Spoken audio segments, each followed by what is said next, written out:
good morning. Yeah, that's it.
Reen?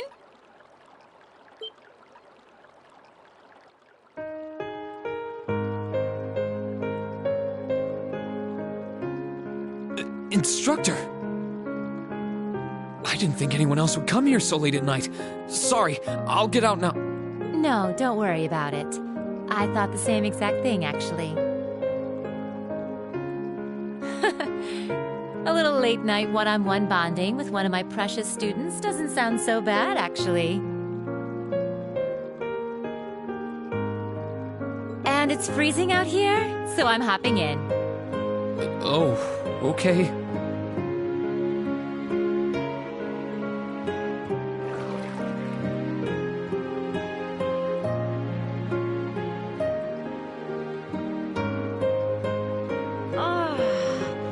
Temperature's just right.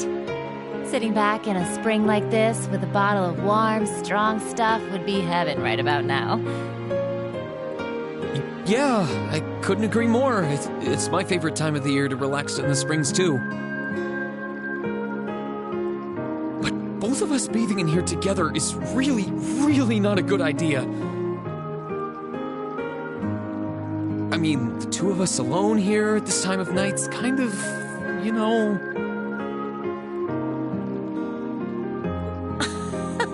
What's the big deal? I'm all covered up, aren't I? Although, I guess any boy your age would feel a tad flustered sharing a hot spring with an older, beautiful woman like me. I hope there aren't any naughty fantasies going through that little head of yours. Oh, please don't ask me that. Well, I'll spare you another round of teasing for now.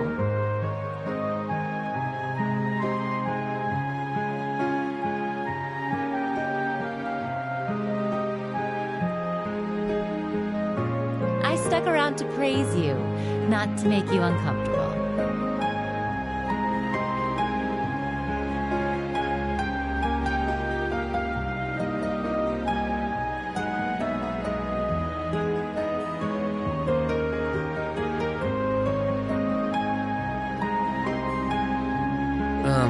You did? You've done a really good job making it this far and doing what you have. You've had it hard since we were split up, but you've hung in there and made it through. And not only that, you managed to gather all of your classmates back together again from all over the country. That they're here now is all thanks to you, Reen. I think you're giving me too much credit. It was only thanks to everyone's support, yours included, that I was able to do anything at all.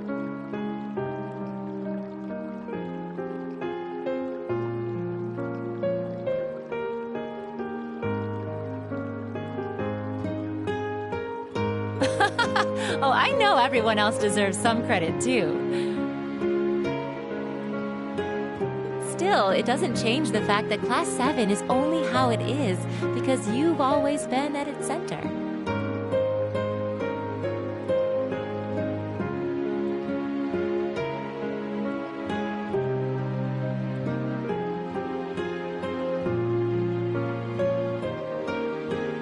It was only because you rose up to fight, just like everyone believed you would, that you're all together again.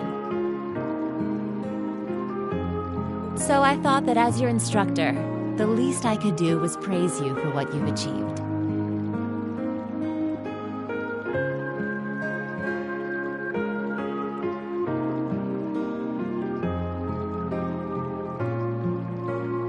Hey!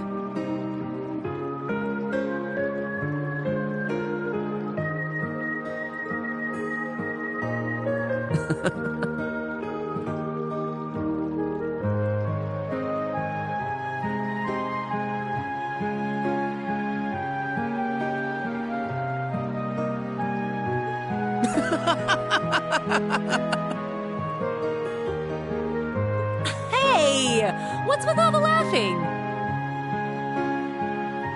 Even I can sound like an actual instructor sometimes, you know.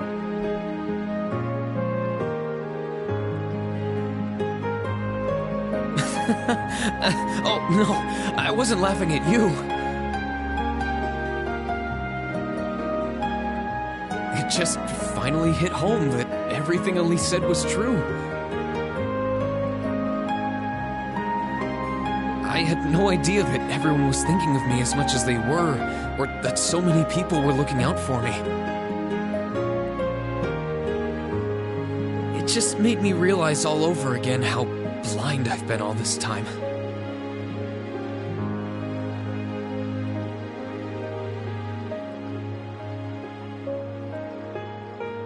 So I couldn't help but laugh at myself.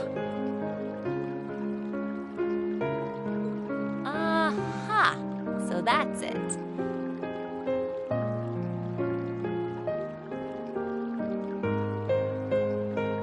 Well, in that case, make sure you don't ever forget it.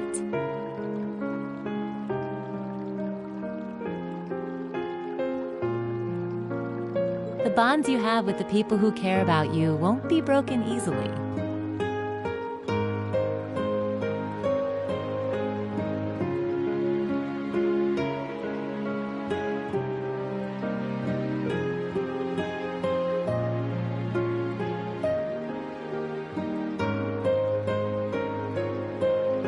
And I'd know, because I'm one of those people.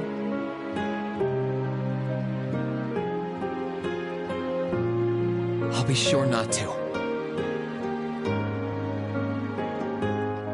And now that Class 7 is together again, I'm sure we'll be able to go back to the academy one day.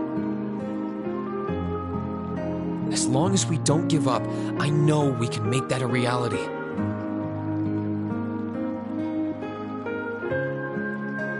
Both for ourselves and for the people who have supported us in getting this far.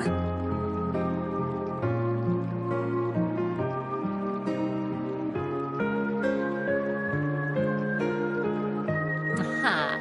That's what I like to hear.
Now's our chance. Let's get him! Eliminating targets. Targets eliminated. Let's get going.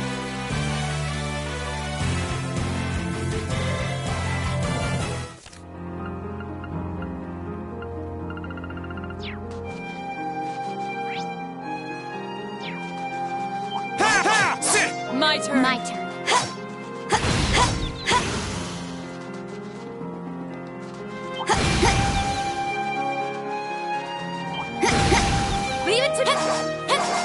let's move. Onward! Okay.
Not what I had in mind.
Let's take him out!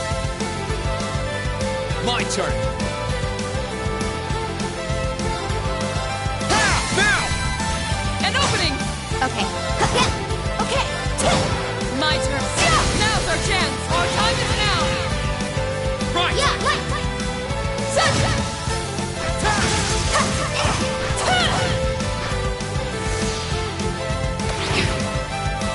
I'll handle it.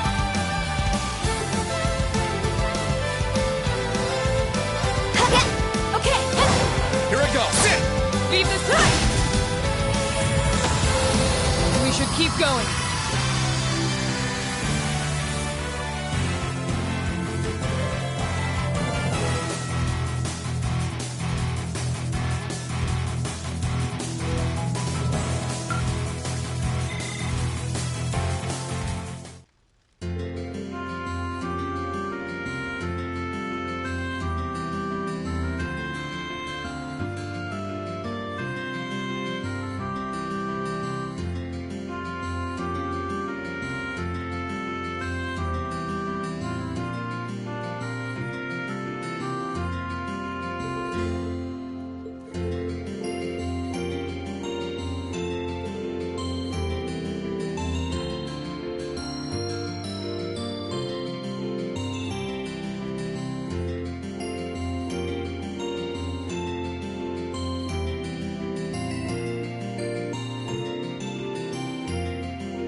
Right.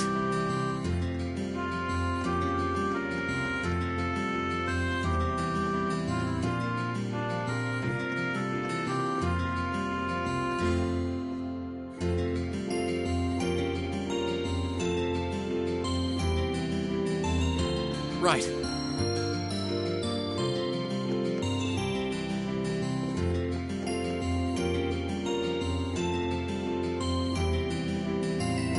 Right.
Be right back. I'm gonna get to eat with my sister.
back, by the way.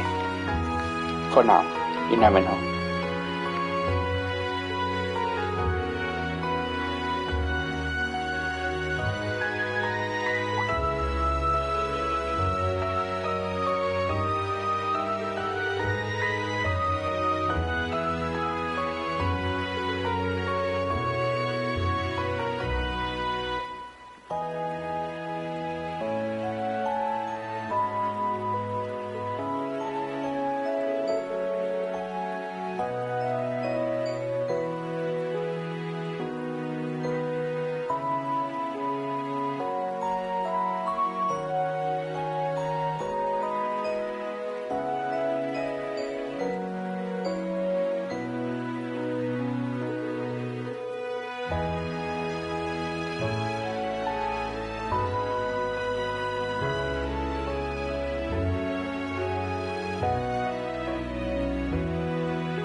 You went up a rank. Here's a little something from the guild. Keep it up. You should be proud of yourself.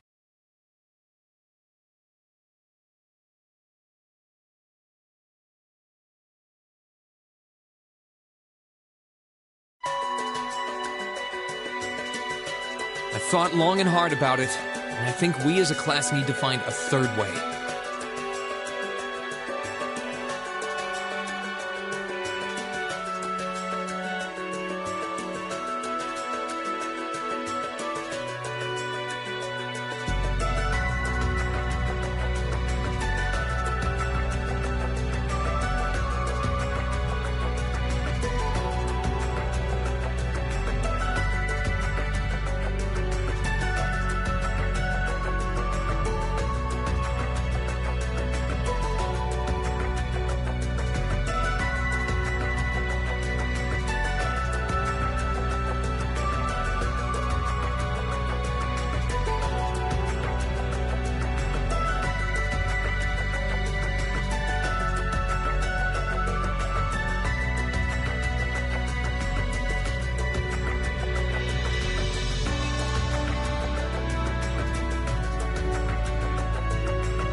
Path of our own, separate from the ones the reformist and noble factions are taking.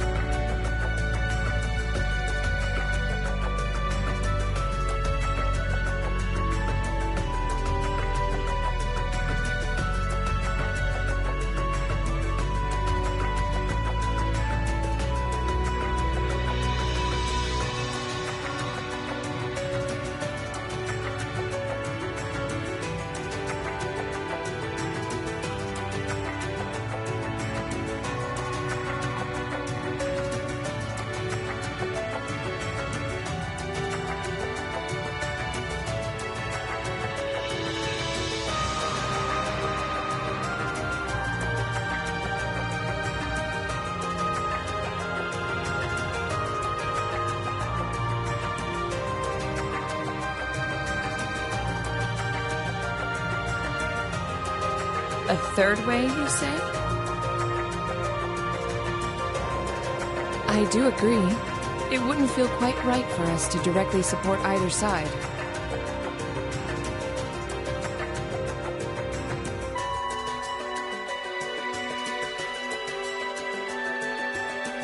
True, we might be military academy students, but we're still students.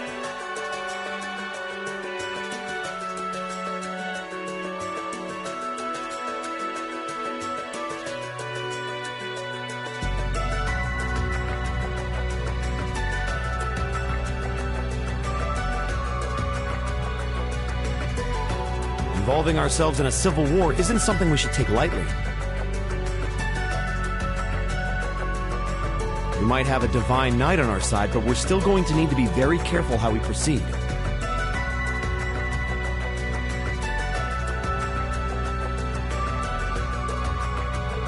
Whatever we do, Valimar will certainly be at the center. No doubt. We've all seen how powerful the Divine Knights are. If we use them right, we can intervene in the war as much as we want. They're quite literally beings of legend.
However, his potential influence on the war is all the more reason why he will need to be used cautiously.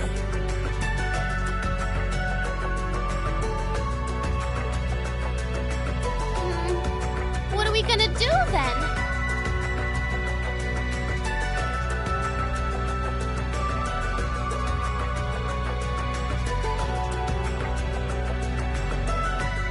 Even if we agree on not siding with either of the factions, I'm pretty sure each of us have different stuff we want to do.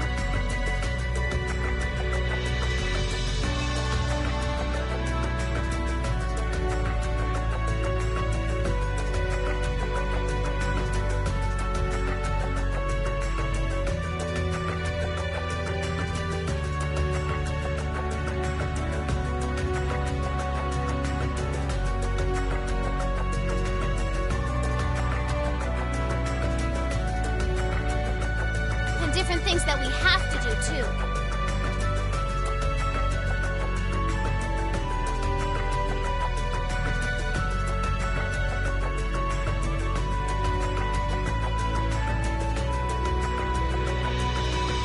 Yeah, that's true. For my part, I need to rescue Elise and Princess Alphen from the Noble Alliance's clutches.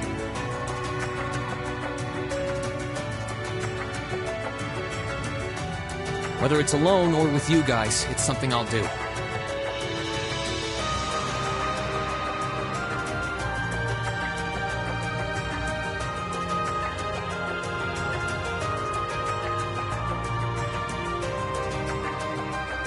There's no way you'll be alone for that. We're with you all the way.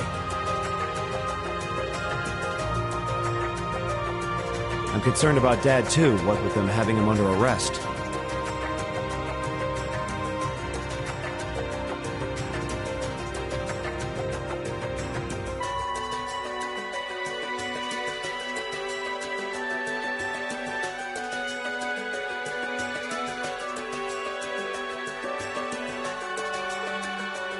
I still can't get in contact with Fiona either.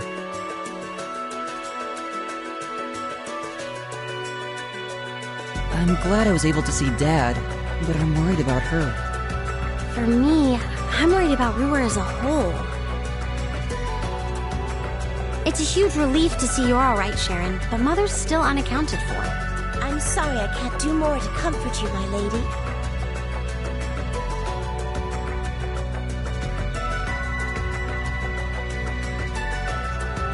And I have no idea where Father's been for the past month.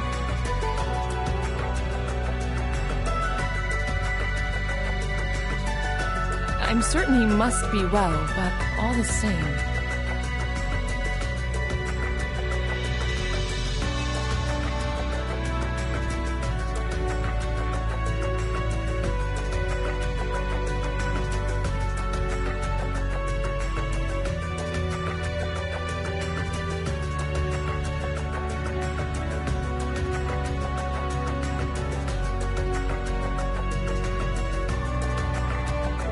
We're all worried about our families, I see.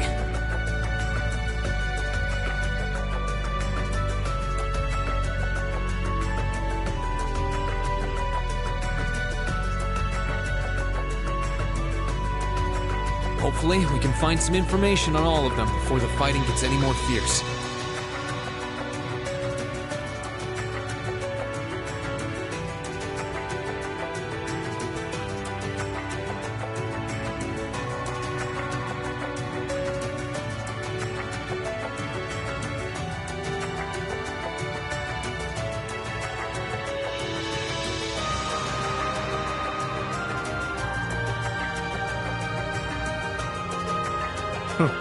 I'm certainly not worried about the safety of mine. Although, suffice it to say, if we choose to intervene in the war, conflict with them is all but inevitable.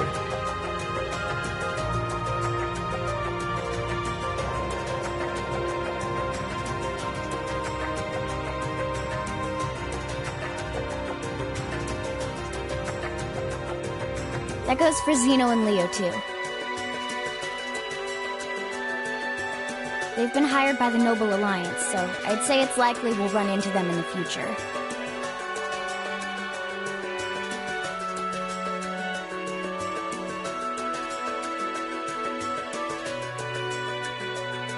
Plus, Emma and I still need to talk to Vita.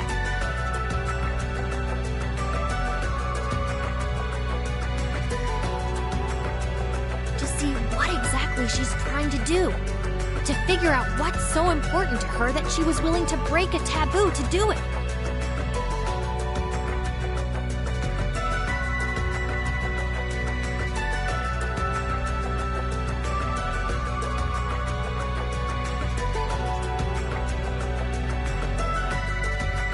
That's true.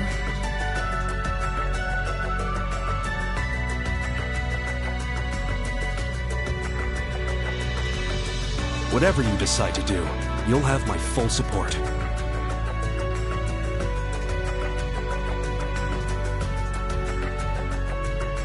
Just as the warriors of Nord did 250 years ago, I'm determined to fight to protect my second homeland, and those who live within it.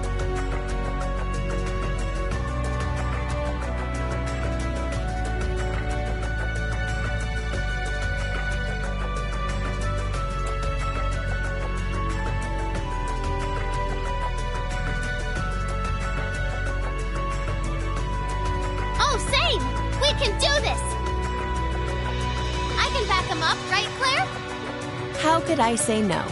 I have my own duties to take care of as part of the Railway Military Police.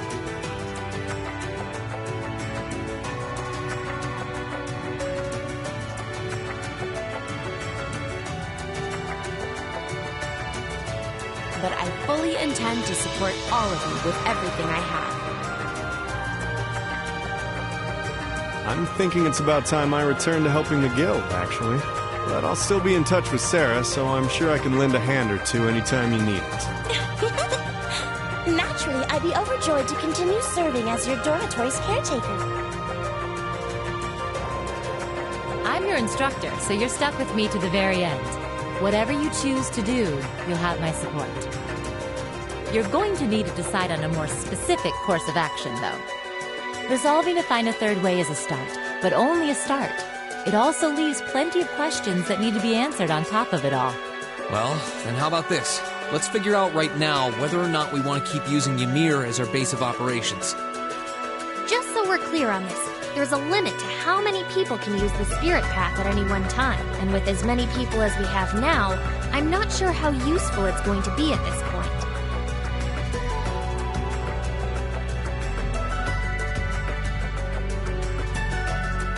And we're limited on how frequently we can use it. Oh, right.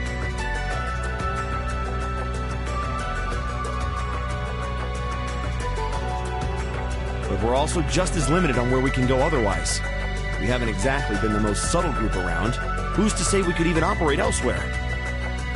An astute point. The Noble Alliance will no doubt be even more wary of us than before. In the end, no matter what we decide, we lose. Indeed. Yet we're short on time, so a decision must be made now.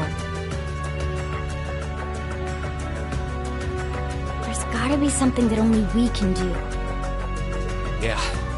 I don't know what it is, but I know it exists. And I'm sure that we'll find it. The best thing we can do now is keep talking things out until we find a way. There's no point in rushing into a decision. Well, doesn't this look fun? Mind if I join in? What in the world? It couldn't be. Vita?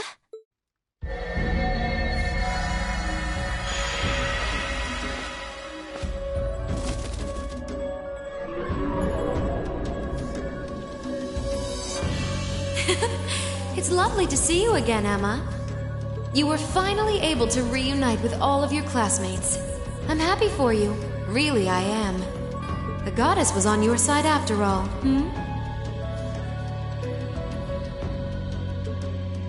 Cut the crap, Vita.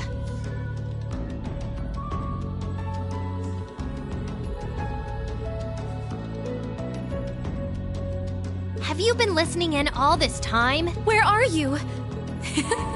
I'm not far at all. Listen closely now.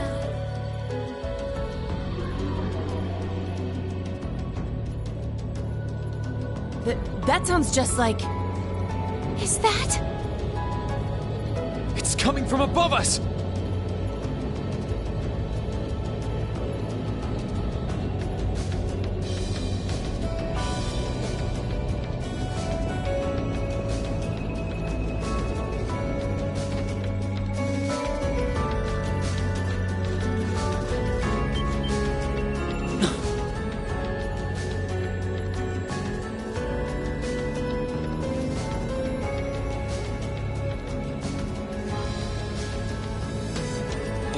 Isn't that the Noble Alliance Force's flagship?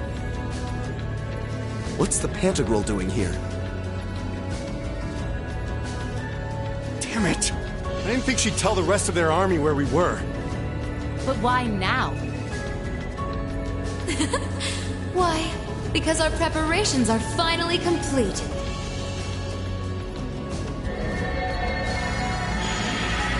Vita!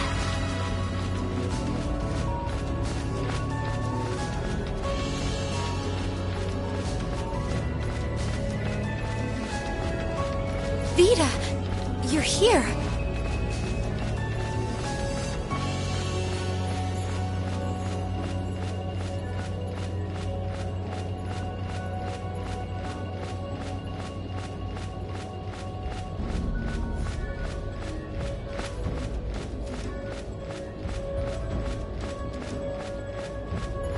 Yes, I am here, in the flesh.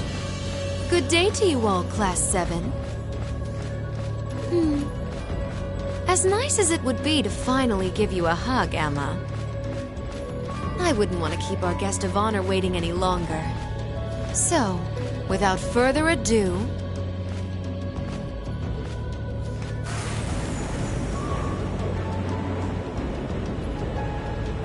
It can't be. Isn't that... The Azure Knight.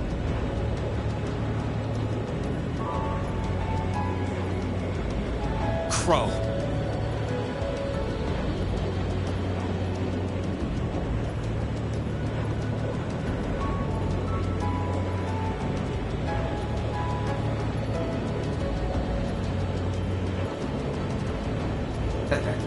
Long time no see, guys.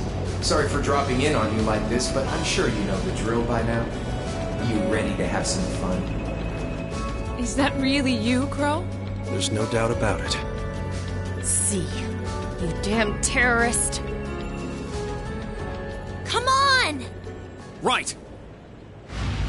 Heed my call! Valimar!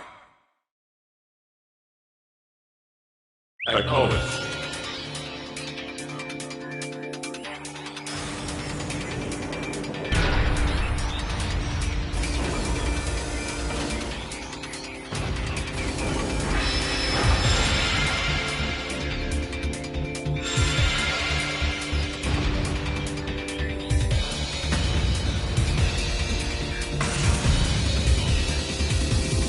I'm not gonna lose this time!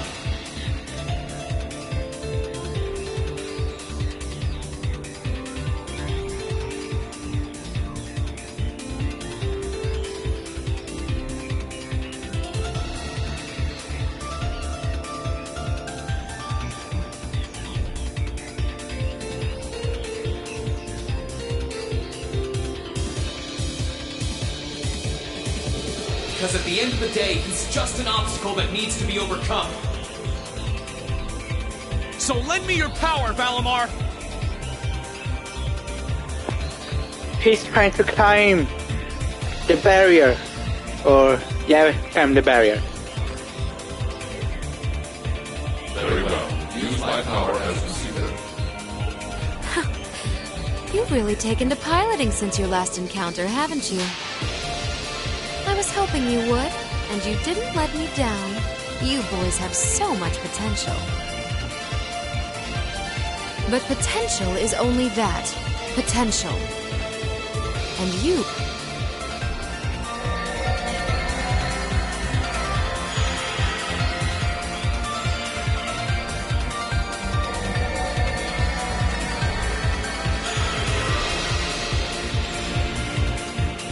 This is bad. Aren't those the Alliance's allies?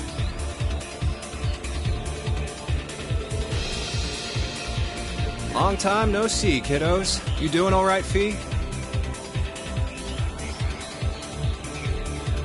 I see the purple lightning has joined your ranks. Zeno. Leo. Zephyr! And a few members of Ouroboros, too. Guess all the big guys wanted a piece of us today. And look, Sammy's here too!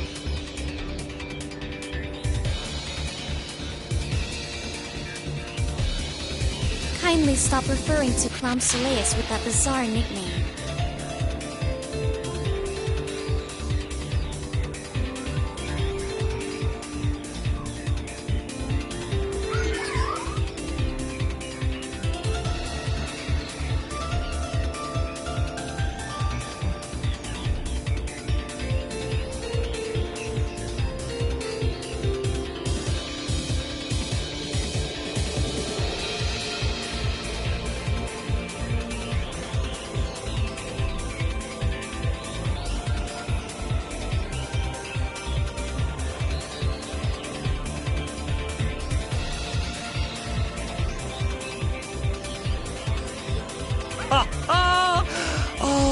It's such a pleasure to visit this wintry wonderland once again.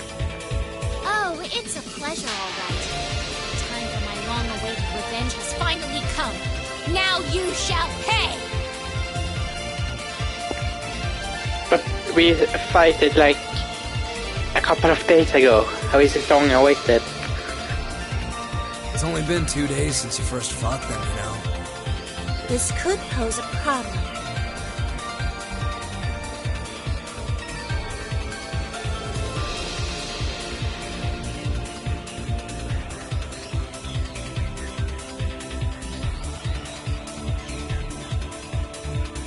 Why send so many powerful allies here? And all at once?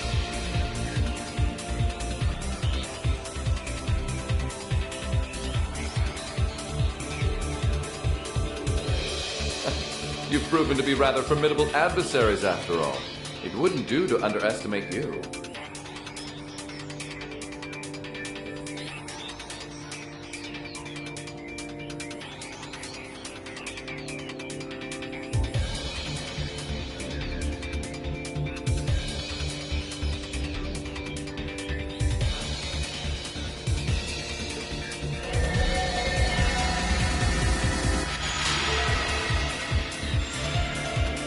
Rufus!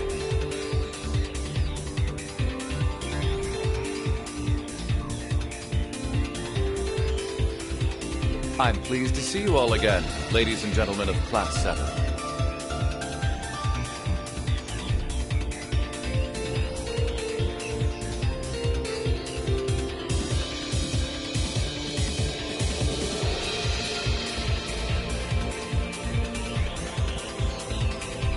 As for you, dear brother, I was told that you'd run away from home. It does my heart good to see you safe and sound.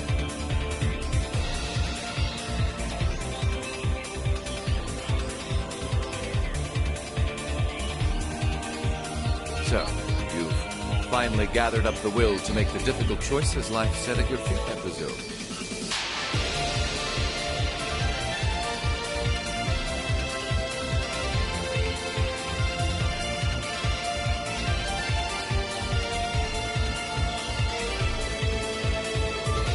Even if those choices place you in my line of fire?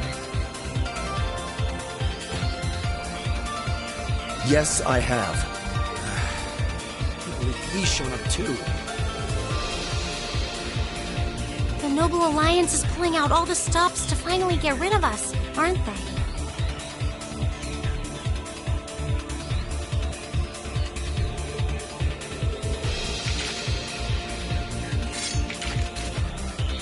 Reen, we'll take care of everything here.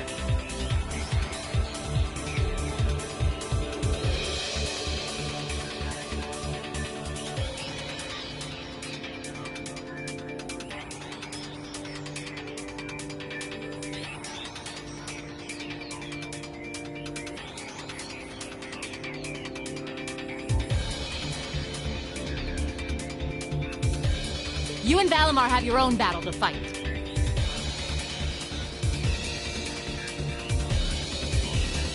Are you sure? We're in for a real brawl out here, but a guy couldn't ask for better opponents. Leave the battle on the ground to us.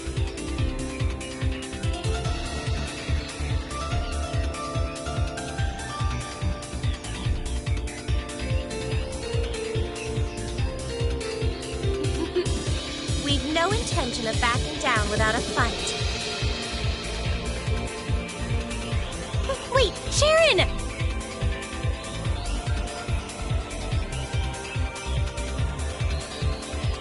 I know they're all strong, but still.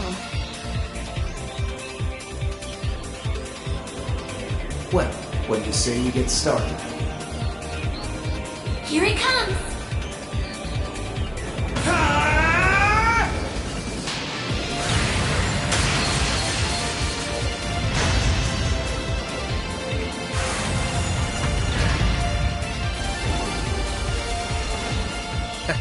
I'm impressed. You managed to hold your own better than I expected you to. It's only been a month or so, but you've really grown as an Awakener, Rean.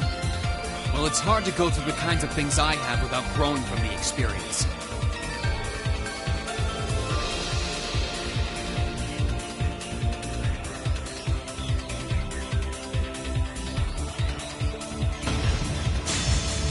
And now that I've done all that, I'm going to be the one who takes you down! No, you're not. I said you could hold your own, not that you could win. Remember, there's still a 3-year gap's worth of experience between us. And it's time you realize just how much of an impact that gap has.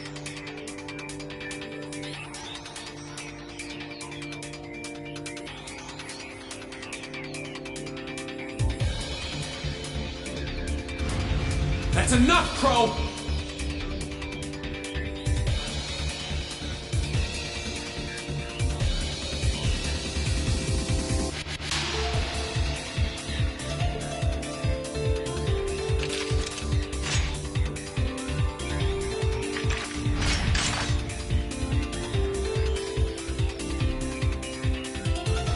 Do they really stand a chance? Well, they're putting up a good fight so far, but... yeah, it's not looking good.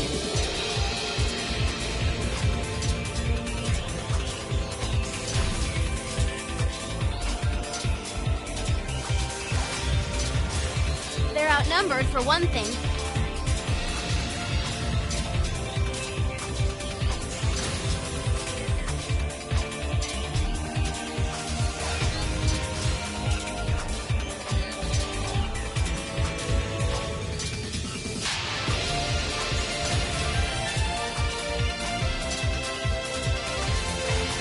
Then it's time we lent them our aid.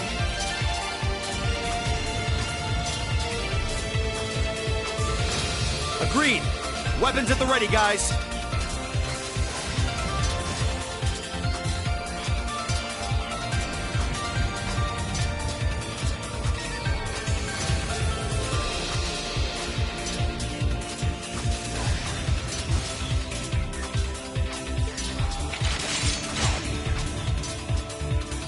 Always in a rush, aren't you?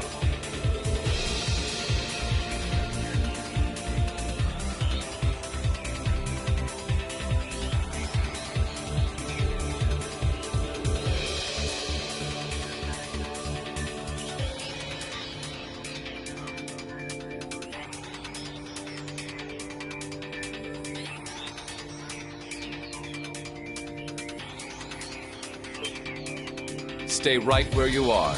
I'll serve as your opponent today.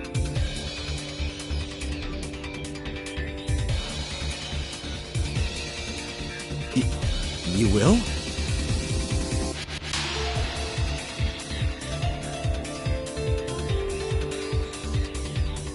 Trying to stop us from joining in? I'd rather our intrusion cause as little inconvenience as possible for the people of this village.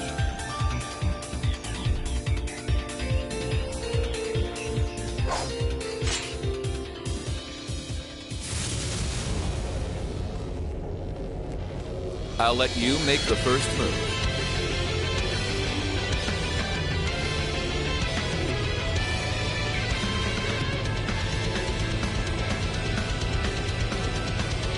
It's been quite some time since I last instructed you in fencing, Eustace. I look forward to seeing how you've improved.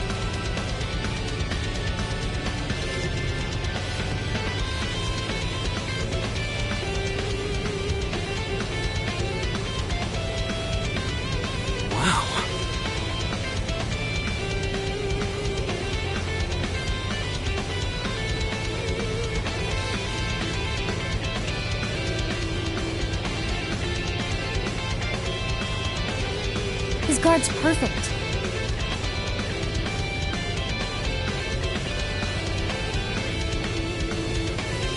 Stay alert. Rufus is a master of court fencing.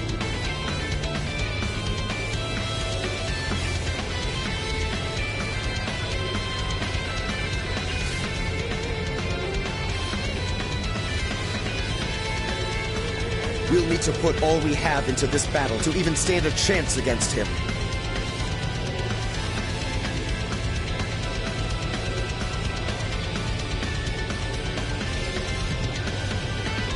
I would have it no other way.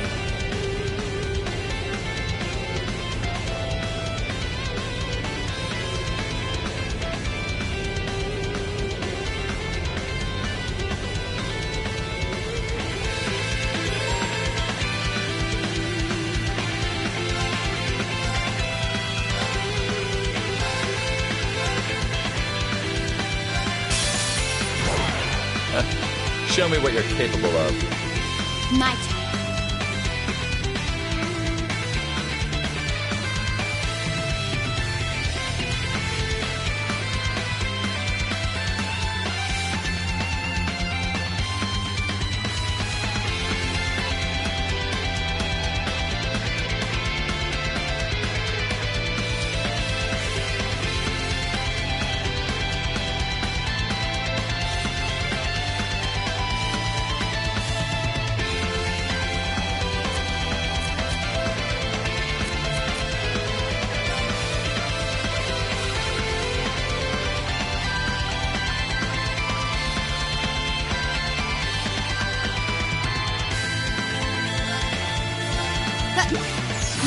Delicious. No problem.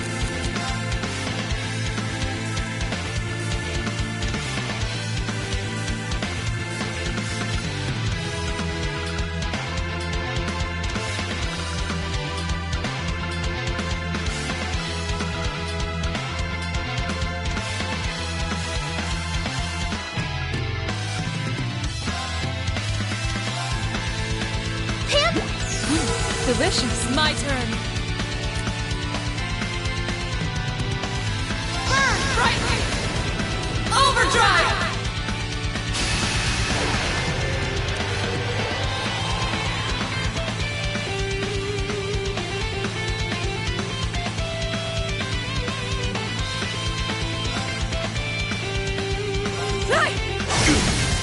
They're off guard.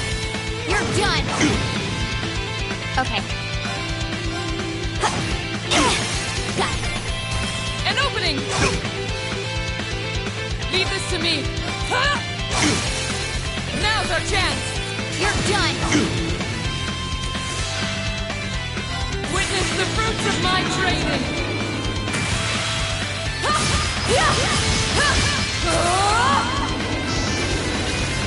Power, Radiant Lion.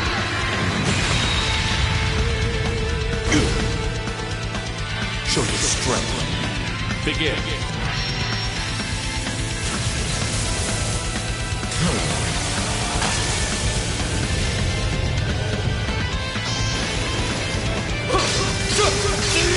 Win!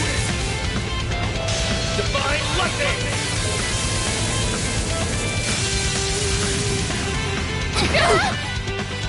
Stay with I us. suppose I should thank you. This is nothing. Come strong!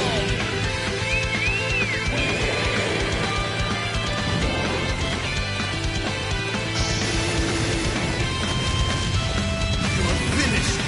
Astion Knight!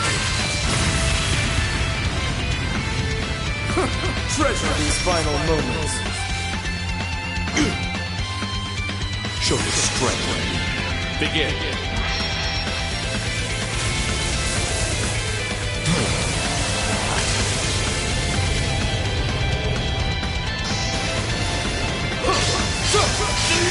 Win!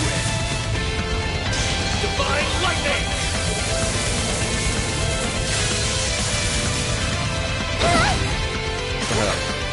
No!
Well, I won't deny that was an entertaining diversion.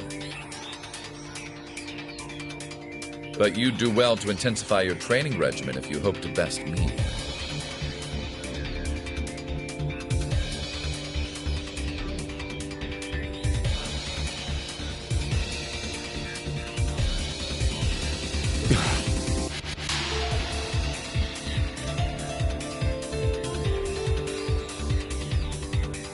How is he so strong?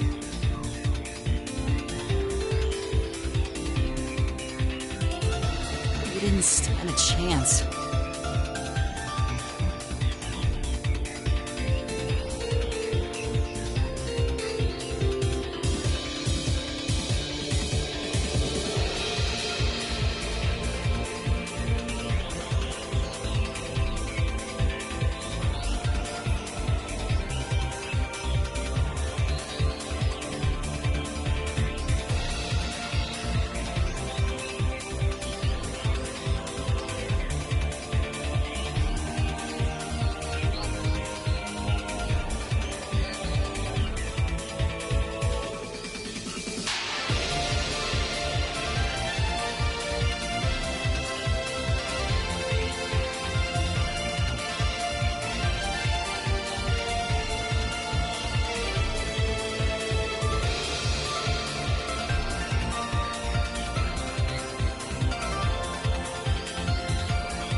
He might even be stronger than Sarah.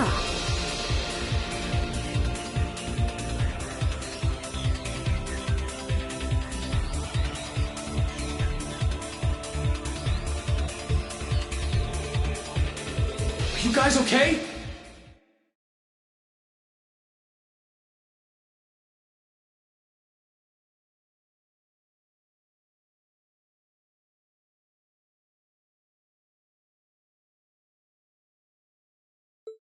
Hey, you really think you've got time to be worrying about them? You ain't getting out of this one, Green. All right, bring it on! It's time to settle this, Crow! Bring it on! This will be a tough one. Be careful.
darkness!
Bring it on!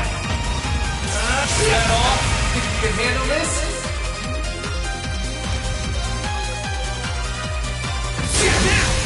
Gotcha! There! Gotcha! Hope you're ready! This is bad. Bring it on! Darkness!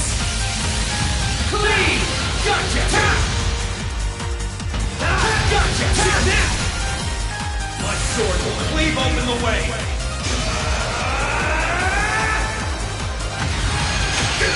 Like domination!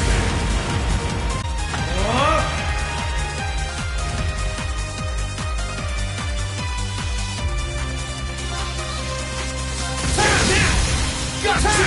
It's working! Keep it up! Shoulder the club! Hope you're ready! This is bad. Bird slash! Darkness! Clean! Hang in there!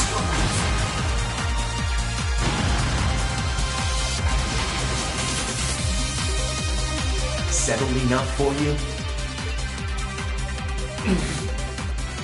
Didn't even He wasn't even trying last time, then was he? Come on. With the way you are now, I don't even need to try. I'll always win. And that Reen perfectly illustrates just how massive the gulf between us is. Maybe you think you've had it tough up till now. But you're gonna need to go through a hell of a lot more if you want to even the odds.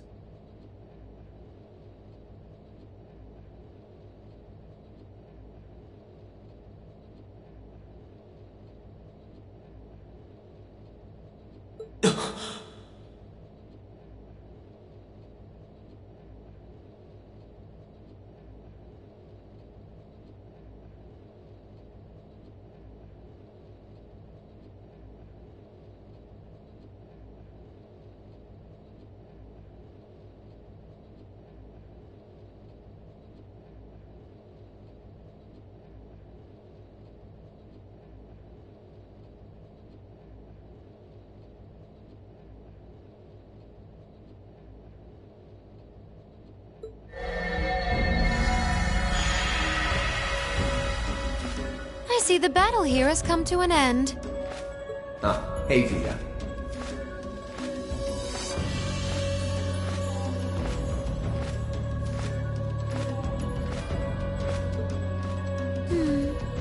I can't help but feel a little bummed that everything went exactly as I thought it would.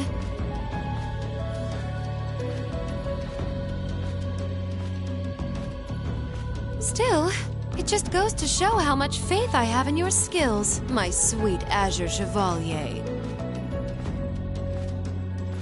Funny, I don't recall ever becoming yours. How's everything up top? I think it's only a matter of time before the battle is decided.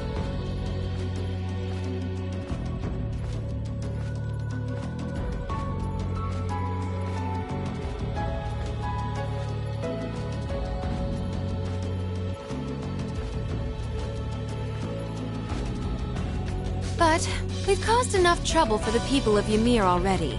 It's about time we brought this to a close. Finestrum Phantasma window.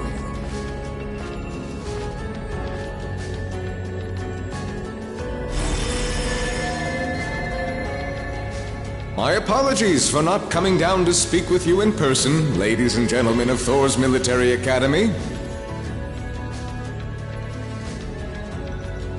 You know who I am, of course, but I am Duke Cayenne, ruler of the Lemaire province and supreme leader of the Noble Alliance.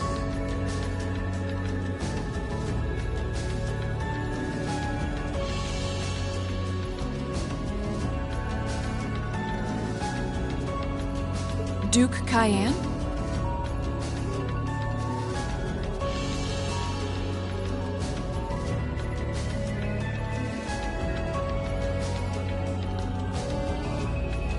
So even the big guy himself is here.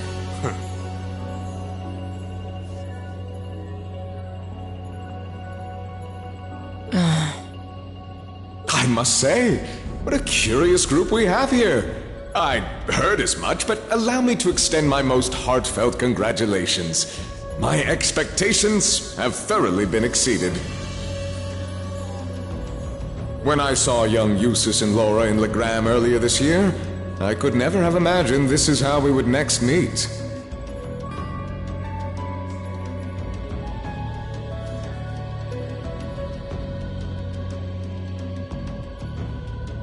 Oh, I'm sure your parents must have warned you against wandering off with such disreputable individuals on a number of occasions.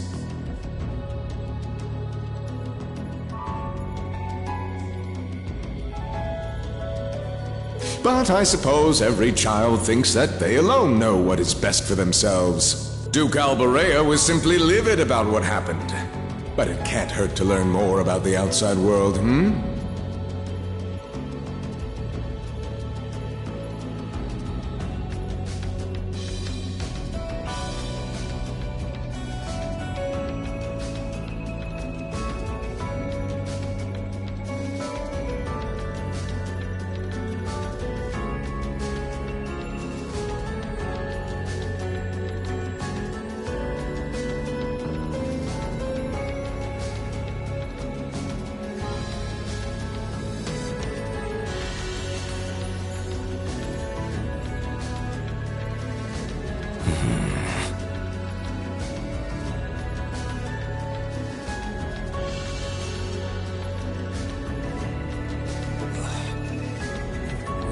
His mouth is condescending.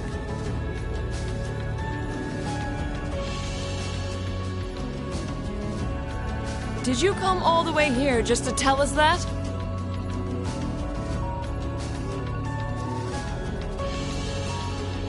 Don't be silly, child. Rien Schwarzer. I had this meeting arranged because I wanted to speak with you.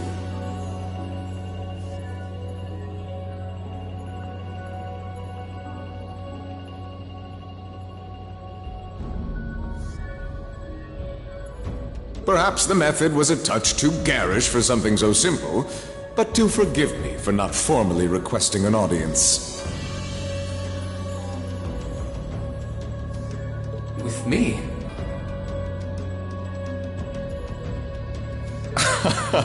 With you. Allow me to get right to the point.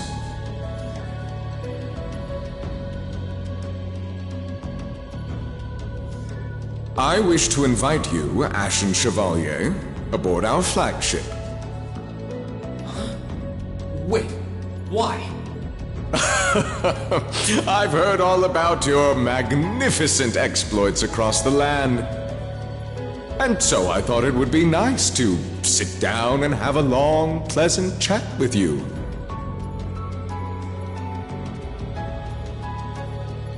about the past, the present, as well as your future. Are you suggesting...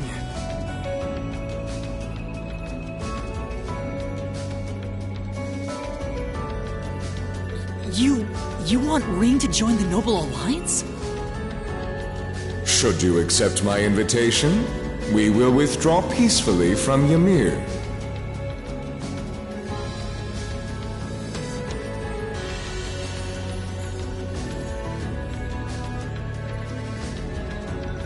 Furthermore, I give you my personal assurance that we will leave this village alone for the duration of this war.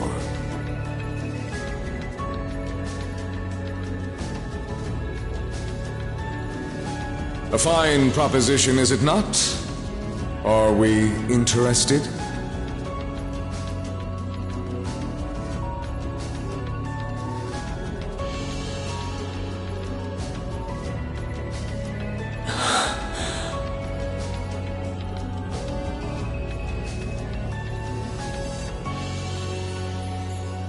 Very well.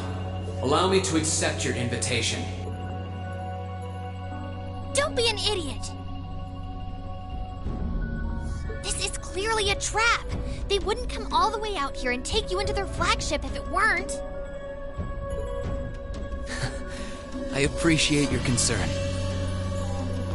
A trap or not, this might be a good chance for us, too. I think I'd regret it if I let it pass. Bellamar, transport Celine back outside. Are you certain?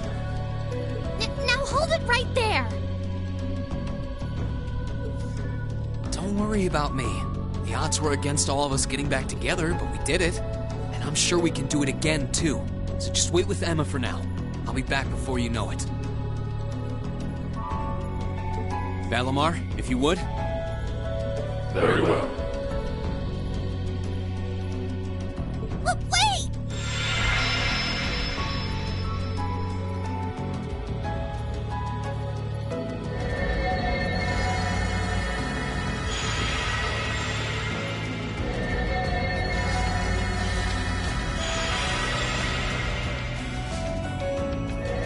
It seems the time has come for us to part ways once again.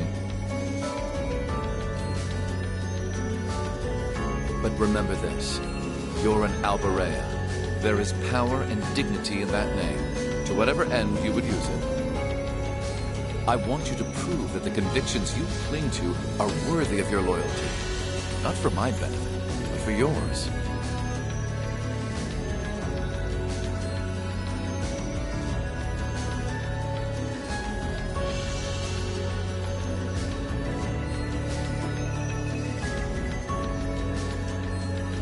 Wait! Lord Rufus!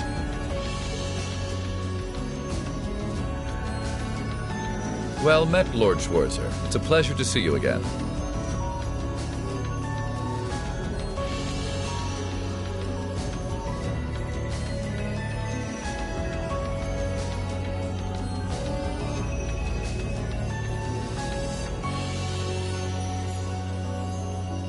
Allow me to extend my apologies for the harm my father visited upon this town and its people.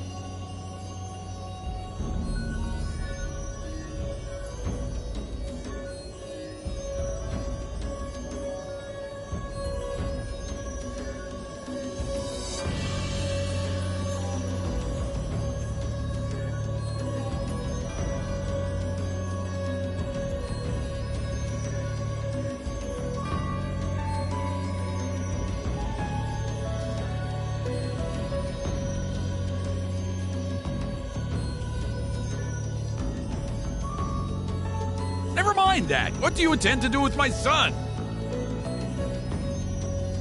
And what is a promising young man like yourself?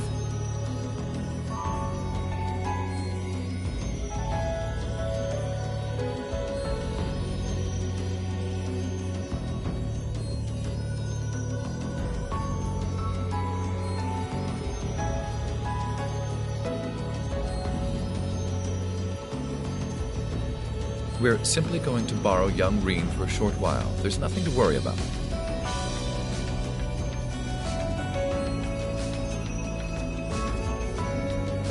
I'm a busy man these days, though, so for now, I bid you adieu.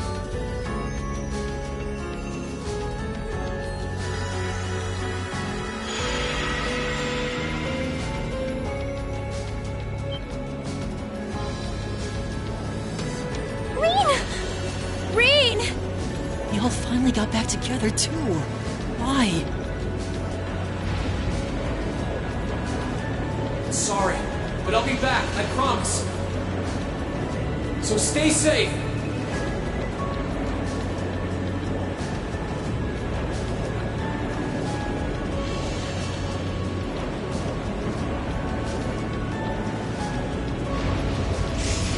Reen!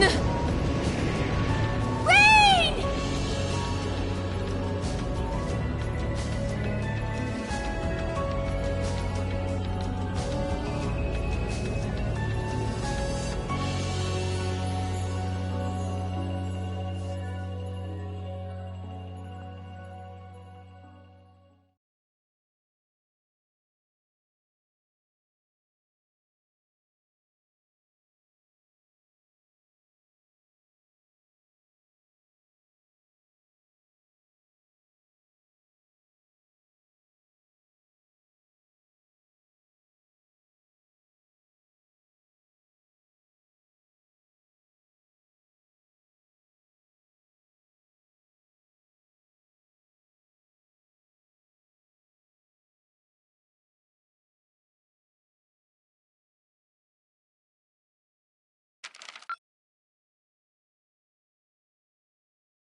Be right back. He's gonna fuel my car.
So this is what Duke Cayenne looks like from up close.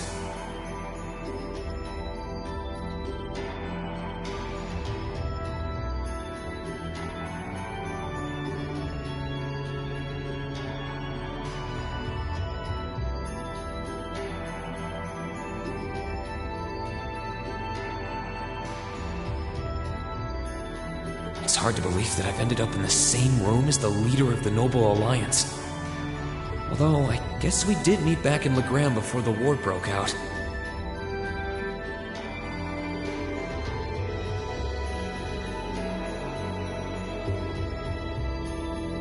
Reen Schwarzer.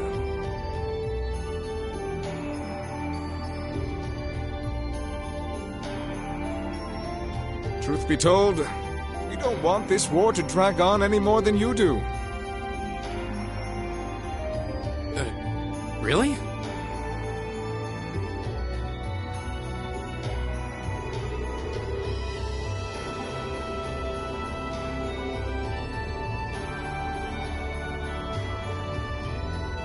We only acted as we did, due in part to our dearly departed Chancellor's behavior being far too unreasonable to justify turning a blind eye.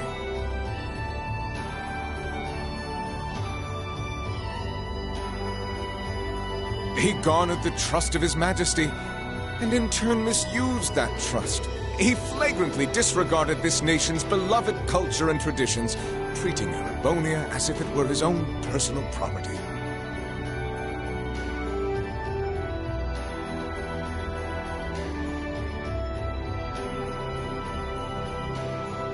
Surely you too noticed this.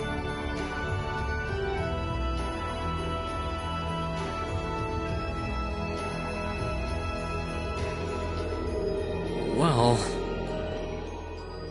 I can't say I disagree.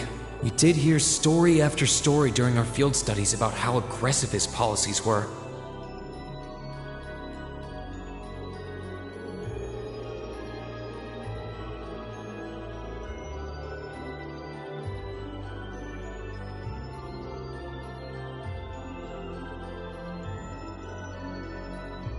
About the way he didn't care how many enemies he made as a result, creating terrorist groups like the Imperial Liberation Front.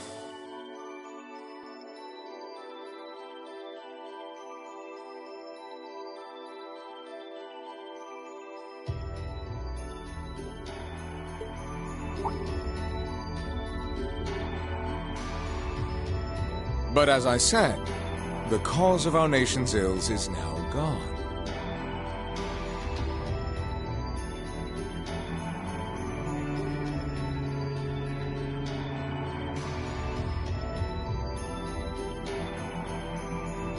Now, all that remains is to turn back the hands of time just a touch, and the good old days of the Empire will be upon us once more.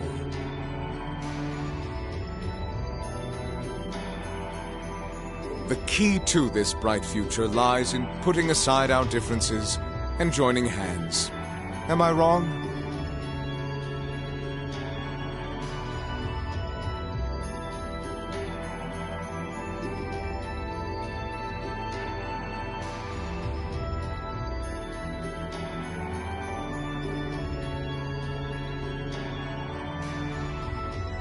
I'm afraid that yes, you are.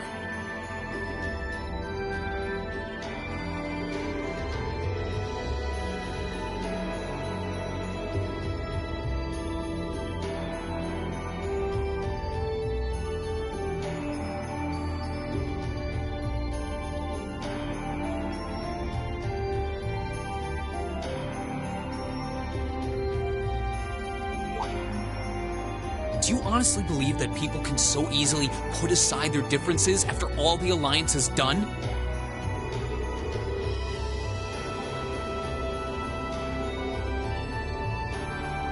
You occupied Heimdall and effectively took every one of its citizens hostage, imprisoned the Imperial family.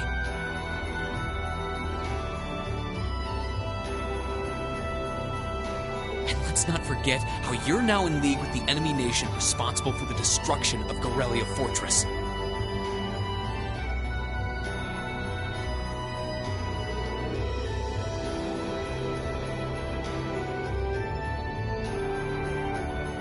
After all that, the Imperial Army would never bow their heads to the likes of you, even if the rest of the population did.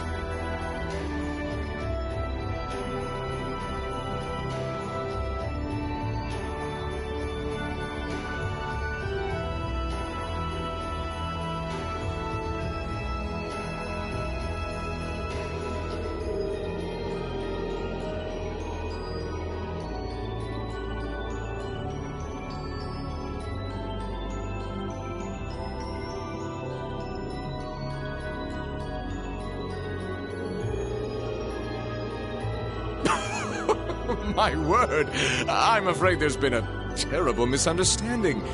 The Imperial family is simply under our loving protection. They certainly haven't been imprisoned.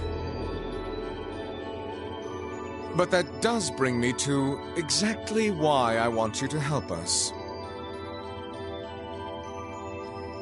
It does? The Azure Knight is already on our side. But if we had your Ashen Knight as well, that would mean we'd have two of the great knights of Erebonian legend to put into play. Couple them with our Panzer Soldats, and the Imperial Army's armored divisions would cower before us. You may not find us winning the war ideal, but this union benefits everyone more than carrying on until our inevitable victory, I don't think it's that simple. I beg to differ. The presence of Soldats units on a battlefield makes a tremendous difference. What they may lack in firepower and armor compared to tanks, they make up for in mobility and versatility.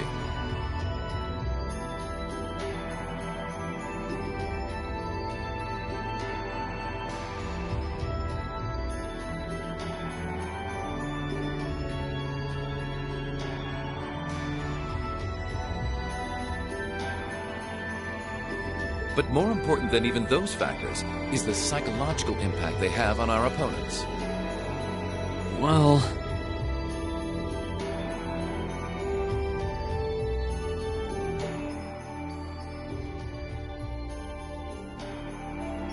We're only human.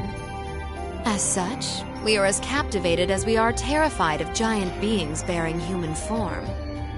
And if that holds true even for mass-produced Soldats made with modern technology, it will be all the more true for the divine knights of legend you and Crow possess.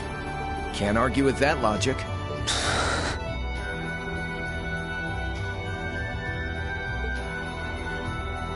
I will say it once more. Gileath Osborne is dead.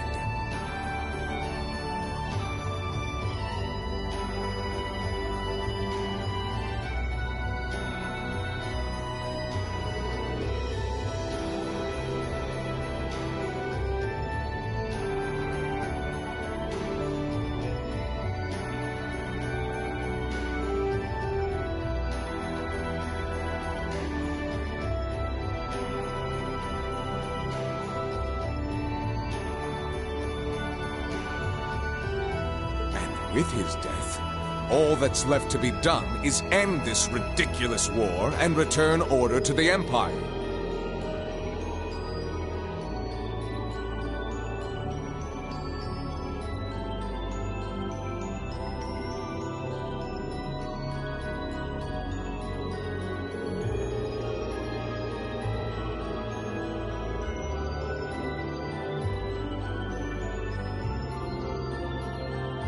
Only then will everything be as it should.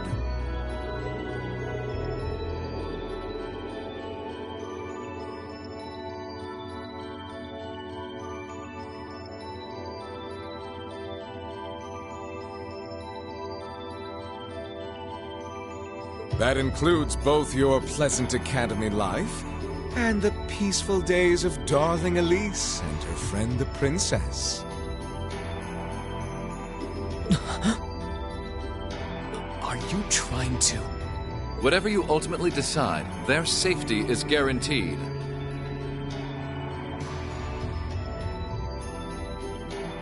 I would ask that you promise him this, if nothing else, Your Grace.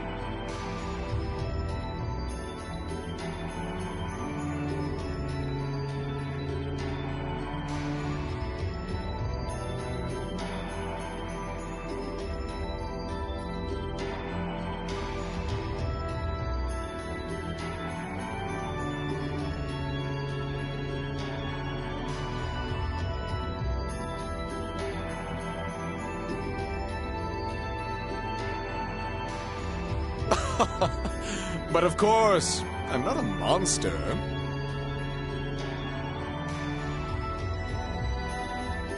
Rufus.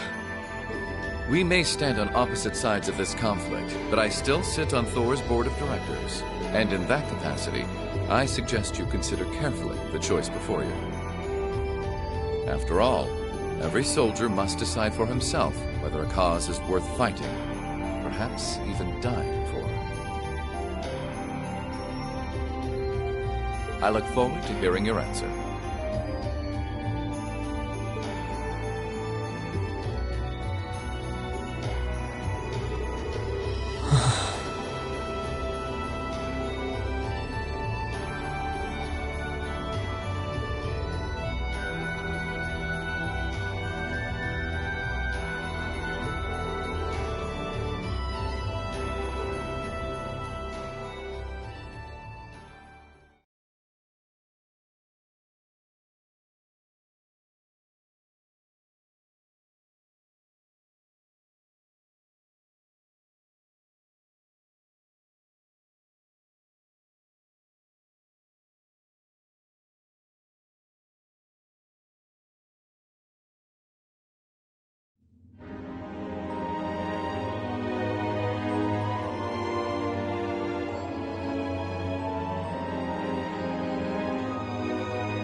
All that's left to be done is end this ridiculous war and return order to the Empire.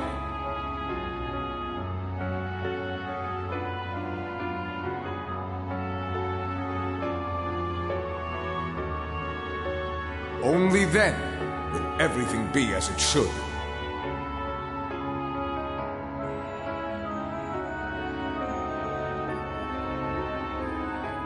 That includes both your pleasant academy life and the peaceful days of darling Elise and her friend the princess. I suggest you consider carefully the choice before you. After all, every soldier must decide for himself whether a cause is worth fighting, perhaps even dying for.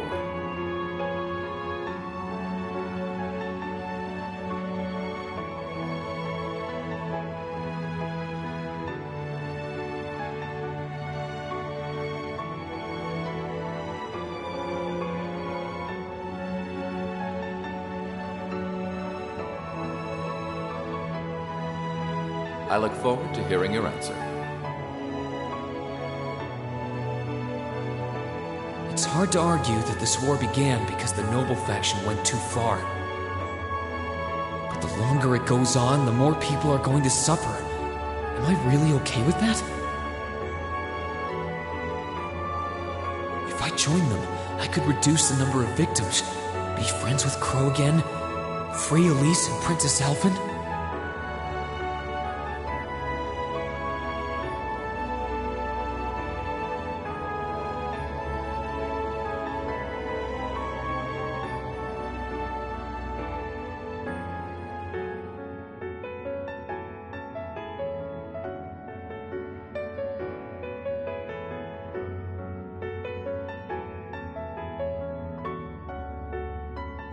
No, this isn't that simple.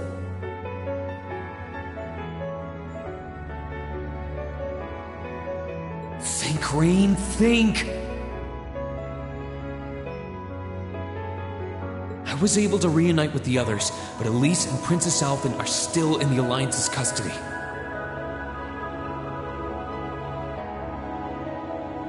What's the best thing I can do? This isn't just about me.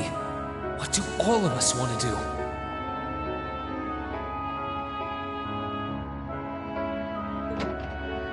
Keep racking your brain like that and smoke will start coming out of your ears.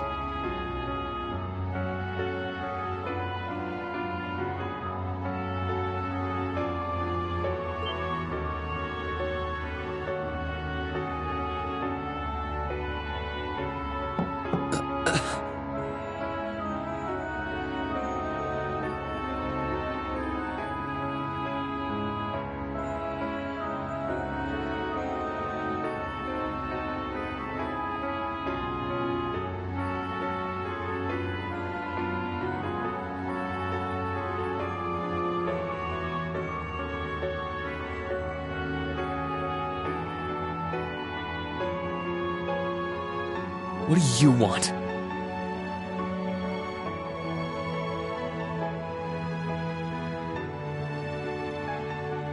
Hey now, no need to give me that look.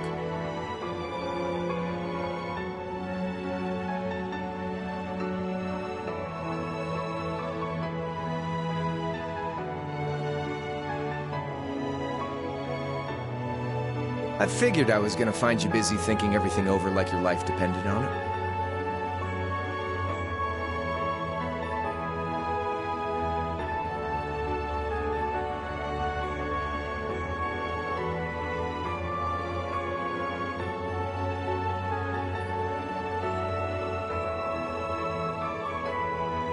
And what do you know? I was right.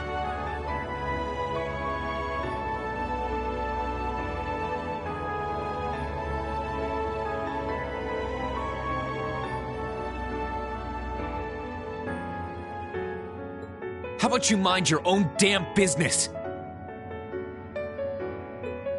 And don't you have better things to do with your time? I figured the glorious Azure Chevalier would be far too busy with the war to be hanging out around here. It's tough being popular. If you joined us, I could get away with doing half the work I am now. So come on, stop freaking out about it so much and make a choice.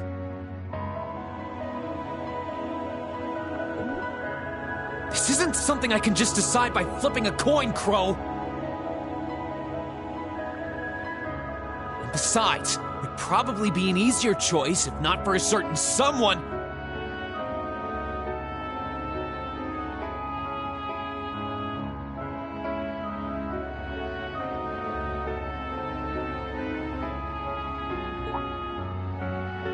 What's that in your hand, anyway?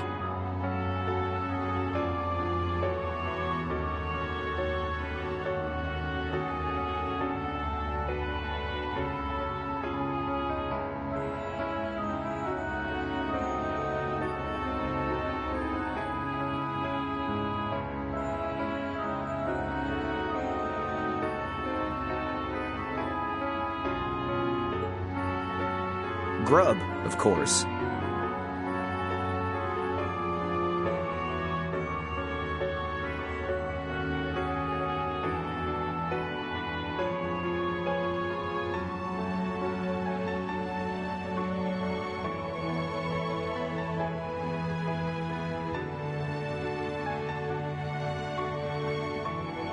Kinda early, but I brought you your lunch. Mind if I join you?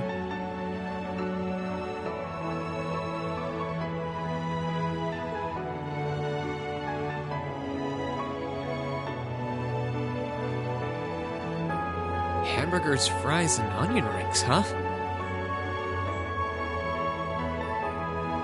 I was expecting something more fancy like I had last night. Oh, that kind of food more your thing? Okay then, give me a minute while I go ask the chef to whip something up. No, this is fine. The burger looks delicious. Cool. All right, dig in. This tastes kinda different from a normal burger. Oh, no wonder. It's got whitefish in it. Yeah, they're called fish burgers. Pretty good, right? Yeah, the tartar sauce makes for an unusual extra flavoring too. This tastes amazing.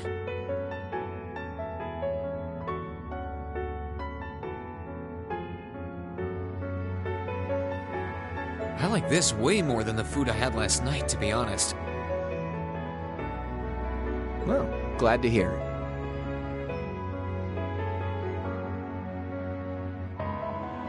Guess it was worth putting my cooking skills to the test after all. Wait, you made this? Was my first time cooking in a while, too. Sharon could probably do better, though.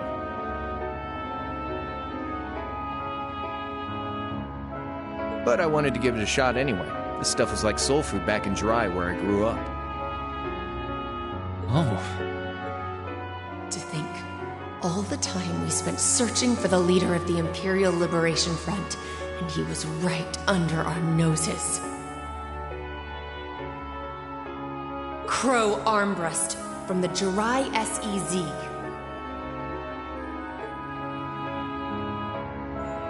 Oh, yeah. Vita was using some weird thing of hers to let you see what was going on, wasn't she?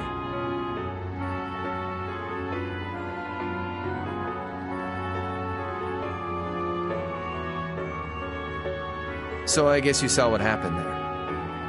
Yeah. Jirai was that special economic zone in the northwest you guys went to during our August field study, too. We didn't run into anything like that in the Jirai Special Economic Zone. Though, I guess that makes sense seeing as it's under the direct control of the Imperial government and not a noble.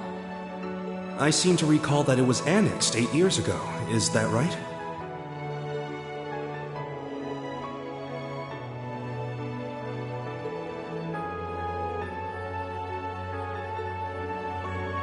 So you ended up going back to your old hometown then? Yeah, by pure coincidence. It's changed a lot since I was last there, so it was kind of surreal being back again. But it was nostalgic in its own way, too.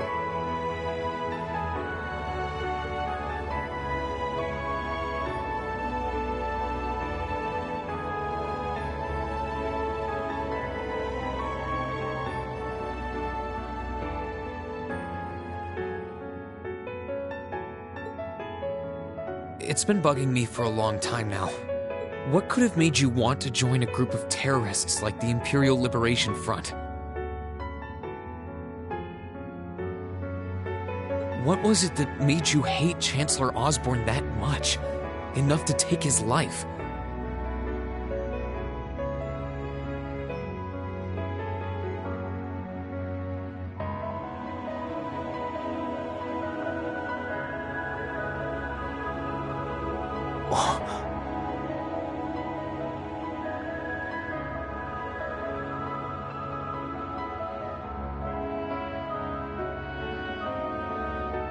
Tell me, Crow, please. I want to know what it was that made you who you are now. What kind of place Jirai was, how you lived there.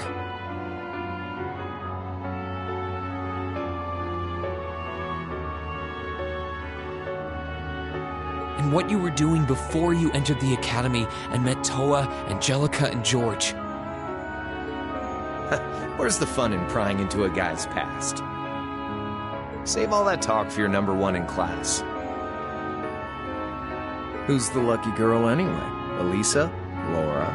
Emma? Fee? And don't tell me it's Million, because, you know, it... I'm serious, Crow. I really want to know.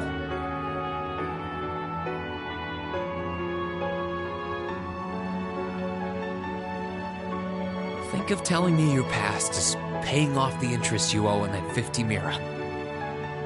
Because until I know, until we know, we won't be able to move forward. You're really serious.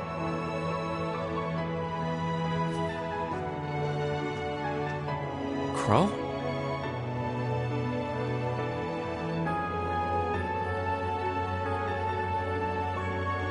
My past really isn't that big of a deal, you know. It's got nothing on yours, that's for sure. If you find yourself thinking that's all when I'm done, well, I warned you.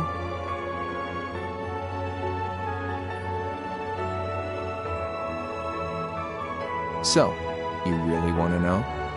Yeah. Nothing you say will change my mind. Please, tell me.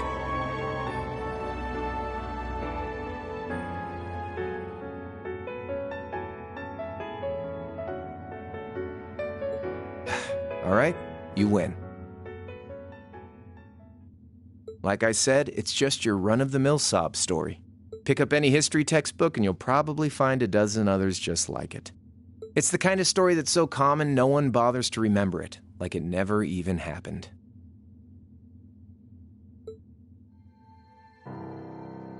Back in those days, Jirai was known as Jirai City.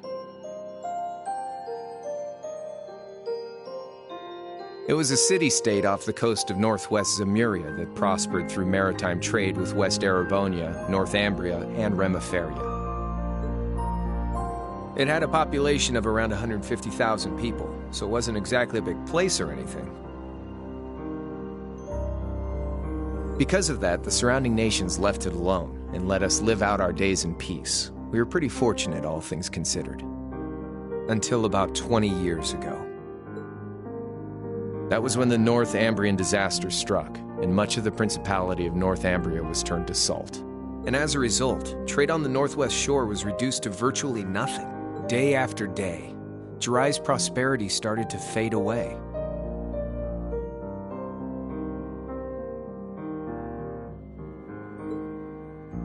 Still, it wasn't all bad.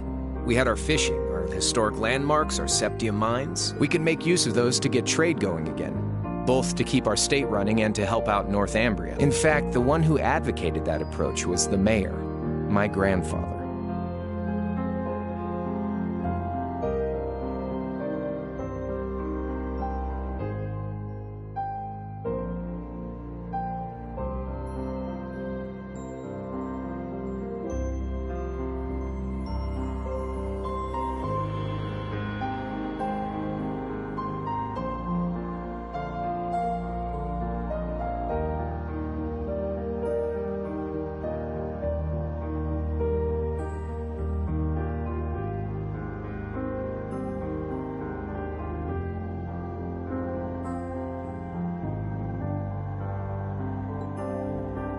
He was the last mayor Jiraiya City ever had.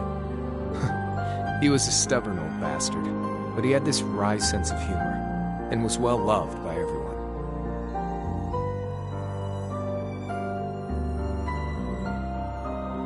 I lost my mom and dad early, so he was also my only living relative.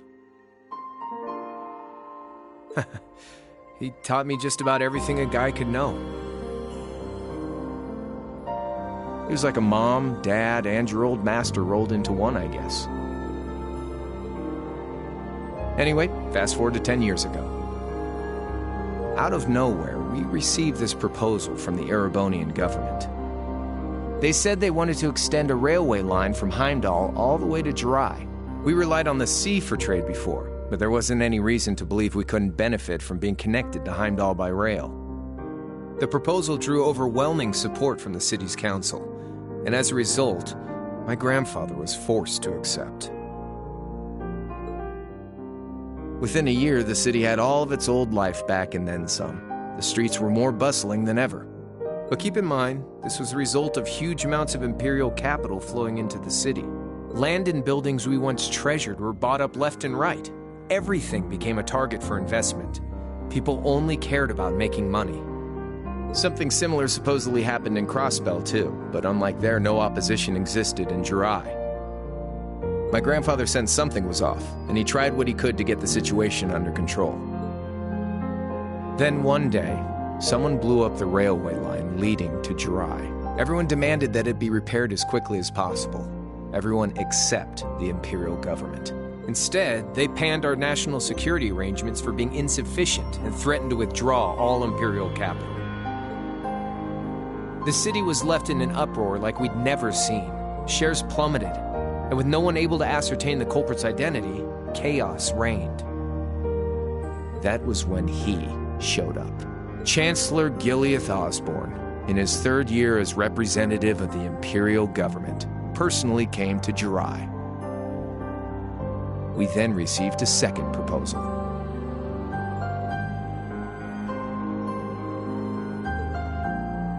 The restoration of the railway and its future security will be seen to by the Imperial Army. In return for our continued assistance in safekeeping, Jiraiya will come under the wing of our glorious empire.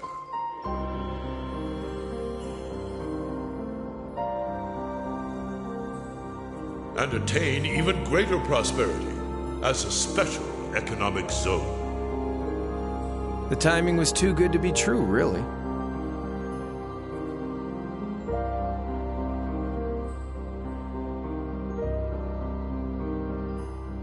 Realizing this, my grandfather staunchly opposed the idea.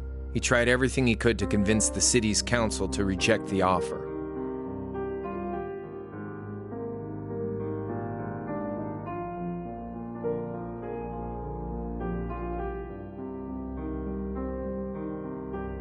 Unfortunately, once you taste the sweet fruit of prosperity, it's hard to want to go back.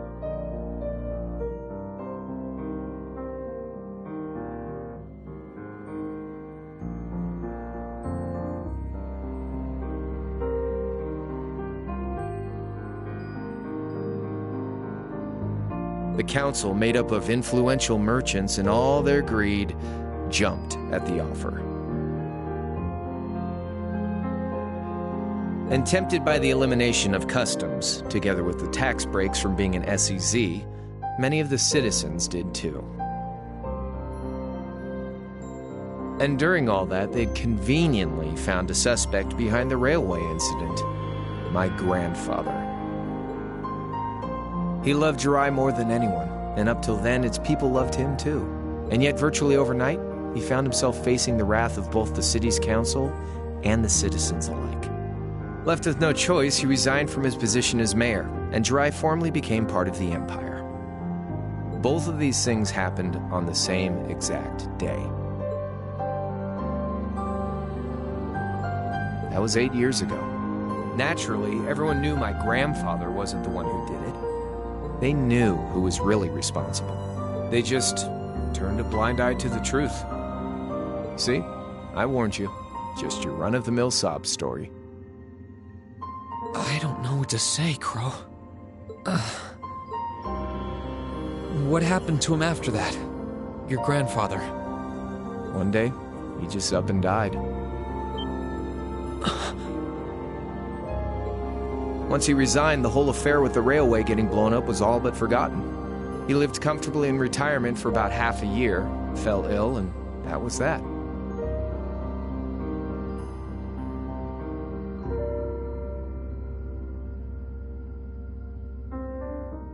He just lost the will to go on, I guess.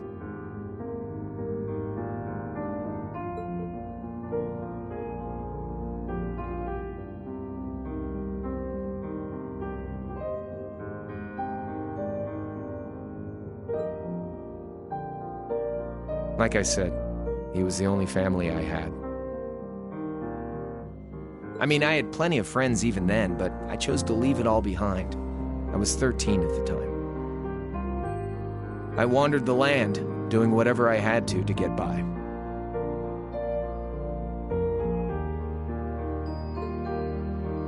That was when I met old Cayenne, who happily indulged my hatred for the Chancellor.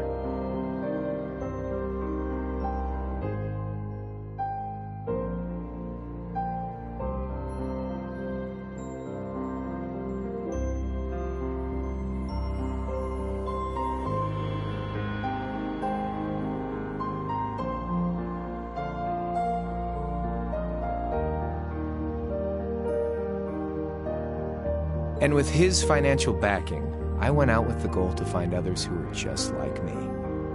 That was the beginning of the Imperial Liberation Front. Gideon, Scarlet, and Vulcan were among those I recruited.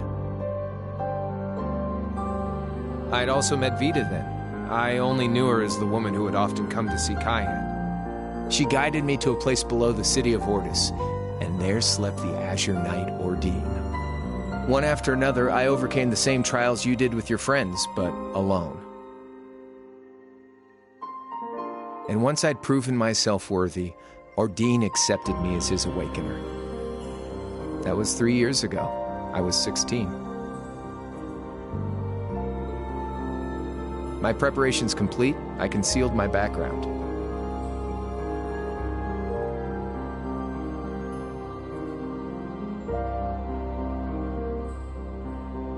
And enrolled in a military academy near the capital.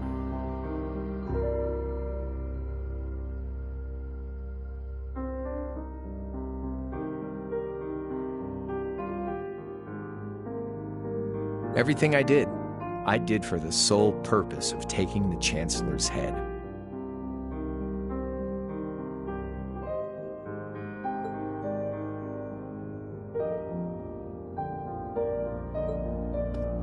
Come on now, what's with the face?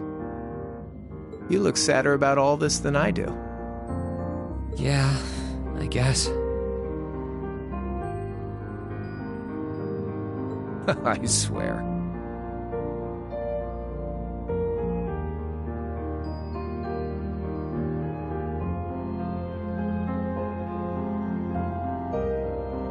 I'm not trying to tell you the Chancellor was evil or anything.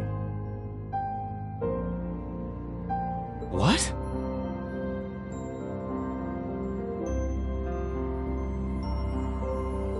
Still, there's no denying that he managed to outwit my grandfather. And he may have lost, but Pop's always loved a good gamble. It's thanks to him that I'm pretty good at chess, card games, that kind of stuff. I'd say it's fairly normal for a student to want to avenge his master's defeat, wouldn't you?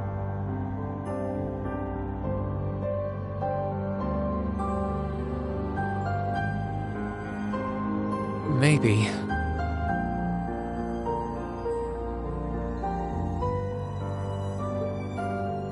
At the end of the day, there's no denying this country has problems, and the Chancellor's methods were making them worse.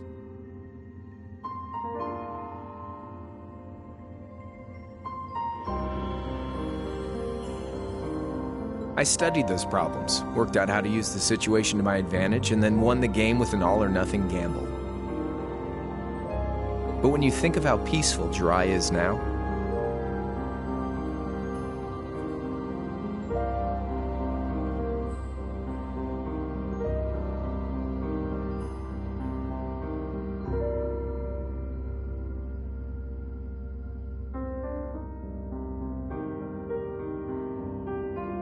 I'd say I've got a duty to clear up the mess left behind by my game too, which means ending this war and restoring peace.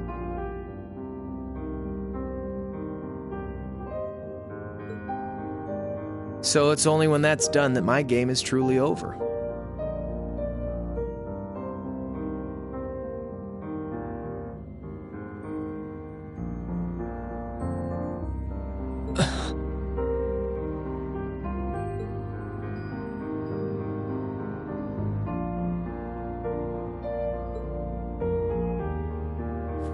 I don't want whatever your decision is to be influenced by my past, okay? Like Rufus said, you need to think long and hard about what it is you're fighting for.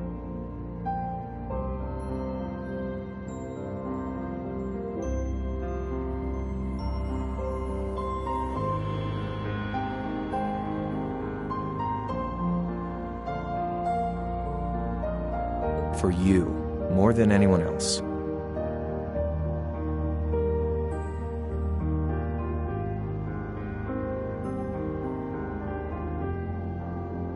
Yeah, but Crow...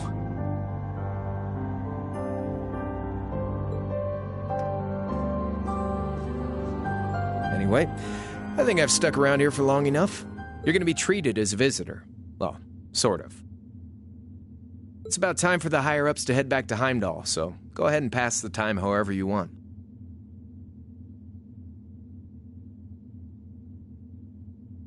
However I want? What else can I even do here?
There'll be no guards outside your room, so if you want to try and escape, be my guest.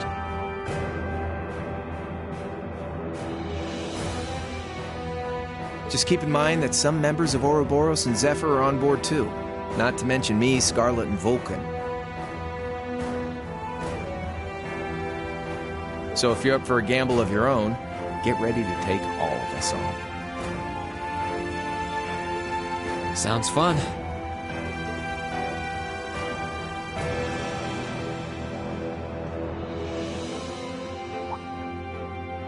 Oh yeah, one more thing.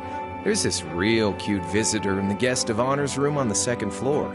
I think she'd perk right up if she saw you, so why not go pay her a visit?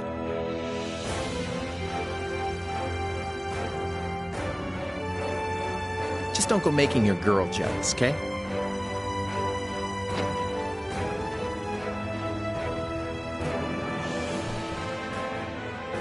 I wonder who he means. He said she's in the guest of honors room. Well, I can't waste much time here. I told everyone I'd definitely come back soon.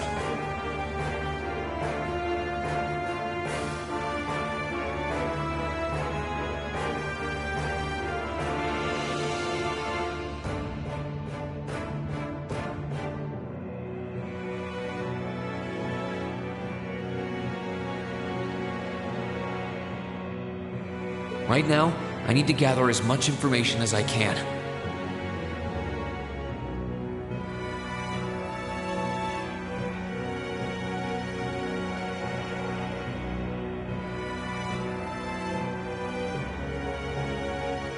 I can make my choice after that.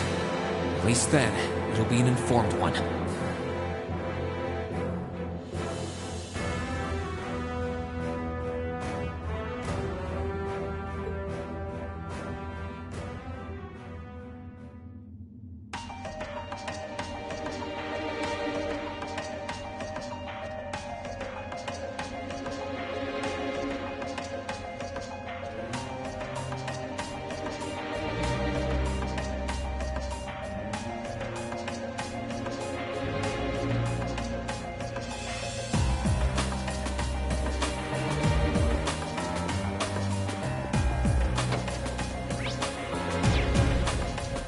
Sense someone inside. Huh? It's open. Come on in. That sounds like... Excuse me.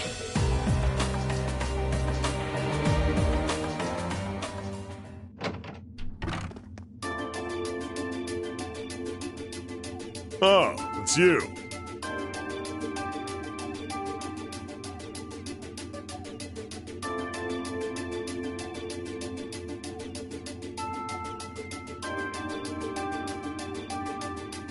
Finished talking with C? His name's Crow, not C. And he's never going to be anything else for me. Oh, I know his real name. To us, he's always gonna be C. That's our leader. He might be young, but each and every one of us look up to him and respect him.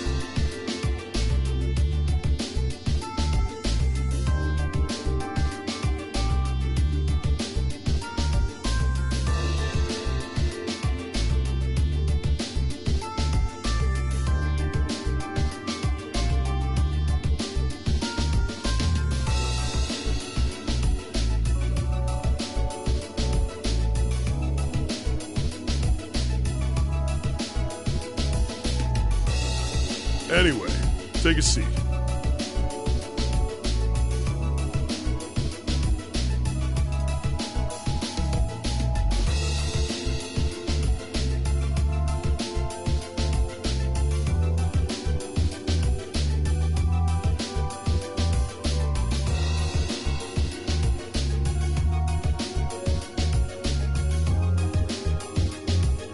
Got a whole lot of questions, I bet.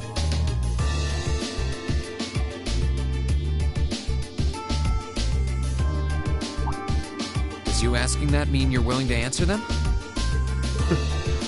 Depends on the questions.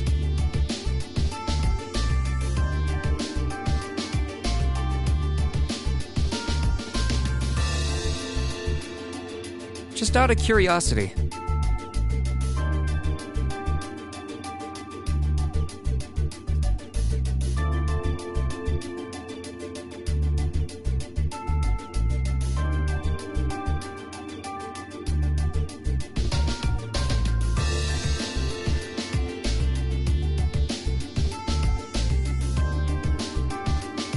How many members does the Imperial Liberation Front have left?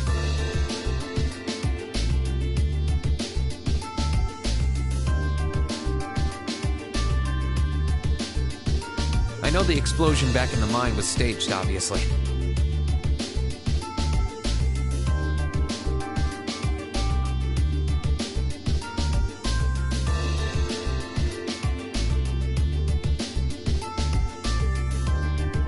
Sure was. Anyway, 10, give or take.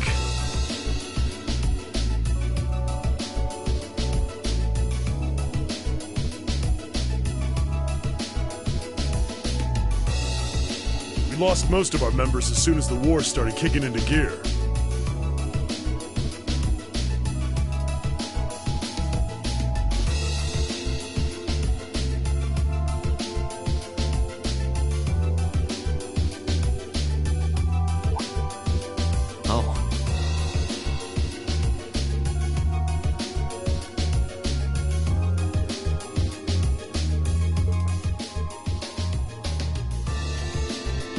Is that because the group's primary objective had been fulfilled?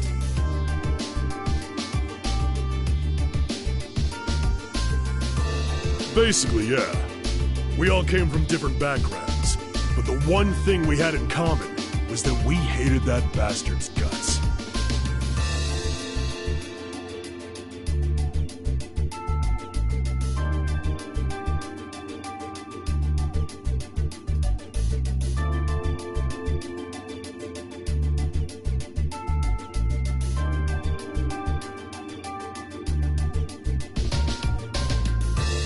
So after he'd kicked it, most of the guys didn't really have any reason for sticking around.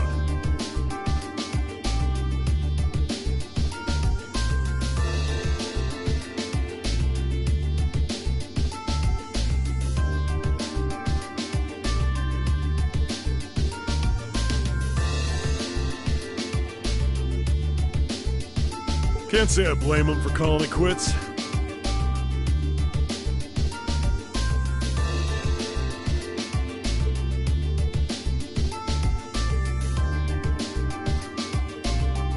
Crow said that seeing this war through to its end was the last part of his game.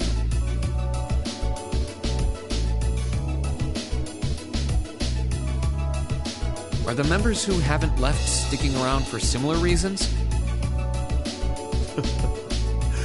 Interesting question.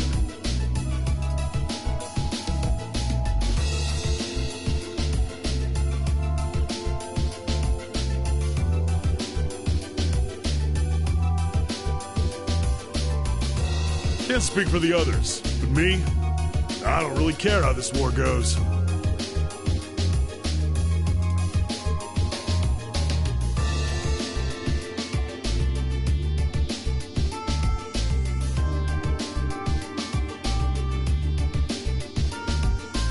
I mean, I'm a former Jaeger who can hold his own in a fight. I've always lived for war.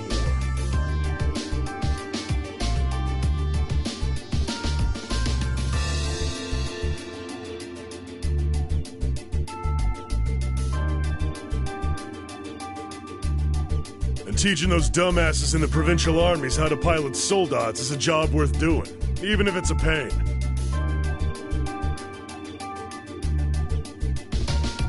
If we disband, I'll find myself something else to do.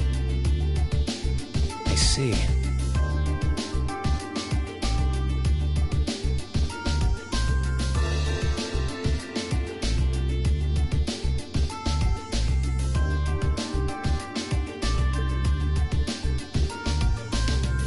I can't defend the assassination of the Chancellor or what you did near Trista.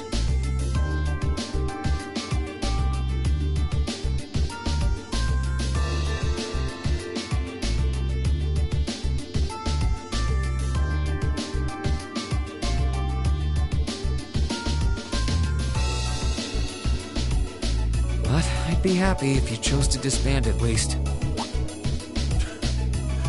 You're a funny kid, being oddly nice to us after all the shit we caused, don't you think? The cycle of hatred's gone on for long enough. Crimes you've committed will never vanish, but no one wants this war to go on longer than it has to. It's not as though you guys want war, do you? That's enough of the niceties. You've got time to worry about us. Use it to worry about yourself. Whether you choose to side with the Alliance or go against them.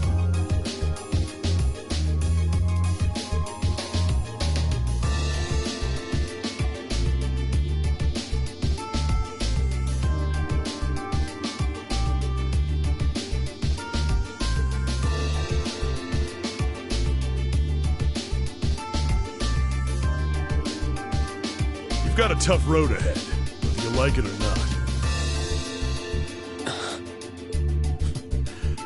Make sure to think long and hard before you decide. And if we end up as enemies again, show me what you got. On the battlefield, I mean. Excuse me.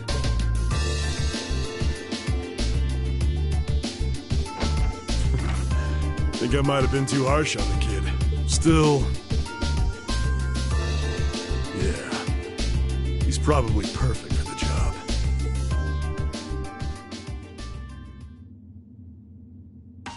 He saw right through me.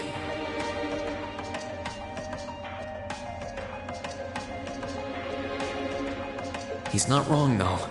I should be worrying about myself right now. He seemed kind of different, though. Like he'd lost his spark.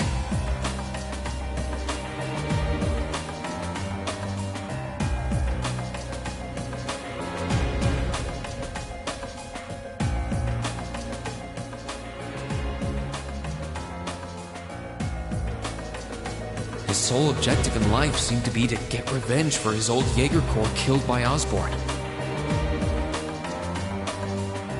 Maybe he's just not sure what to do with himself now that he's done just that?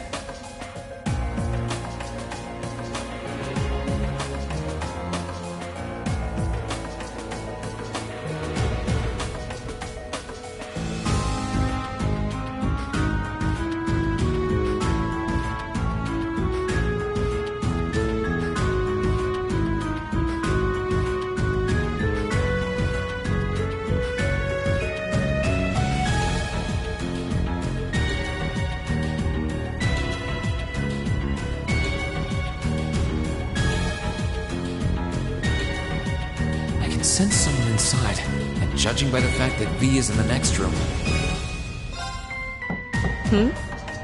Come on in if you like. Excuse me.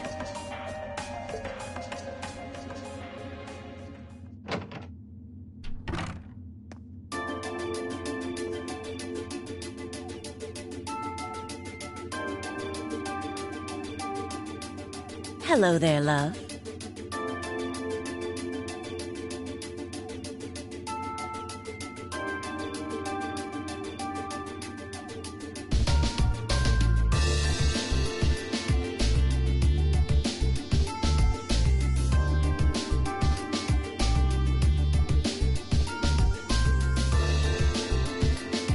You came on board yesterday, so I did wonder whether we would run into one another at some point. Hello, Scarlet. Last time we spoke was a month and a half ago near Trista, I think. Quite a memorable day for both of us, wasn't it? There's no need to stand over there. Come and have a seat. I'll pour us some tea. You really don't have to.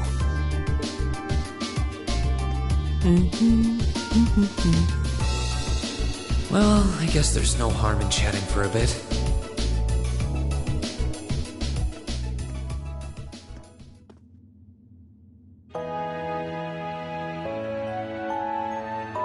These tea leaves really are wonderful, aren't they? Only the best for the airship of Erebonia's most powerful noble, I suppose.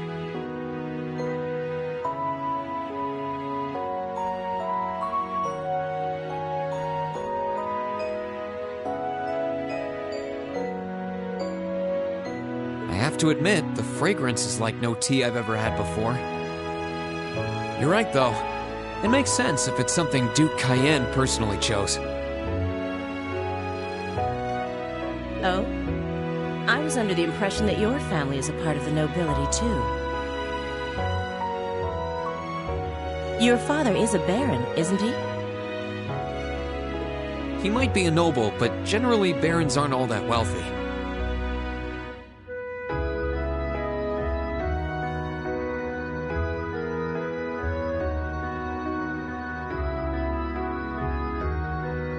We live a relatively modest lifestyle.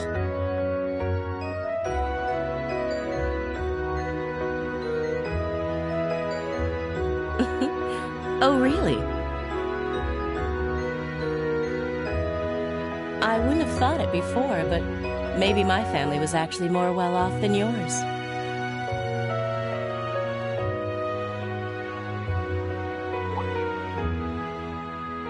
And Scarlet, I heard she lost her old hometown when he went and built a railway through it.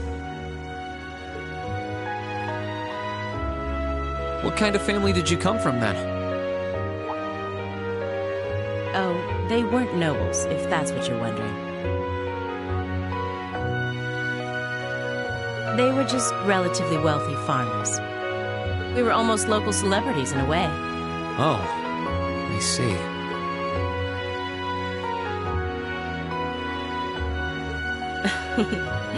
You're wondering how someone like me became a terrorist? It's written all over your face. Well, I can't deny that I'm curious. I heard that you lost your hometown because Osborne built a railway through it. Oh, did C tell you? No, I suppose it must have been V. He never was one to keep quiet about things.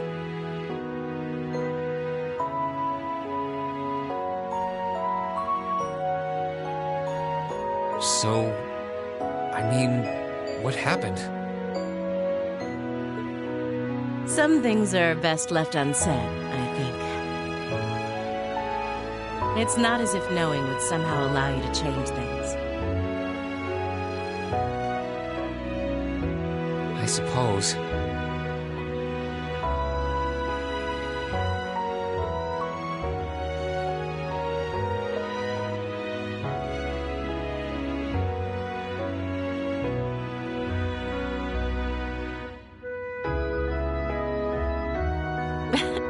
You're so adorable, Reen.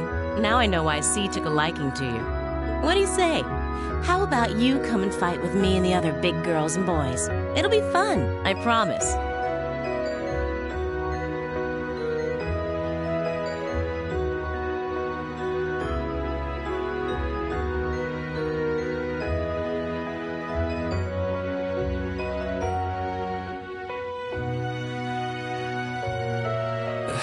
Please, stop teasing me.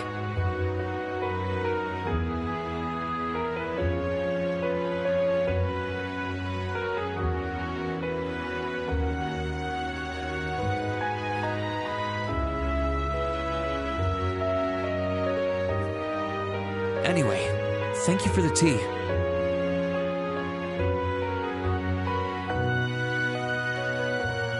It wasn't just made with high-quality leaves. It was brewed exceptionally, too. You're very welcome.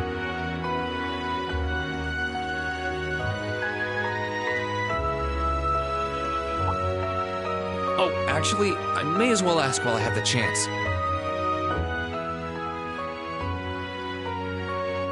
Where did you learn how to use that weapon of yours anyway? It's pretty unique.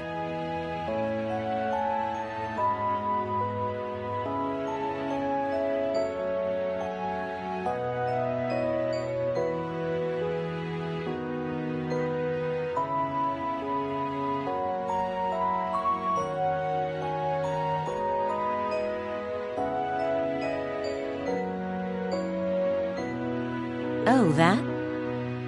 I suppose it can't hurt to tell you. The holy city of Arteria. The Arteria? Where the high seat of the Septian Church is? That's the one. It's called a Templar sword, and it's a traditional weapon in the church. A few years ago, I was studying to be a sister and was trained in how to use it there.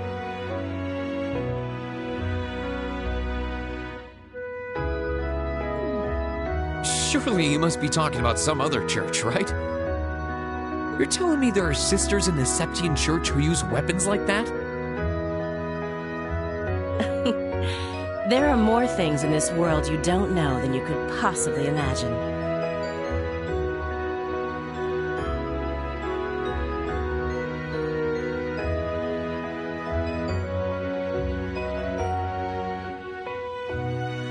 Well, it doesn't matter much now. I ended up returning to Erebonia before my training was complete.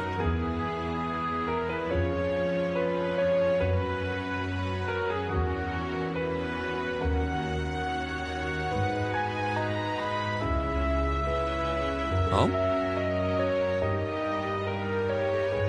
Anyway, that's all I'm telling you for now.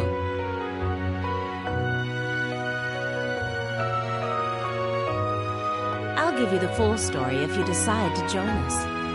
Sound fair? And if you choose not to join, well, that way has its own charms, I suppose.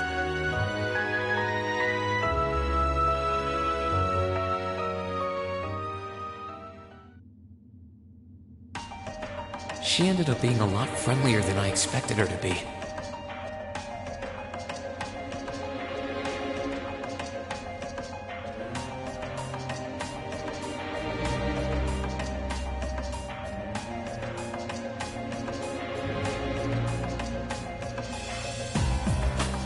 I wonder how much of what she was saying about being a sister was true.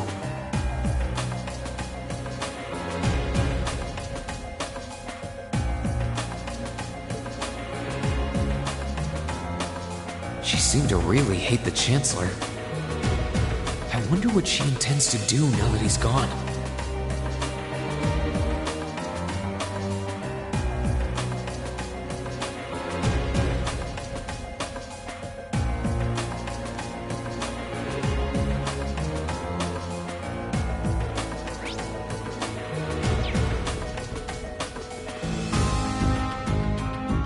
Good day to you, Reen Schwarzer. You're the Phantom Thief! You sure look comfortable. Why wouldn't I be? I'm as much a guest on this ship as you are. And who would deny themselves the pleasure of a ship so beautiful? The furnishings are immaculate. The food and wine are positively sumptuous. And I am of the firm belief that it's wasteful not to take advantage of the opportunities life presents you. And speaking of opportunities, don't just stand there. Take a seat and join me in having a drink. You've been blessed with the rare chance to sit and chat one-on-one with the most beloved thief of our time.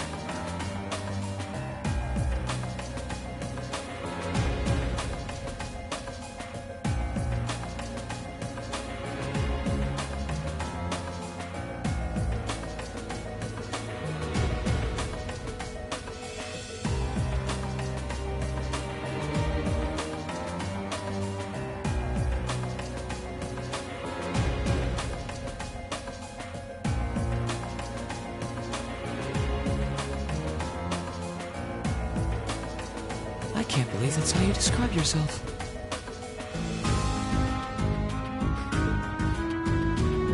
Well, what the hell?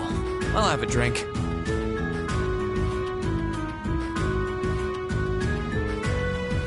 Nothing alcoholic, though.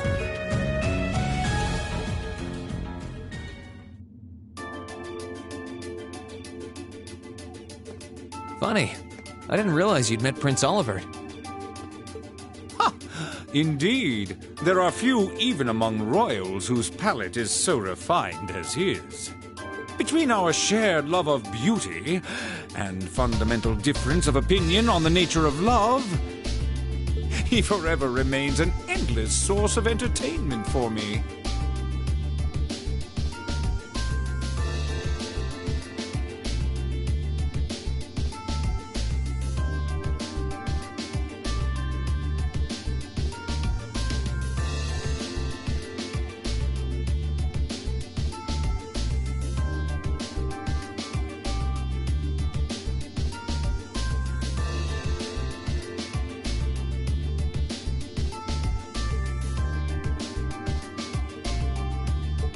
I suddenly feel very sorry for him.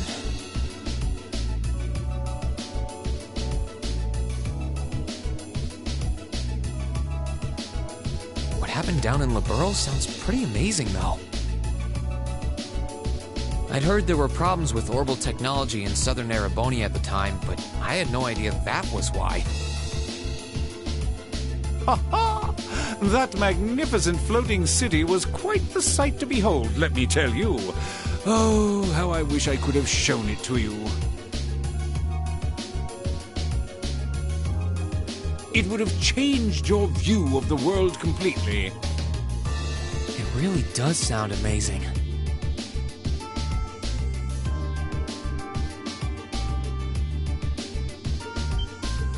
Wait, why am I sitting here having a friendly discussion with a wanted criminal?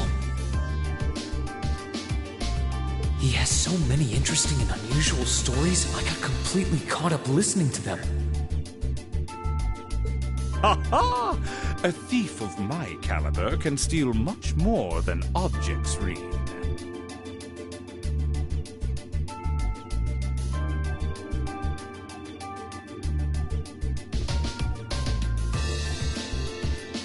There. I was able to steal much of your time and your interest. Perhaps I stole your heart as well?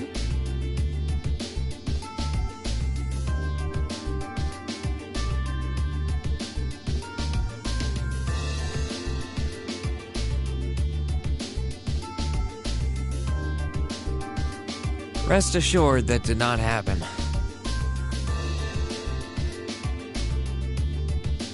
Your stories were interesting, though, I'll admit.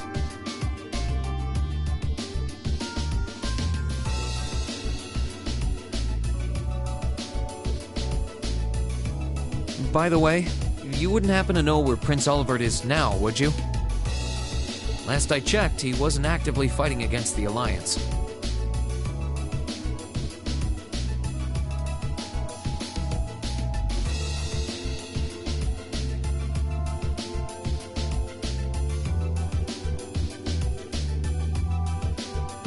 Ha ha! I imagine Duke Cayenne would welcome a man like the Prince with open arms into the Alliance, if he so wished to join.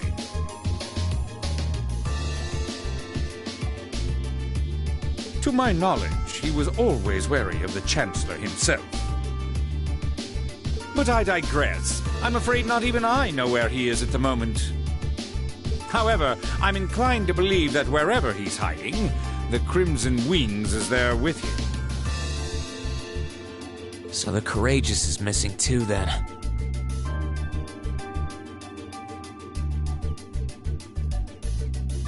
Although the Duke's got some nerve if he expects Prince Olivert to side with him after he imprisoned the rest of the Imperial family.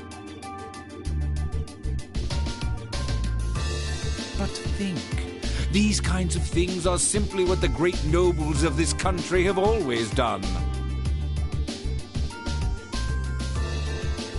The War of the Lions, too, was brought about by numerous families of some standing, backing potential successors to the throne. Emperor Dreikels, as a late arrival to the war, was a mere exception to the rule. I wonder, does Prince Olivert think himself as the second coming of Dreikels?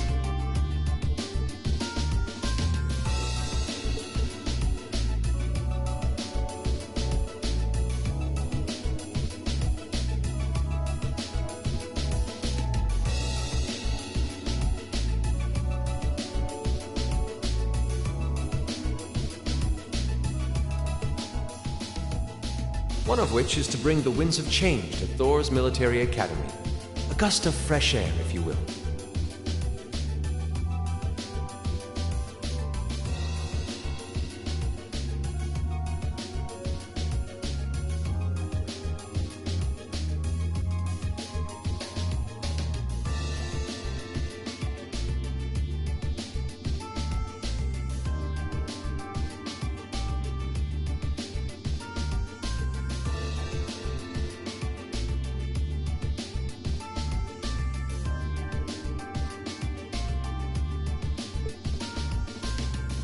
I'll admit, I hesitated to allow it, but I decided to place my hopes in you.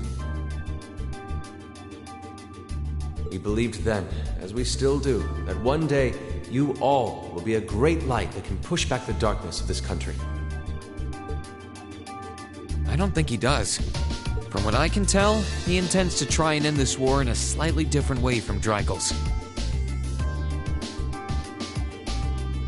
Oh? Do tell.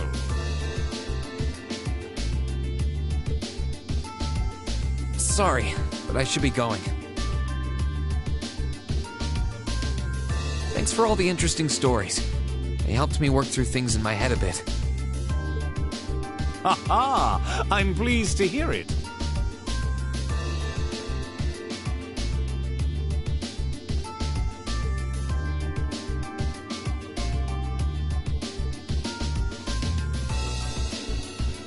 I will be waiting at the edge of my seat to hear which path you choose. Join us, and you'll be warmly welcomed.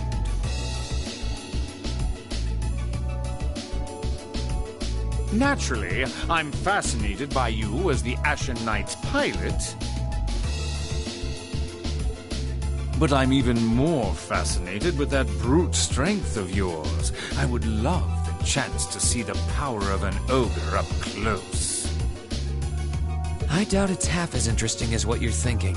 Anyway, if you'll excuse me.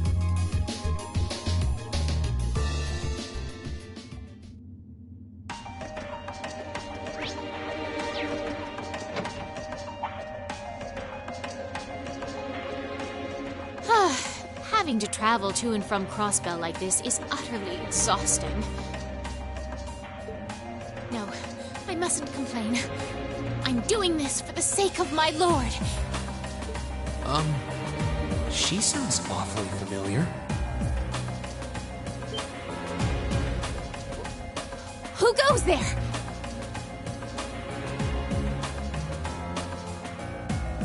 Wait! You're the Ashen Knight's pilot!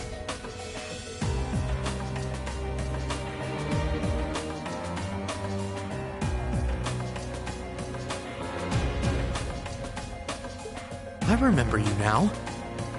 You're with Ouroboros, Duvali the Swift, right? Have you no shame? Is it perhaps normal for you to barge into a lady's room unannounced? You and that Arseid are only as bad as each other, I swear! Learn your place! Actually, I just walked through the door normally. I should have probably knocked before I came in, though. Sorry about that.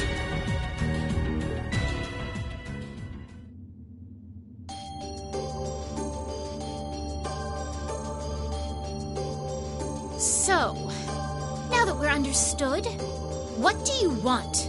Have you come to tell me that you'll be fighting on our side after all? Can you not jump to conclusions? Besides, it's not like you're working with the Alliance because you agree with what they're doing. Oh, naturally.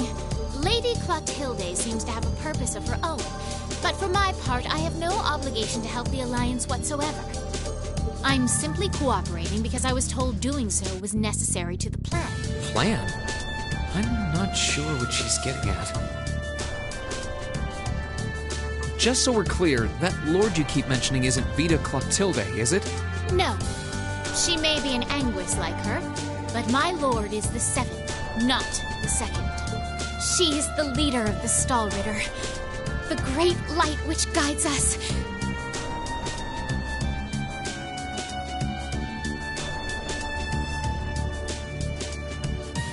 Gallant yet beautiful, proud yet merciful. She's the strongest knight of all, and oh, she's simply divine. Well, you've made it clear how great you think she is. So the head of the Stallritter is also a woman? She certainly is. And if you must know, 100 swordsmen of your strength couldn't hope to equal her. No, 1,000, even 10,000 of you wouldn't be able to so much as scratch her. Okay, I get it. She's strong. Still, if she's a woman who could be described as the strongest knight of all,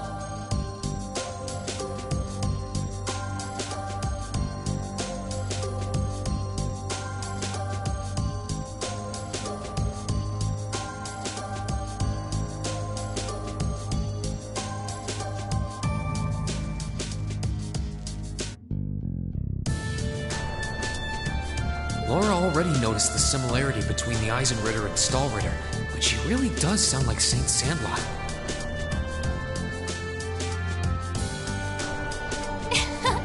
I see I've got you thinking. In Incidentally, I may have already mentioned her title, but one can never share my lord's glory too many times.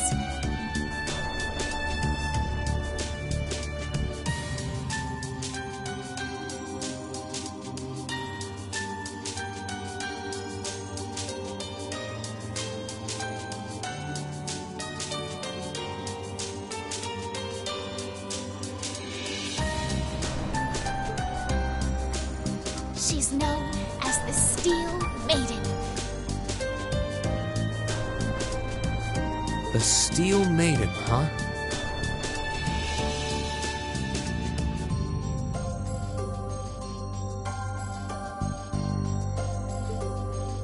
And with that, I believe that's enough idle chatter.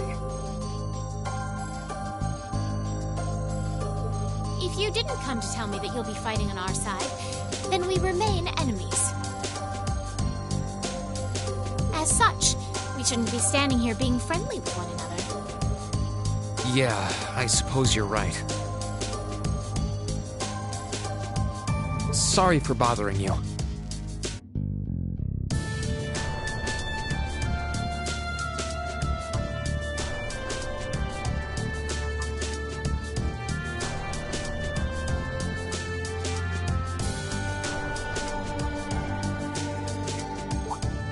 Actually, there was one more thing I wanted to ask. You're not an enforcer like Blue Blanc or Sharon, right? Is there any reason for that? You just had to ask. Enforcers are selected by the Society's leader, the Grand Master. And in order to be selected as one and given a number, that person needs to be burdened by some kind of darkness. But just so we're clear, there is no correlation between having a number and one's strength, all right? I'm quite strong. I didn't say you weren't. But it makes perfect sense. You don't strike me as someone who's carrying any kind of darkness with you. You're refreshingly sincere. Like someone who hates anything that strays from the path of righteousness.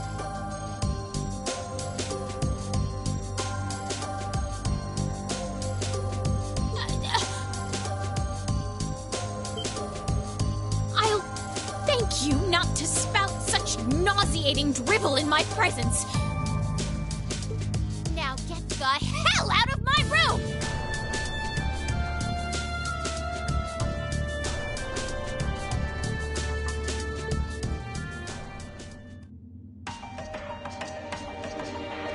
She chased me out.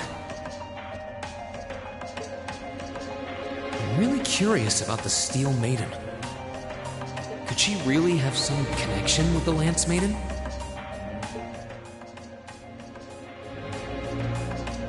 Perhaps even with the woman who helped us during our August field study.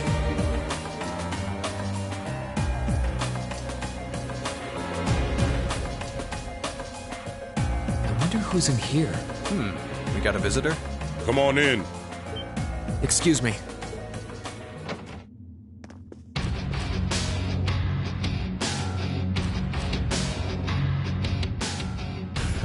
Figured it was you. What's up? Have a seat. Bourbon? I suppose not. Yeah, I really shouldn't. How come you guys are being so friendly, though? I mean, we're on opposing sides and all. Why wouldn't we be? It's not like we're on a battlefield right now. We're Jaegers. Nothing unusual about us trying to cut some throats one day than sitting in a bar with the same guys the next. Of course, if you would rather fight with us, that can be arranged. I shall have to politely decline. For one thing, I don't think I'd stand the slightest chance of taking you two down. Hey now, no need to be so pessimistic. He seems to think pretty highly of you. Have a little more faith in yourself. At the very least, you'd be able to give us a real fight in your divine night. Not that I'd have any intention of losing even then. Scared scary thing is, I'm pretty sure he's dead serious. Well, they're used to taking out tanks. They probably have their ways.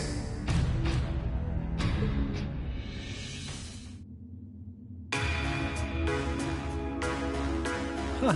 Oh, yeah? Ranking 72nd for the year in an academy full of big-shot students ain't half bad. Brings a tear to my eye to see our little Fee putting her heart into her education. And don't forget, she was the youngest of her classmates, too.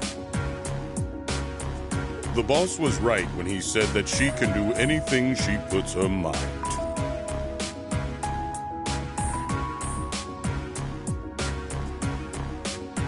You got that right.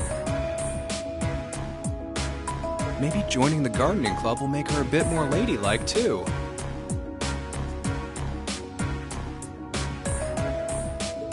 Oh, who am I kidding? She's still young. She has plenty of time to develop on that front if she so pleases.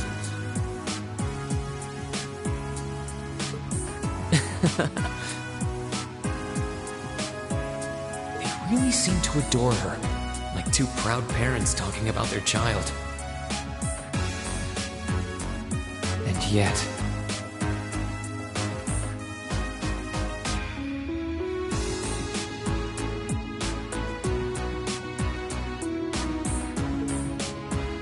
If you don't mind me asking, why did you leave Fee behind?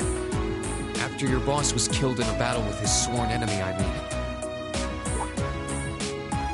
Oh, Fee told you about that. It sounds like you're closer to her than I thought you were. I trust this is simply me being paranoid. But you haven't tried making any moves on her, have you? No, of course not. I wouldn't dream of it.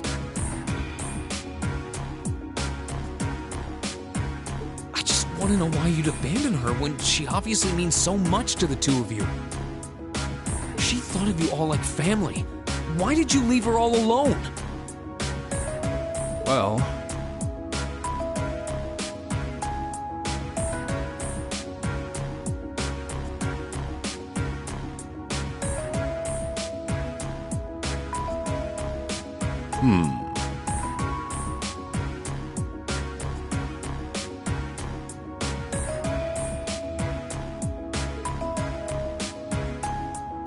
We had our reasons. Let's leave it at that. I know you want to know, but you're not the one we should be telling that to.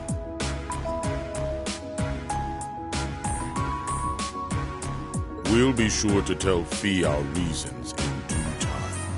Until then, leave the issue be. All right, I can accept that. Still, she's our classmate. In that sense, she's like family to me, to us, too.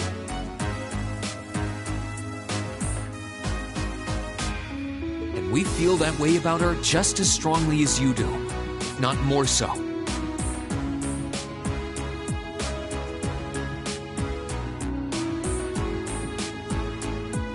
I want to be perfectly clear on that. Fighting words right there.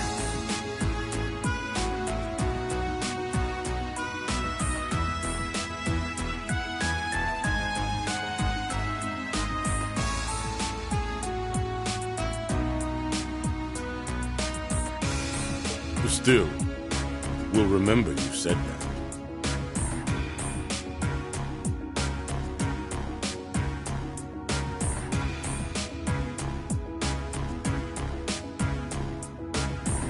Returning to the matter at hand, you're sure you haven't tried to make any moves on her? Come on, spit it out. They really are like two overprotective fathers. I was hoping to get a bit more out of them about what Zephyr is up to. All we did was talk about Fee the whole time. Oh well. At least now I know that the guys in Zephyr really cared about her, so it wasn't a complete waste of time.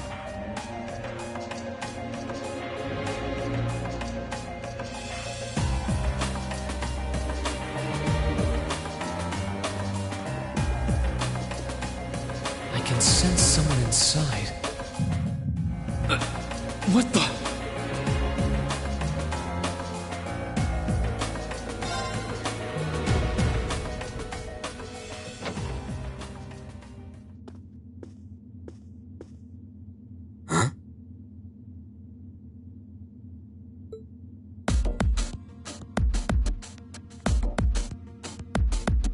Oh, it's you. Forgot you were staying here too. Yeah. What was that?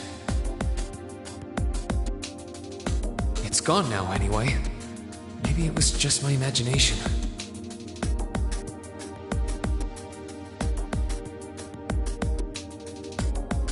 So what's up?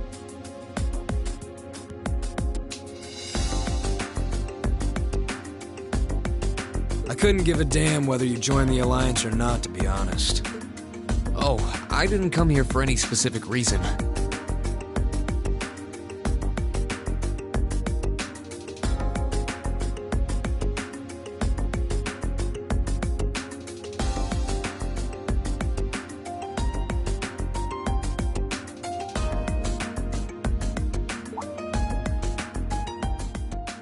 Interesting. You mixed by any chance? Could I sit and talk to you for a while? What a pain in the ass. So, what do you want to ask? When we ran into each other back near Berea, you asked a weird question. Something about being mixed? Oh, that? I didn't have the chance to figure out what that meant at the time, but what did you mean? Don't know if I can even explain that one. It's just something you feel.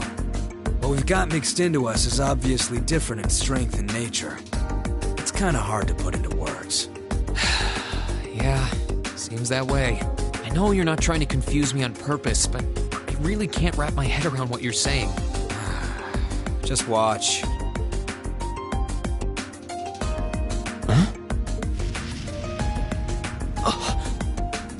No trick to it. I'm not using an ornament, it's not magic. And I'm not using an artifact either. I just will fire to appear, and it does. So it's just a totally unnatural ability? Yeah, I guess you could say that. Something that just gives you results, without the processes you'd usually have to go through to obtain them. You've got one too, right? Well, true. That power of mine wasn't something I gained from training.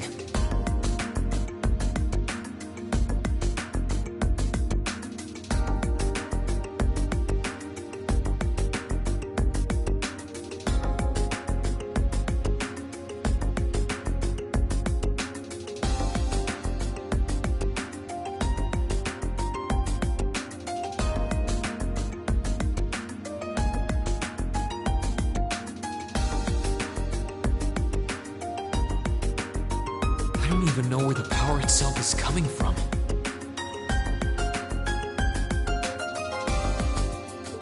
It's the same kind of thing. People who can do things like that usually have something mixed into them.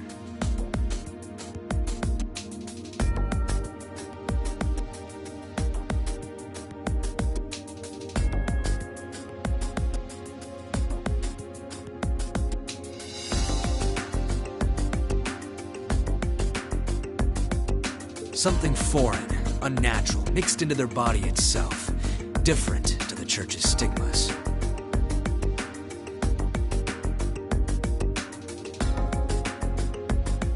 Looks like a pretty small part of it in your case, though. Oh.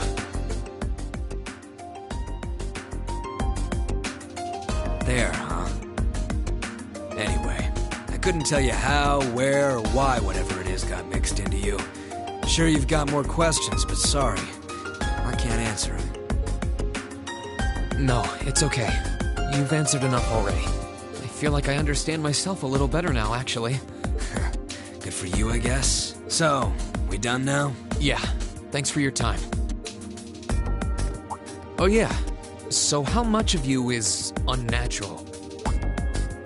Me? All of me.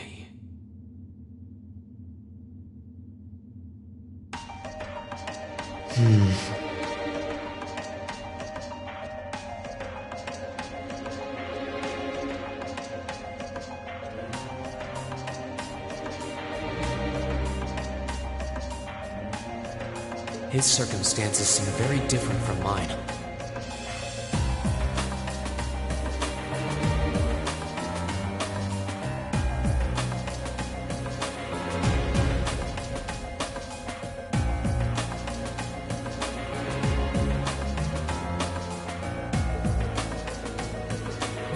Guess all I can do is remember what he said.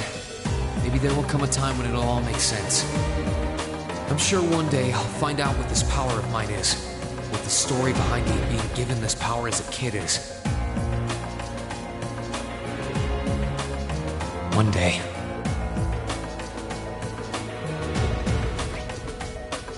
Huh? I think I can sense someone inside. Given the circumstances, I imagine it must be one of the people who fought us in Ymir.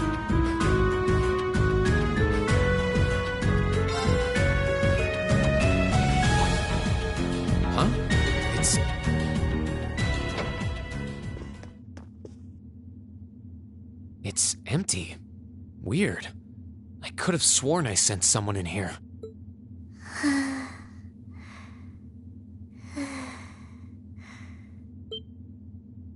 Oh.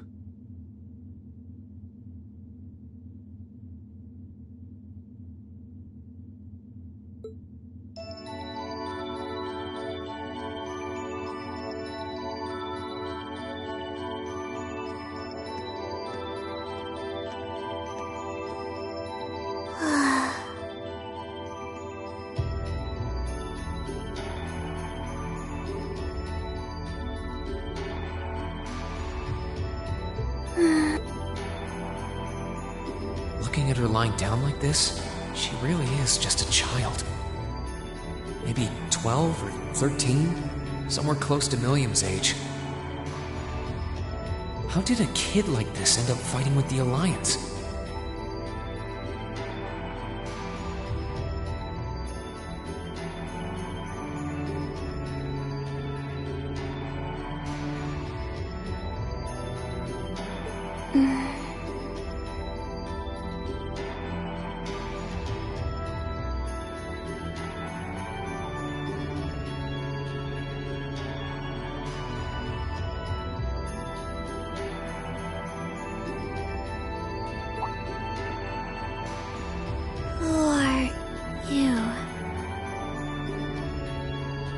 Who's calling me? Is she talking in her sleep?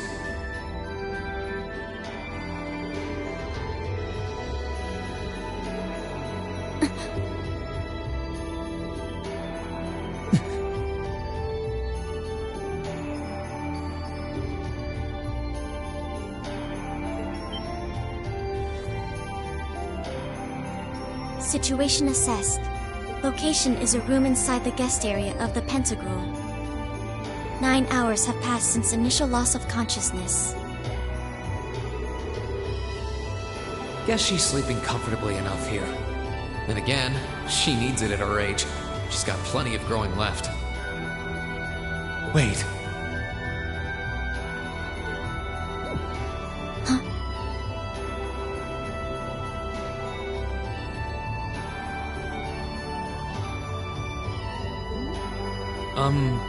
Good morning?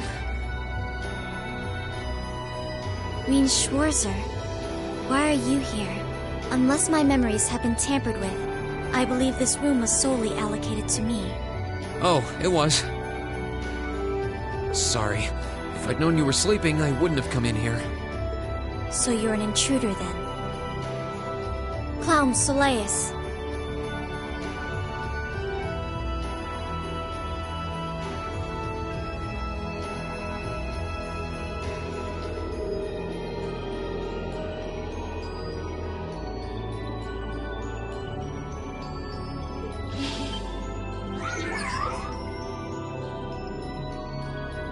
No, it was just an innocent mistake.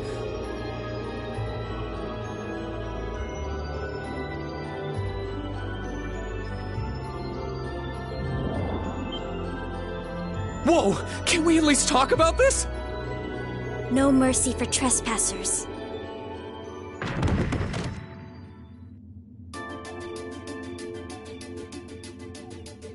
So you claim to have no inappropriate motives for sneaking into this room.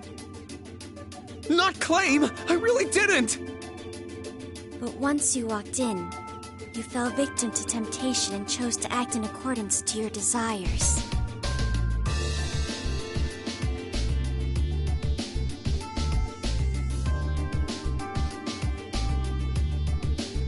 No! No, I didn't!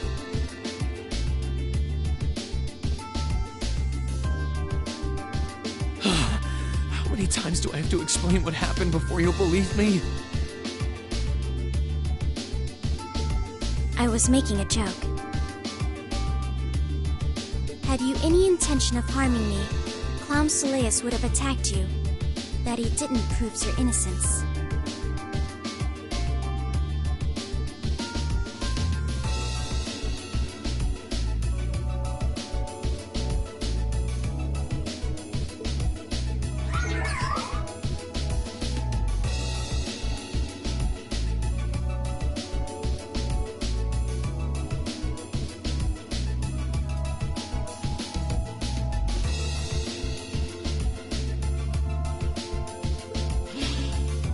Oh, right. Then what was all that for? Oh, whatever. I suppose it's my own fault for coming in without permission.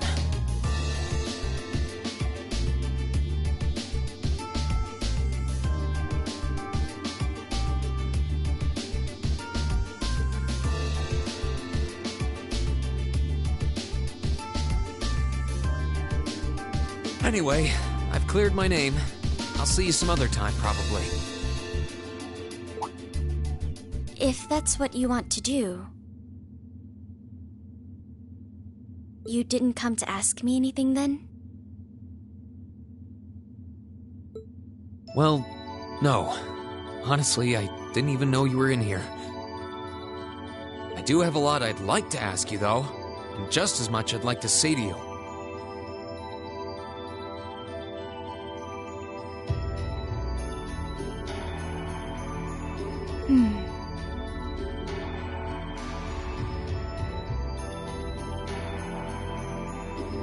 Okay, if you're offering. What are your reasons for helping the Alliance?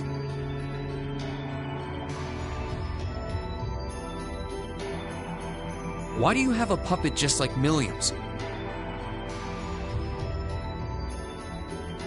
Just who are you?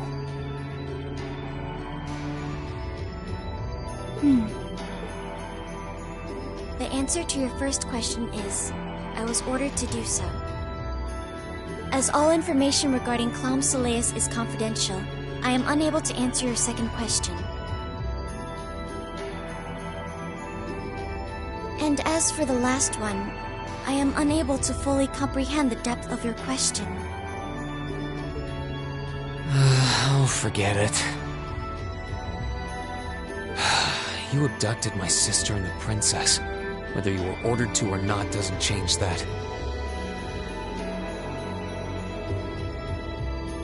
And it's not something I think I can forgive.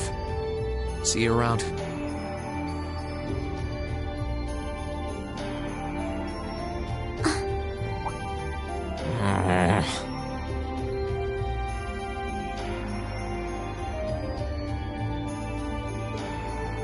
Sorry, that was probably too harsh.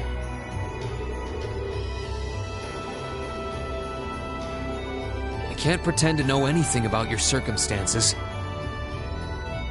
But I do know that you didn't abduct them of your own free will. Anyway, with that said, I'll be going. Maybe we'll have a chance to talk again sometime.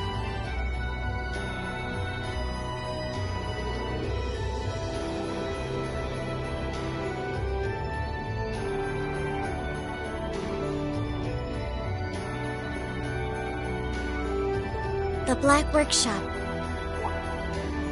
What? That's the name of the place I belong to. It was they who loaned me to the Noble Alliance. Unless you choose to join the Alliance, that is the most I'm able to disclose to you. The name doesn't ring any bells. And loaned? That makes it sound like... I suppose it's none of my business.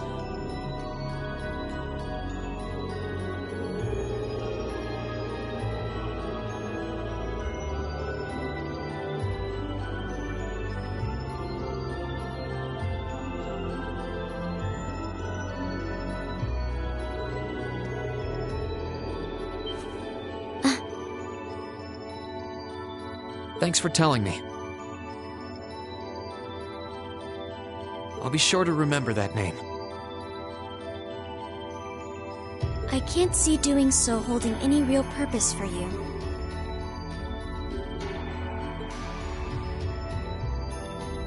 Incidentally, did you have any untoward motives behind what you just did?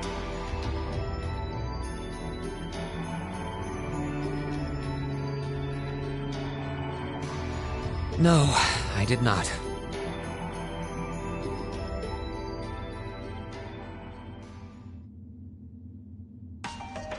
The Black Workshop? Loaned? Sounds like stuff worth remembering.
This should be the guest of honor's room. Time to see who's inside.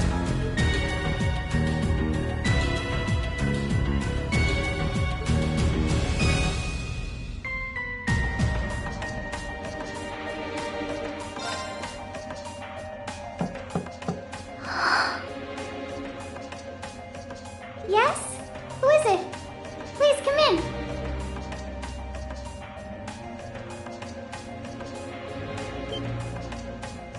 That sounds like... Excuse me.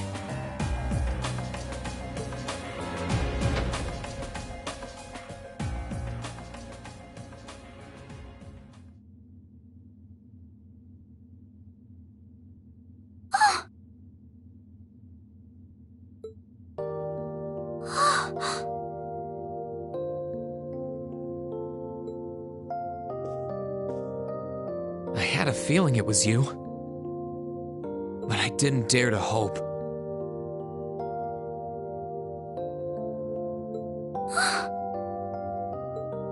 It's you!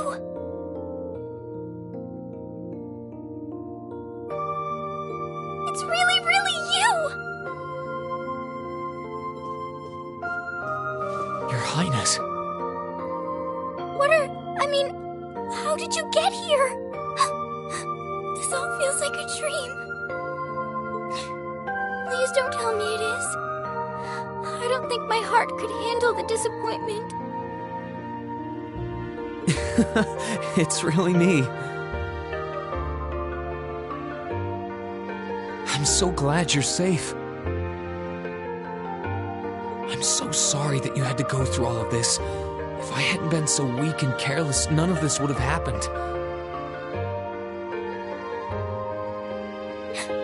You mustn't apologize. Simply being able to see you again is more than I could have hoped for.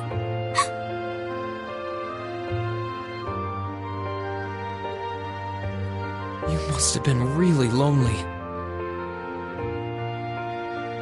I'm here for you now, though. I might not be the most reliable person for the job. But I'm not going anywhere.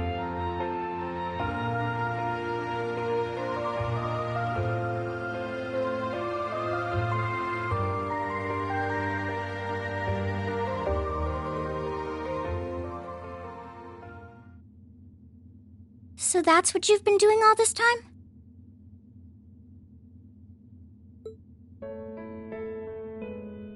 Yeah, I was happy all of us were able to get back together again.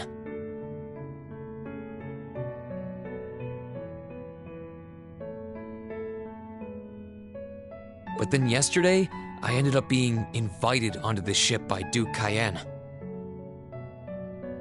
That's why I'm here, talking to you. I do recall thinking things were a little noisier than usual yesterday. Now I know why.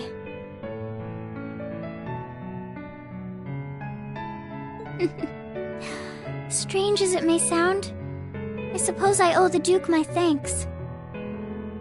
After all, if not for his invitation, we wouldn't have been able to find each other like this.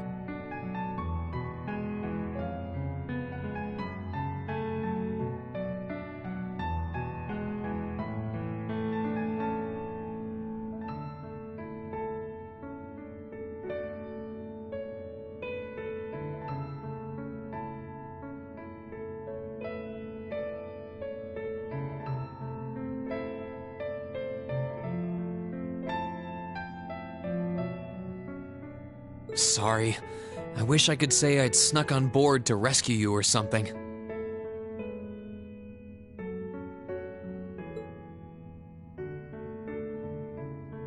Incidentally, I hesitate to ask, but... You want to know where Elise is, right? She's not on this ship, I'm afraid.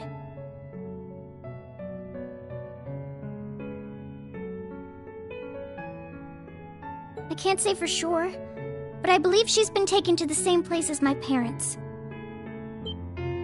Really? I'm sure it isn't news to you that my mother, father, and Cedric have been imprisoned somewhere.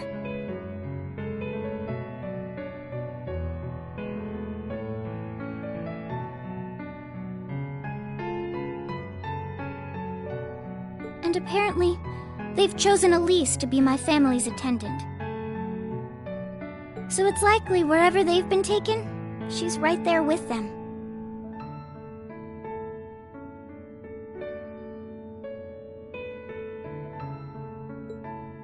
Really?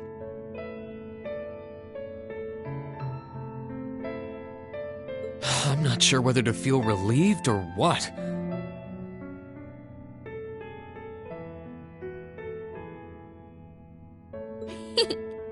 I can hardly blame you. I feel exactly the same way, even.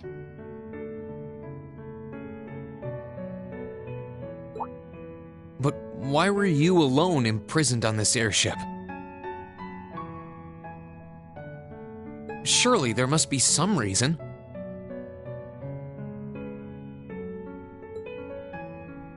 That was Duke Cayenne's decision.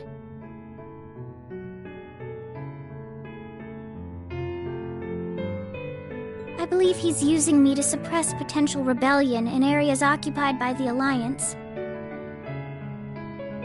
By having me address the people and calm them down.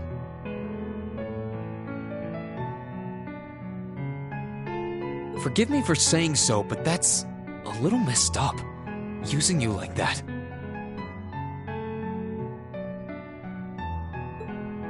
I don't especially mind doing it, honestly. It's a simple enough task.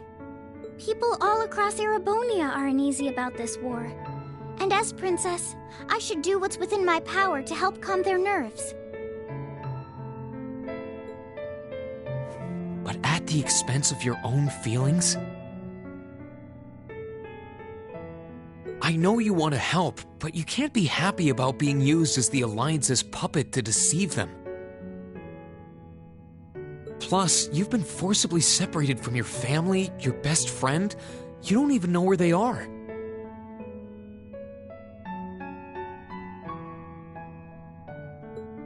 Yes, but...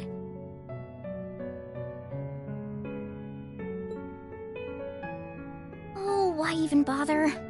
You see through everything, don't you, Reen?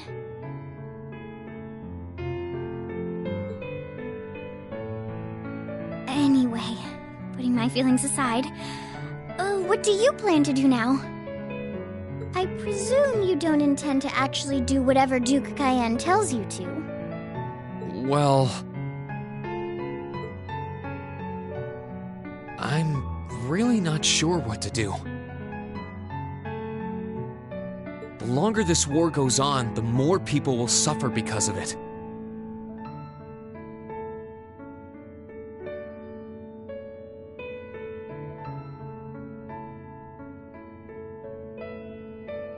But even so, I don't feel as though siding with the Noble Alliance is the right course of action.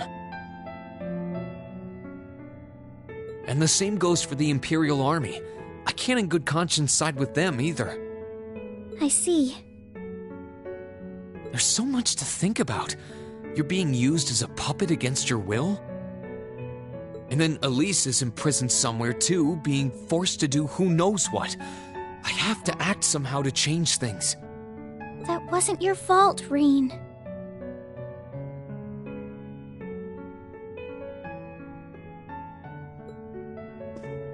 Ever since I was taken in by my family all those years ago,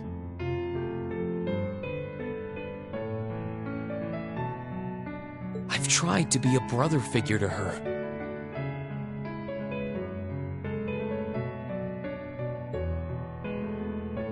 I became the person I am today because of them.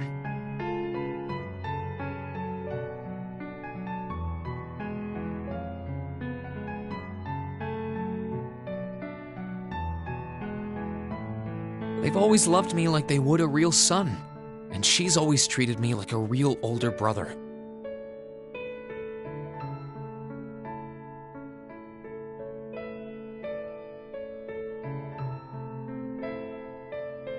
You saw that power of mine, didn't you? And what I look like when I use it? Well, yes, I did.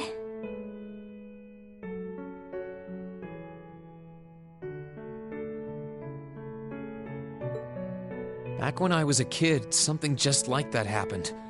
I ended up using it right there in front of her. She should have been terrified of me. But if she was, she never once let it show. She treated me exactly the same as before.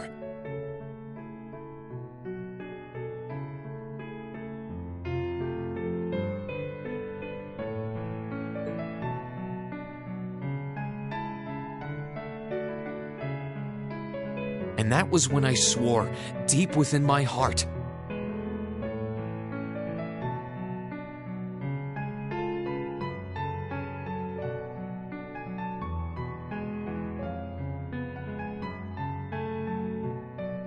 no matter what happened, no matter what I had to do, I would always protect her.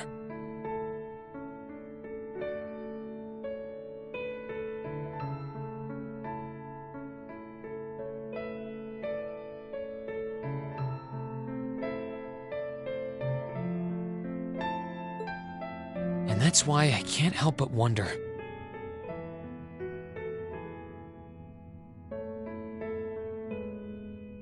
I can't help but wonder if now's the time to live up to that promise, if I should put her before everything else.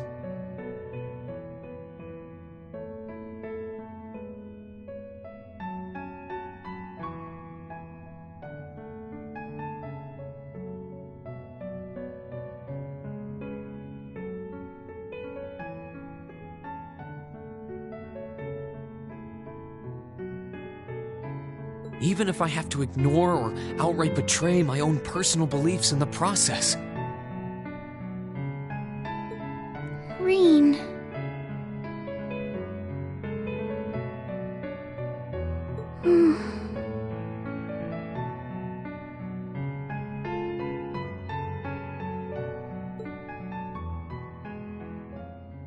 As your honorary little sister, I order you to get a hold of yourself!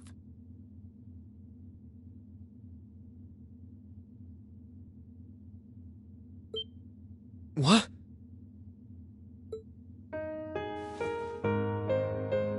Your Highness. I know Elise far better than you think I do.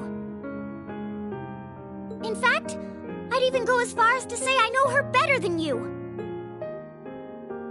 Reen, she's already told me so much about what happened 8 years ago. She told me about how that snowy day was what inspired you to take up the sword. She told me how traumatic that moment was for you. How what happened stays with you even now. And she even told me that, while she hated how she felt the tiniest bit happy because of it. Because it meant that your attention, your guilt, and your sense of responsibility were directed towards her and no one else.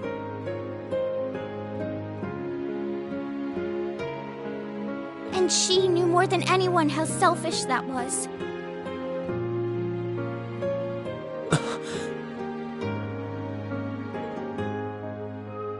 She may have had other reasons for choosing to go to Saint Estrella.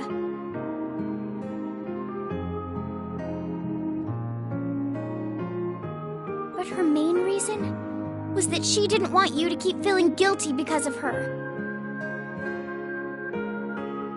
More than anything else, she wanted to free you of your burdens.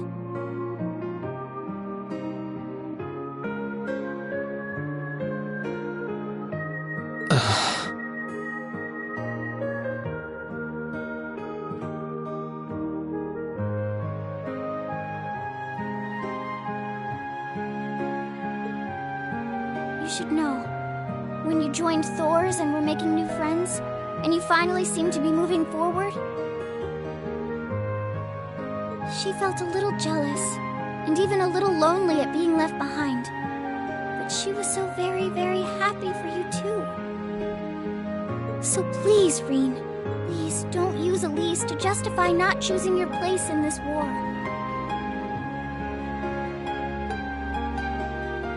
Because I know for a fact, she wants you, of all people, to carve your own path and find true happiness.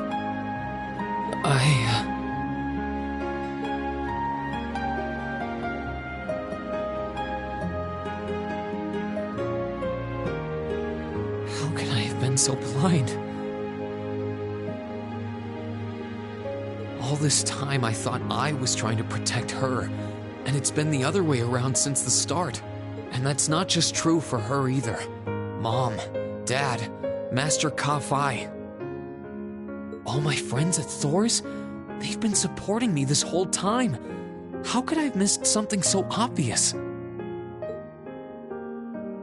I think I finally understand what I've been lacking inside of me all this time.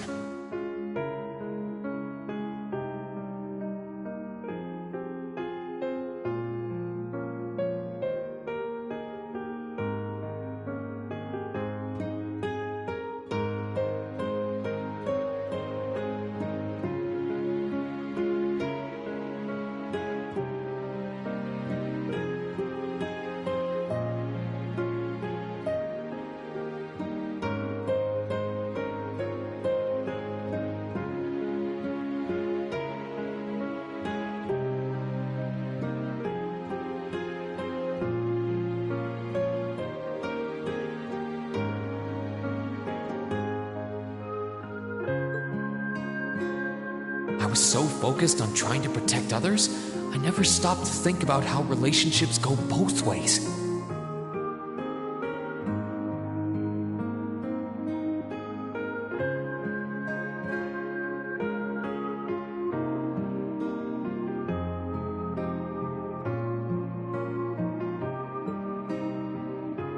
Others try to support me just like I try to support them.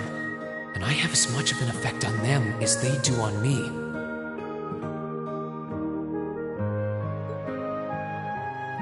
How did I not realize before now? I'm sorry, Master. I think you gave me that intermediate scroll a bit too soon.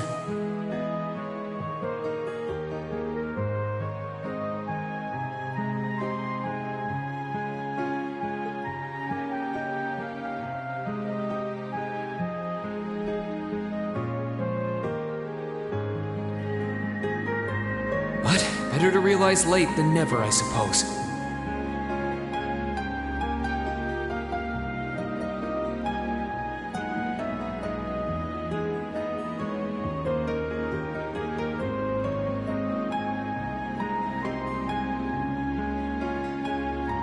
Because now I finally feel like I'm ready. As long as I keep that fact in mind, I won't lose control again.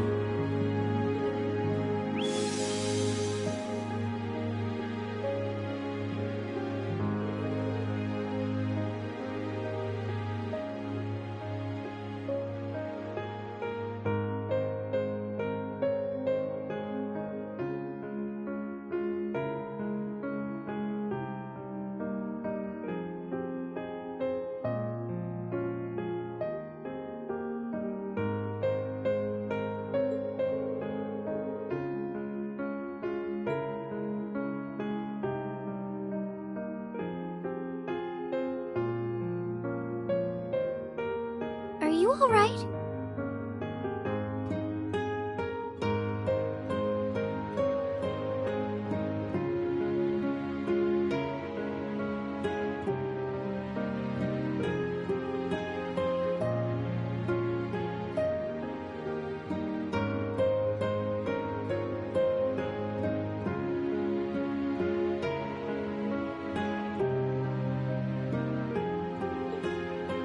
I'm fine.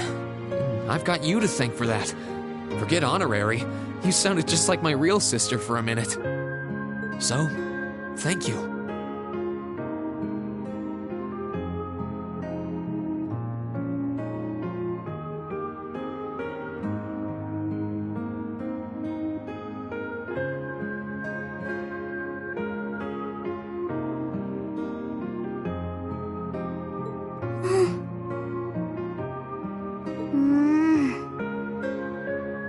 I think it's time we get going. I wouldn't want to keep my classmates waiting any longer than I already have.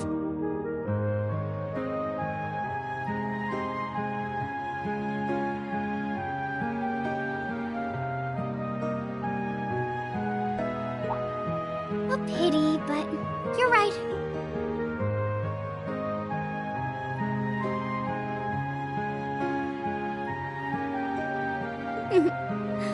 I was rather hoping we could stay like this a little while longer. But I suppose all good things have to come to an end. Take care of yourself, Rean. I'll leave Elisa's rescue to you. No matter what it takes, please. Why are you shaking your head? I said it's time we get going, didn't I? There's no way I'm leaving my sister's best friend imprisoned in a place like this. I will get the two of us off this ship, so stay close to me.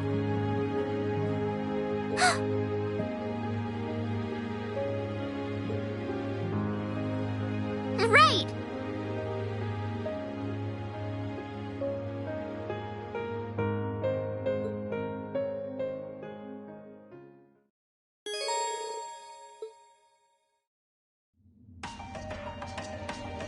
So, do you have an escape plan?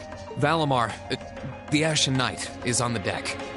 He's chained up there, but if we can get to him, I'm sure we can find some way to use him to get away from here. First, though, we need to find a way to get out of this part of the ship without anyone noticing. Alright then. I never imagined I'd be running away from here with you at my side. Elise is going to be so envious. Anyway, let's get going.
are a lot of very strong people here, so try to keep your voice down. Not to worry.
This looks like...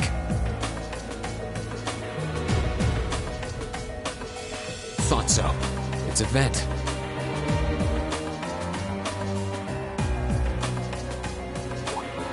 Well, that's convenient.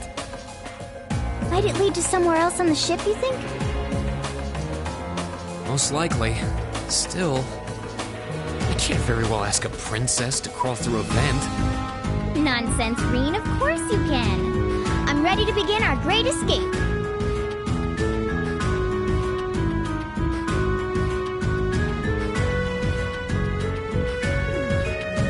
It's going to be all dark inside. And probably filthy, too. A little bit of darkness and dirt never hurt anyone. I had to travel through some fairly narrow underground passages when escaping from Heimdall, too. All right, how about I go first? I'm smaller than you, after all.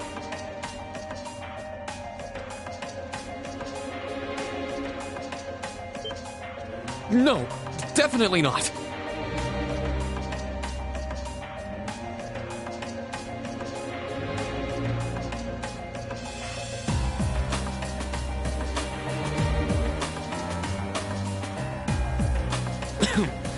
Well, as long as you're all right with it. But I'll be going first. Like I said before, just stay close to me.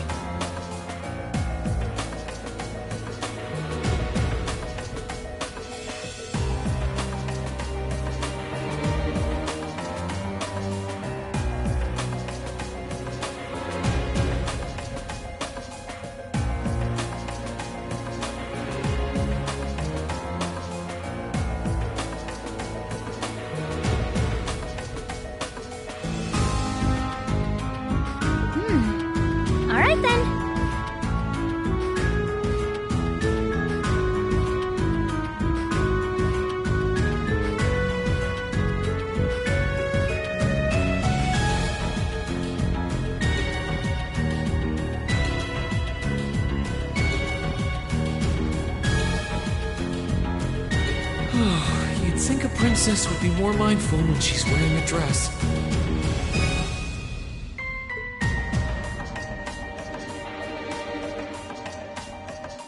Right! Here I go! Gladly! I'm surprised. It's not dirty at all in here. Maybe it's because the ship's newly built?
Looks like we're in the clear for that part of the ship, at least. My, that was intense.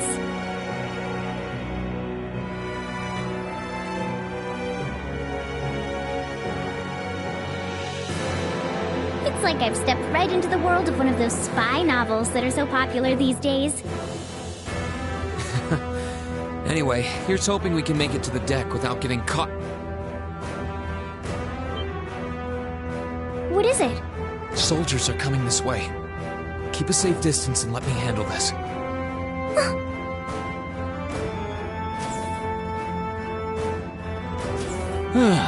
It feels like the closest thing we have to someone ordinary around here is that kid. It's pretty nerve-wracking having to be around them all. I just wish I could get to see Princess Alphen in person. Oh. What? Too late! Good luck, Green! Here I go! There! Careless!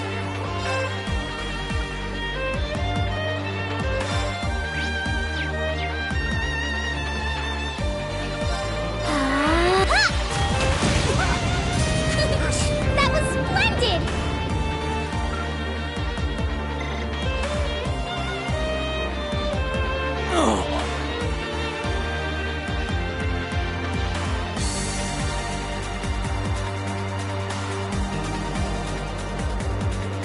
They're strong.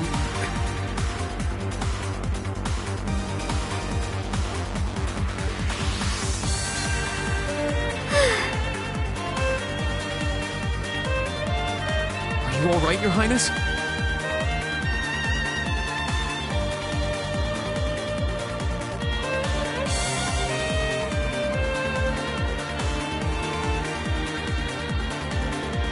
Yes, I'm fine. Thanks to you, of course.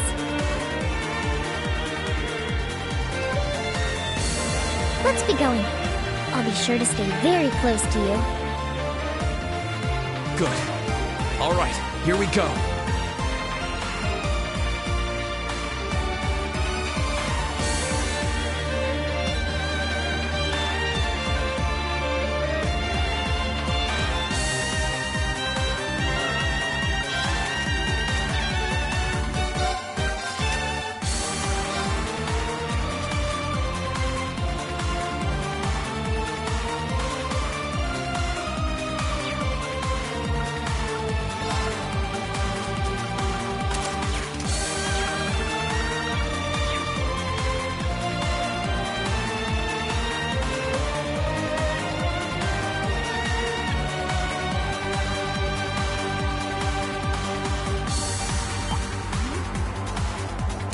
Now's our chance. Let's... Here I go. Sit! It's my turn. Arcus, that wraps things up in a neat little bow. Are they mechanical monsters? They're called archaisms.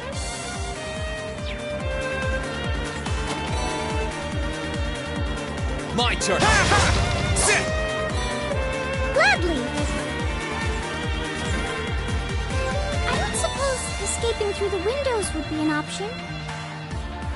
Probably not. We'll have to do this the long way.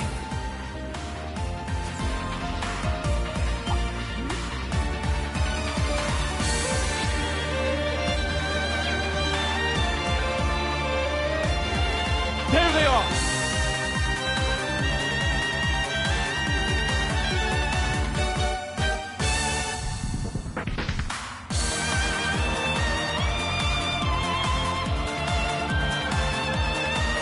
Recover the princess! Whew!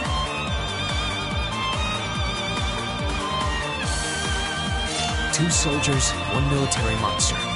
Shouldn't be a problem.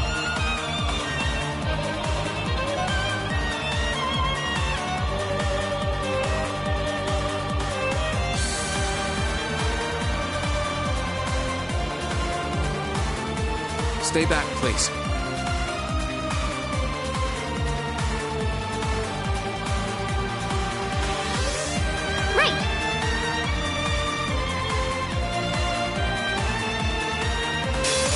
excited. Let's take them out. Let's move.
Stays small. It's fucking huge.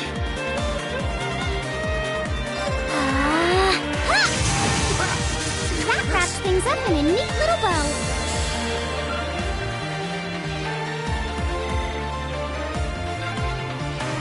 I'm shocked how skilled you are with arts. You are? You're so sweet.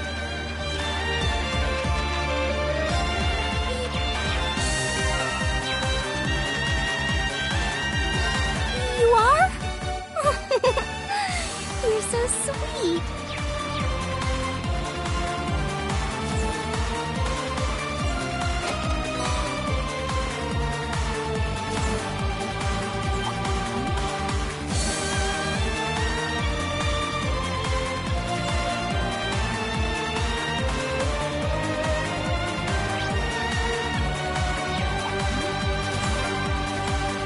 Oh, look! Let's move. A staircase! Hopefully this will lead to the deck.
How did you get ahead of us? Ha ha! I'll freely admit I wasn't actually expecting you to join the Alliance. But not even in my wildest dreams did I imagine you'd try to flee the ship with our dearest princess. You're a bold one, I'll give you that.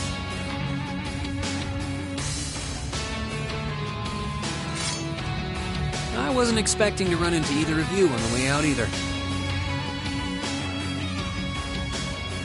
You guys aren't called the Phantom Thief and Doobly the Swift for nothing. Trying to praise us won't get us to let you pass. Ha ha! Princess Alfin is one of this nation's most precious treasures.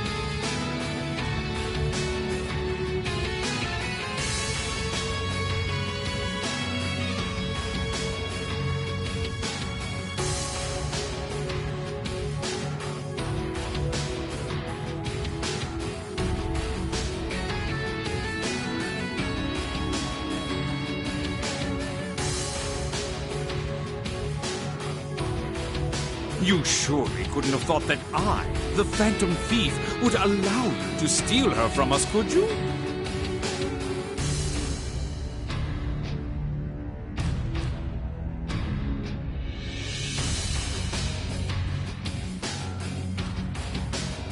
I'm not being stolen by anyone.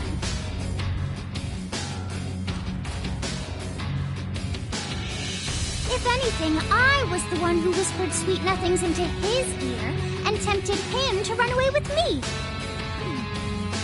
Oh my! What a passionate young lady you are. Forgive me for being so presumptuous.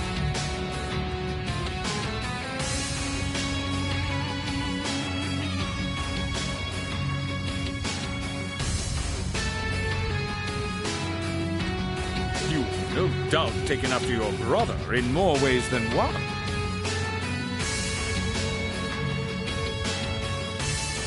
I'd like to believe that I'm not quite the oddball he is.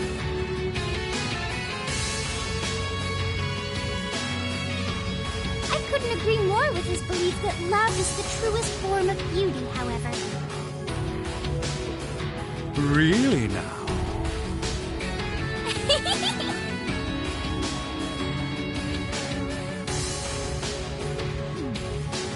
They're actually hitting it off. I think that's enough messing around for one day. You're an enforcer, Blue Lump. Take your work seriously and behave! Ha ha! I think the number of enforcers who take things seriously are in the minority, I'm afraid. Still, you're right about us having played around for long enough.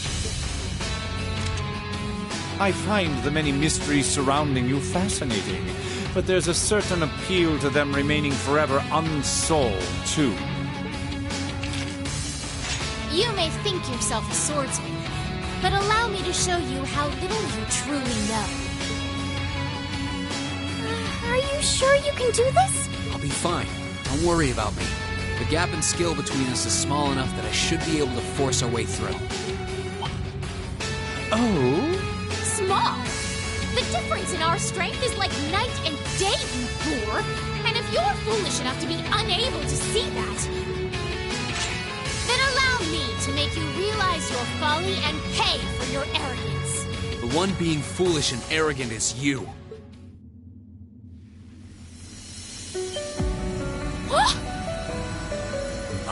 My. Rean? I owe me being able to do this to you, Your Highness. You and Elise. No. Everyone who's done anything to aid us in coming this far deserves thanks.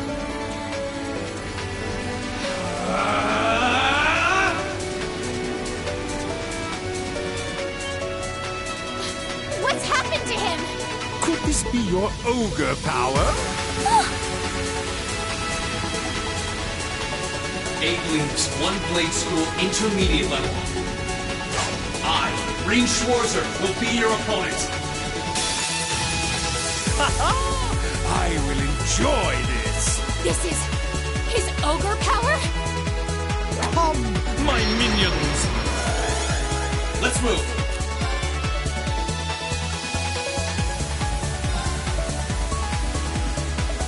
Arcane Gale! What?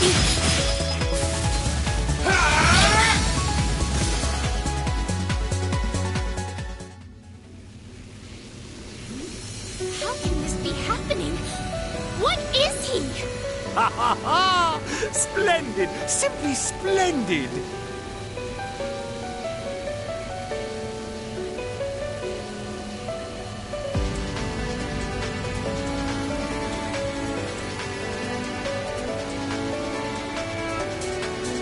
So you finally conquered your power and made it your own, did you? You continue to fascinate me, Rean.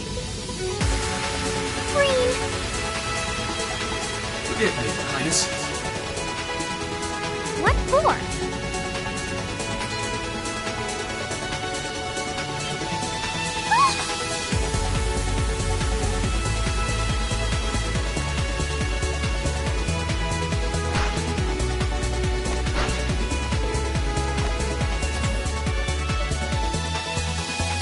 Goodness! Wait just a damn minute! Whoa, what's going on here? I don't know, but I don't think it's worth us chasing after them.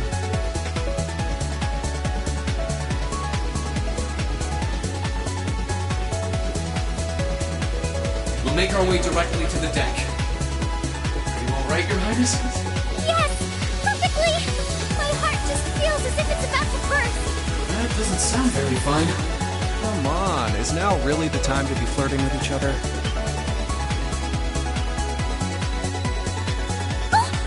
You're here too.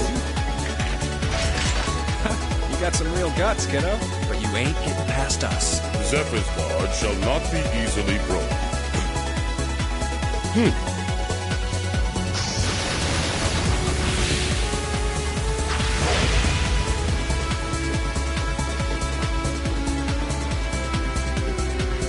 Looks like he's picked up a few tricks from our feed.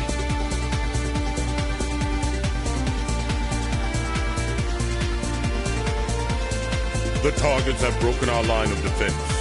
Commencing pursuit.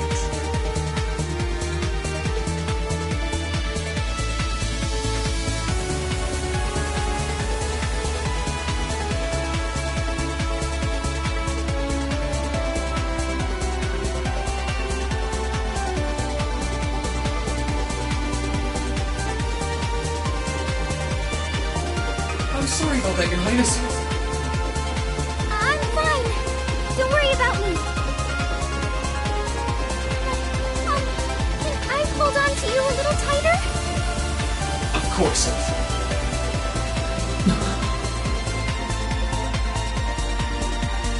Targets in sight. Commencing capture.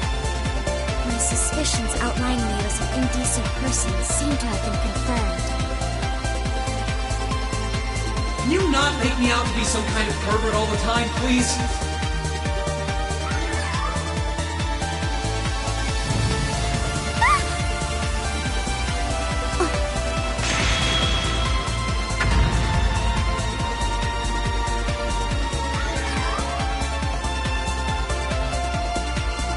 Target lost. I may have underestimated you, Schwarzer, in more ways than one.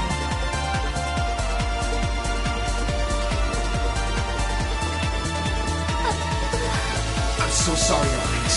I didn't really have any choice but to do that. I realize that's no excuse. I know you didn't. But she seemed even younger than me. How could you, Rean? That truly is indecent.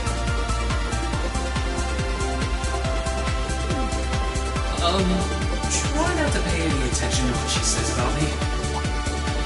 There's the exit. Don't change the subject.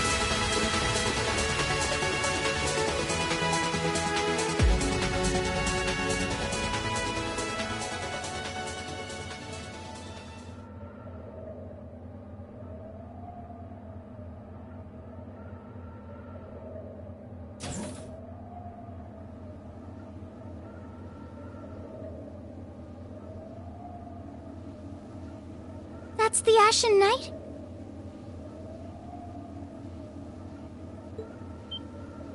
Isn't that... Crow? And...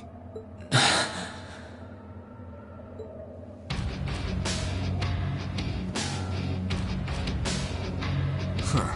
So that's how it manifests for you.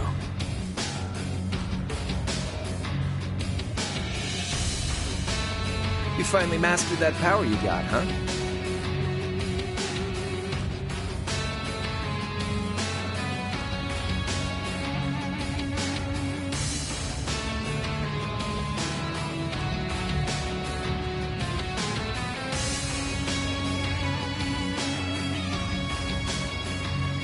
Still, you're one busy guy, you know that?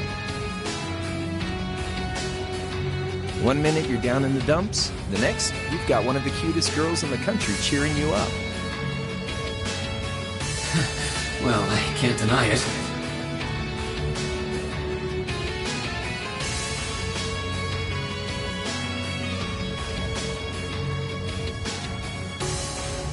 But she wasn't the only one. There was my sister, our classmates, even you, in a sense.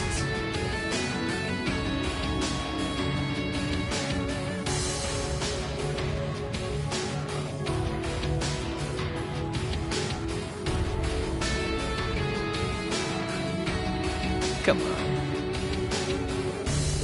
Can't say I'm not curious to see what that power of yours can do. But I think you get priority here, right? Yeah, let me have this one.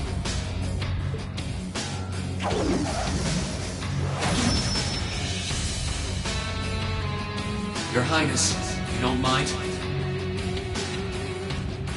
All right.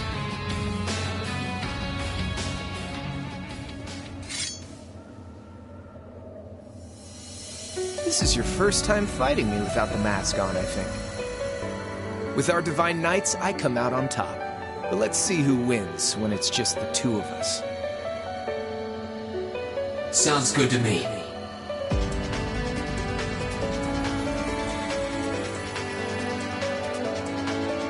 You managed to win against 3 of us at once in the catacombs below Heimdall.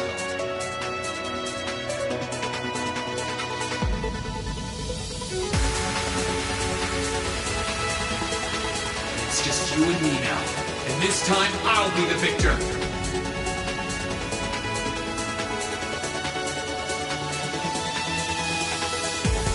Go ahead and try.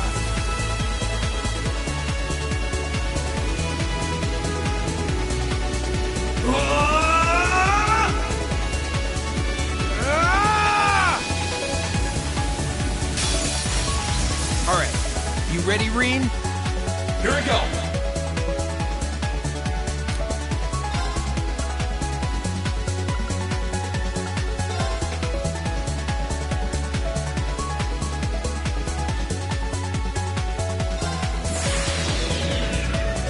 My blade will cleave ignorance and light the way.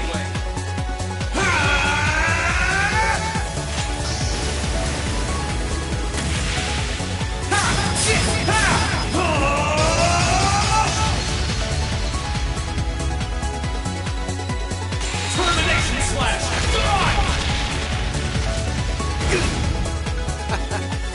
Damn. That's what I can really do.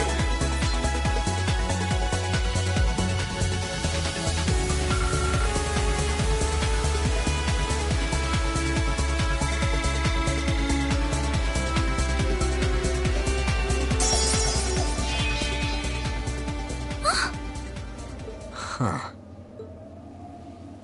You actually did it. I sure wasn't expecting you to beat me one-on-one. You fought pretty well yourself. It couldn't have been easy to last as long as you did against me like this. Reen!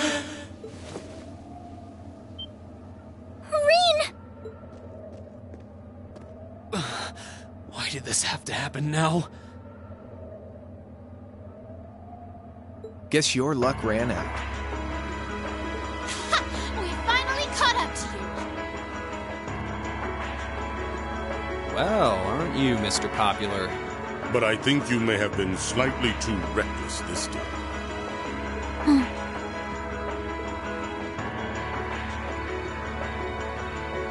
That wasn't a bad fight.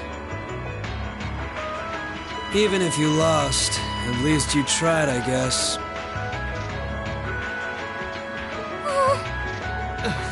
Your Highness, please move away from me. Be right back. I'm gonna eat my dinner. Hey, don't be too rough with... Look sharp!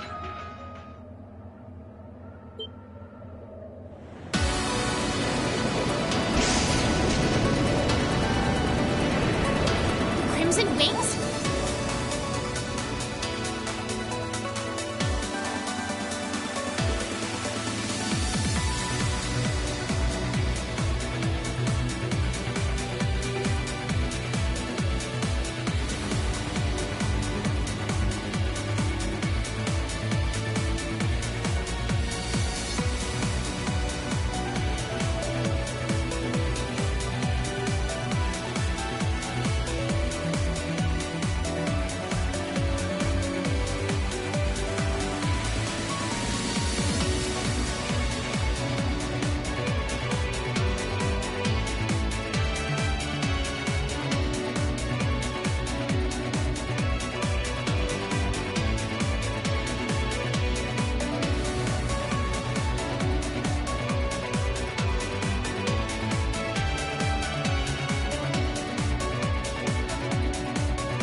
for the wait, Rean. Yo! We're here to save the day! You caught us all off guard back in Ymir. So this time we opted to take the initiative ourselves.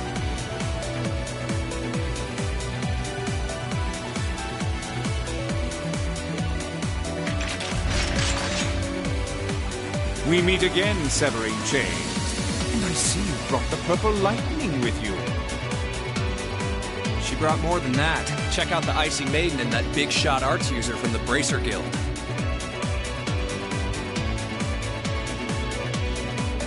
We couldn't ask for a more impressive one. However, Here it comes again.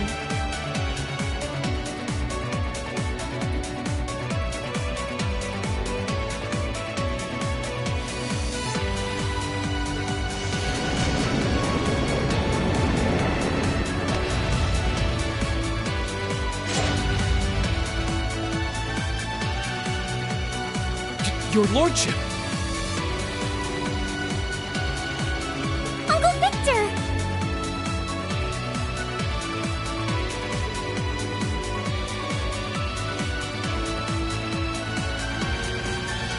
It's good to see you again.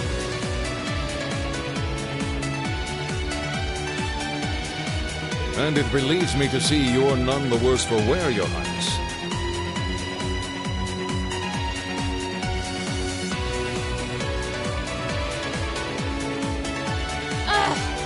Radiant Blade Master is here too? Huh. Wow. You're strong. Very strong. That's quite the nod coming from the blazing demon himself. I can see now why you're considered one of the fiercest in Ouroboros. And why some even claim you to be the Steel Maiden's equal.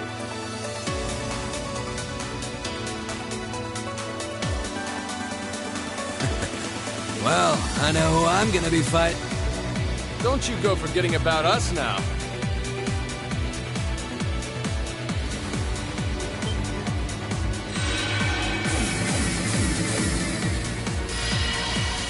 You're all here too?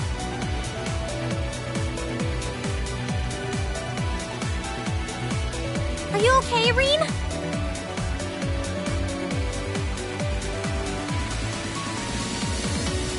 It looks like we've landed in the middle of something pretty crazy. And not a moment too soon. You came! Glad to see you're all right.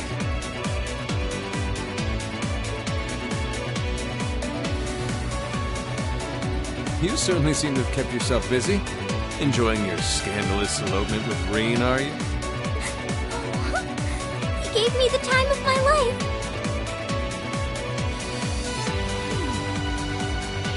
You guys were having that much fun, huh? And with our princess, Rean? To think we were so worried about you. You're not supposed to take it literally. So this is what you threw me out of Valimar for? Doesn't look very fun.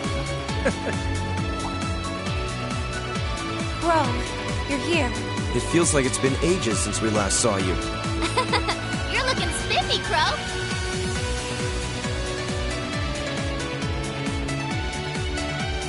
I'm hanging in there. Sure wasn't expecting all of you to show up, though. How are we even gonna settle this? That is the question, isn't it? I'd roughly estimate both sides to be of equal strength. Yeah? We'd probably just end up at a stalemate, huh?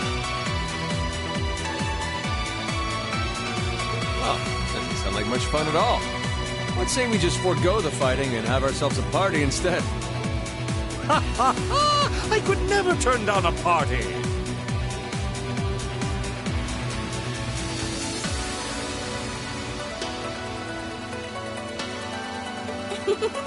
That sounds simply wonderful. I'll bring the booze.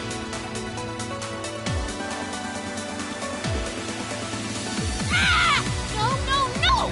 Can't one of you take this a little more seriously? This is getting us nowhere.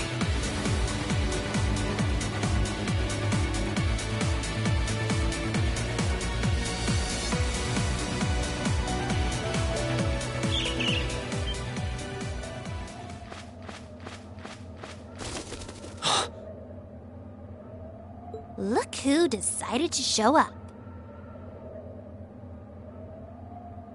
Krianos! Vida!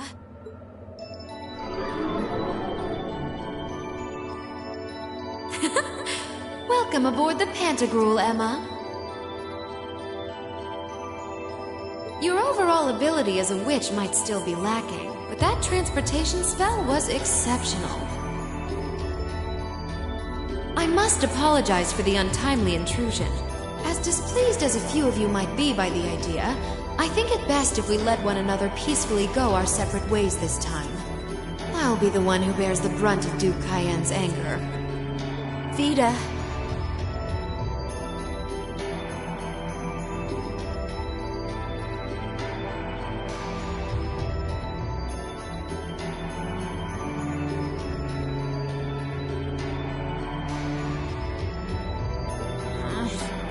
Can't say I understand why we should. It's not our place to question the orders of our clients.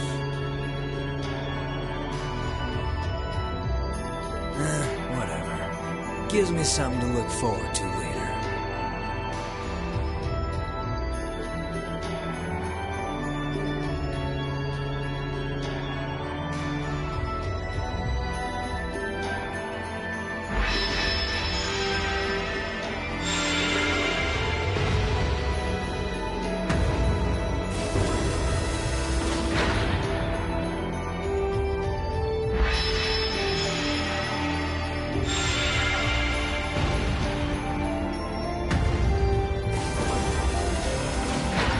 Okay.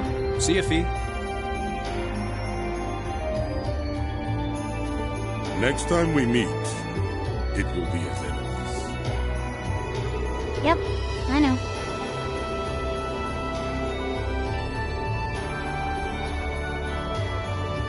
Aw, I was kinda hoping we'd be able to talk some more.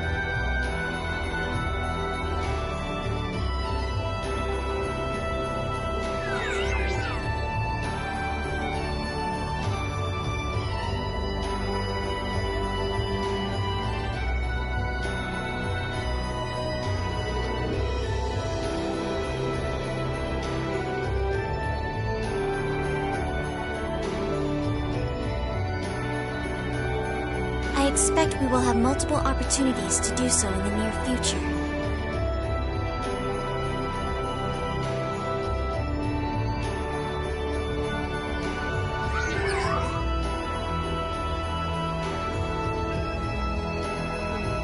Well, catch you later, Phantom Thief.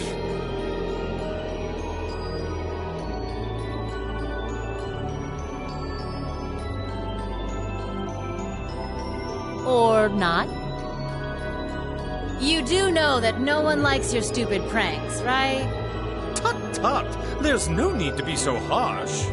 It's a shame we couldn't resume our debate on the nature of beauty this time, my most worthy rival. I could wax eloquent about beauty till I'm old and gray, but honestly, I think it's about time we settled things between us.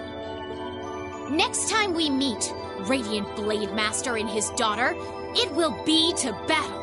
Well, I certainly have no objection to that. You seem to bear some manner of ill will against my household.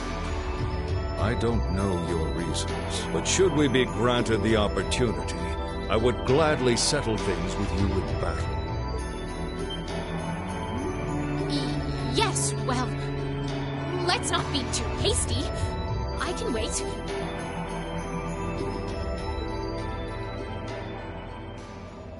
Guess that wraps things up for now. You've definitely grown, but you've still got plenty of room for improvement, especially when it comes to piloting Valamor. So unless you're up for another beatdown, I suggest you get to work on fixing that.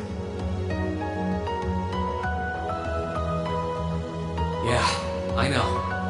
Oh, and just to confirm, you were the one who told Toval where I was, right? 2 days ago, I got a call out of nowhere on my Arcus. They gave me this crazy amount of detail on exactly where to find you, then they just hung up. Oh, now that you mention it, he does have the same voice as that mystery caller. I did think he sounded familiar. That must have been because I'd heard it during your concert at the festival. Damn, looks like the jig is up. You really did that? Oh, Crow, there's no shame in admitting that you care, you know.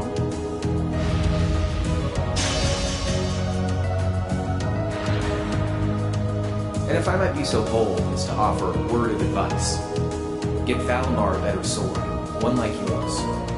If you think you're such hot stuff you can beat me without your 8 leaves training, you're in for a world of hurt. Correct choice of harness is indeed paramount. Selecting one the Awakener is well suited to will increase combat efficiency exponentially. I can't pretend to know much about this kind of thing. He's right. Eastern blades like my Tachi are the heart and soul of the 8 Leaves, 1 Blade style swordsmanship.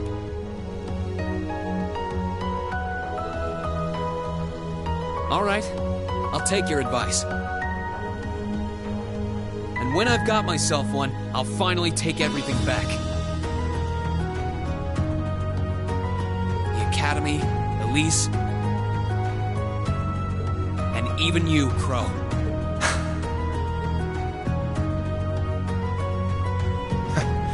If that's how you want it. I'd like to see you try.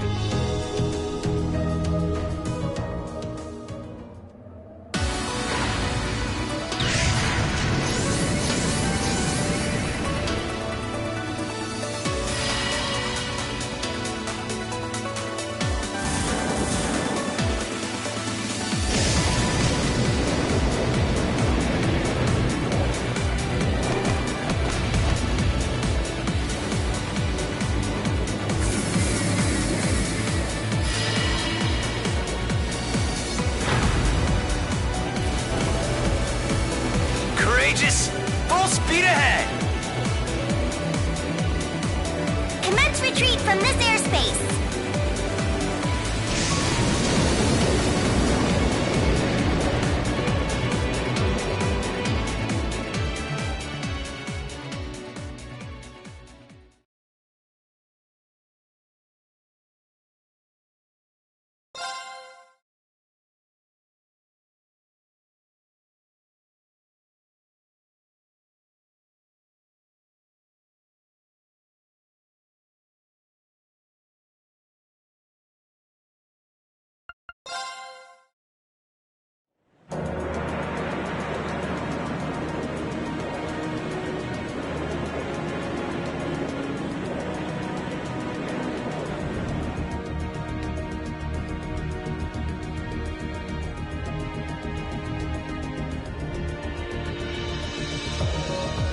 If that is all, I will return to a state of inactivity. Thanks for all you've done, Valimar. I'll be counting on you if anything else comes up.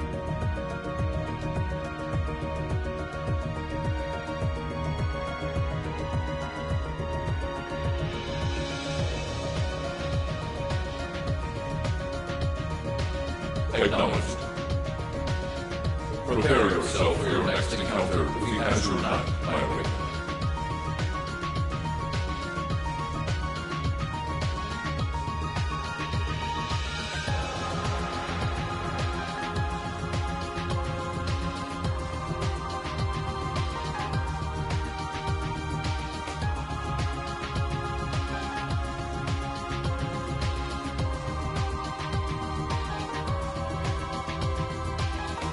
Don't worry, I will.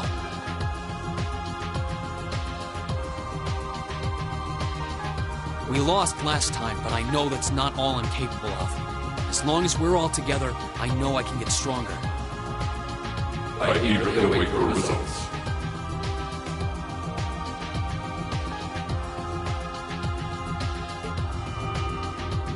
Looks like he went to sleep. So, this is what the Great Ashen Knight looks like up close, huh?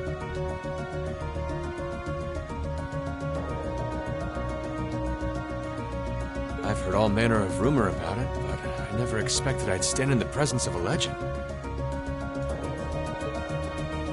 I can't possibly begin to thank you enough.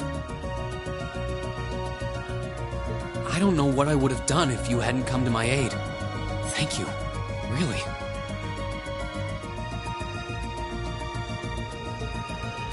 And that goes for everyone else, too. Thanks for coming to rescue me, guys.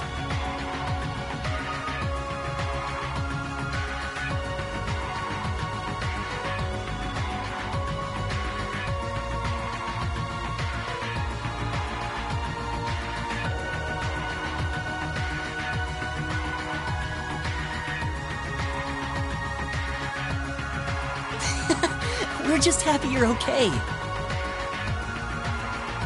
Just don't scare us like that again, alright? True. We were all on edge waiting for you to get back.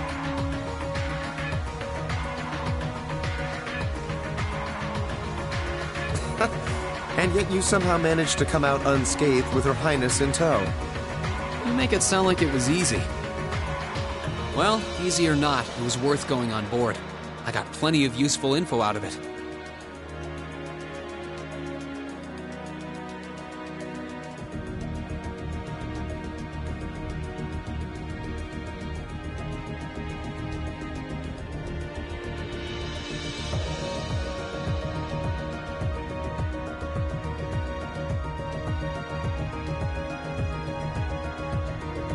So funny enough, I'd say their invitation worked to my benefit more than theirs.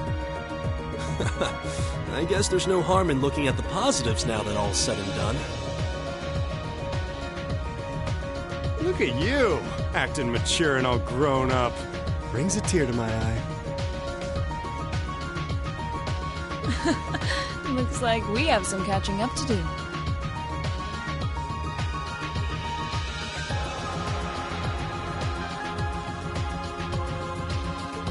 I'd like to follow Reen's lead and extend my thanks to each of you as well. Thank you, all of you. And, dear brother, it's a relief to see you safe and sound. Though I never pictured my great escape would end with you in this airship of all things.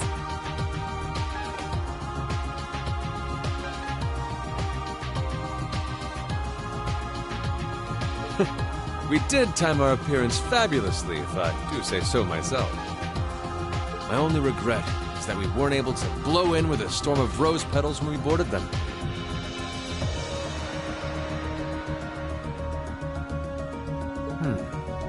Perhaps I should have asked Emma to look into the feasibility of making such a magnificent entrance.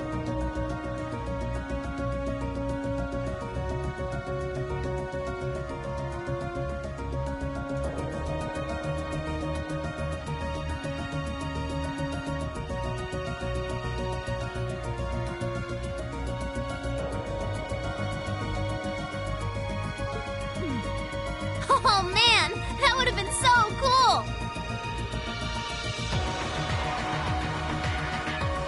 Well, it's probably not impossible. Now you're just being silly. Sounds about right for our prince. Well, at the very least, I'd say we're clear of any immediate danger. And given this opportunity, I'd like to sit down with you to discuss our situation and exchange any pertinent information. But first, I think we have a few more reunions to celebrate. Reen!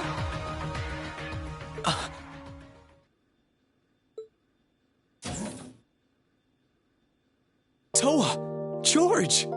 I thought I heard your voices when we started flying away from the Pantagruel, so... You bet. Good to see you, Reen.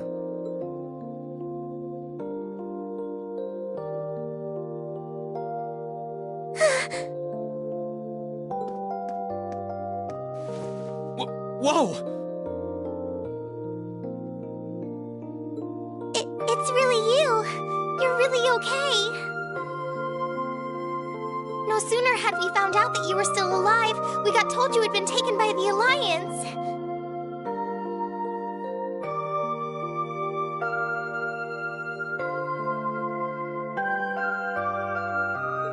We've been so worried about you. I'm a real troublemaker, aren't I?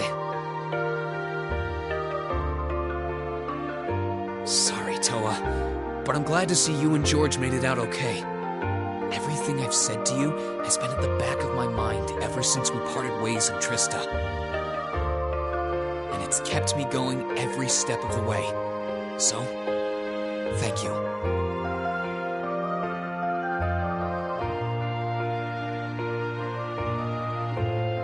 Oh. You remembered. You promised me you wouldn't die. And you didn't. And then there was the promise you made during the festival after party. You said that next year you'd work to make the Academy even more wonderful than it is now. We still need to work on that one. But I know you're not the kind of guy who'd go back on his word. See? Reen's a guy you can count on. Nice to see you're holding up okay.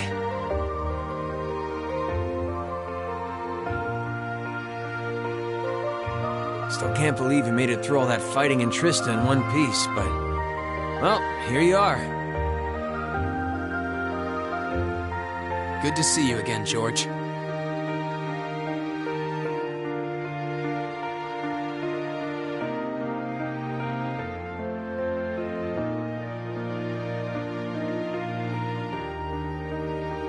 But how'd you two end up on the Courageous to begin with?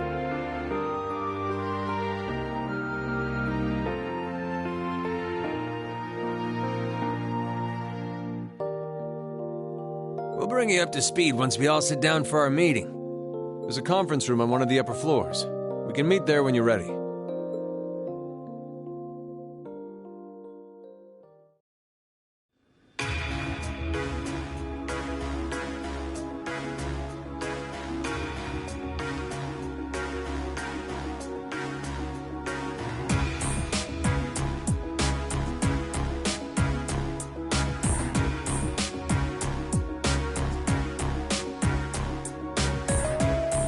Courageous began its independent operations right before Heimdall was first occupied. I realized what the Alliance was planning, so I gathered a skeleton crew, met with Viscount Arcade, and we hurried straight to Trista, where we found your classmates locked in combat with the Azure Knight.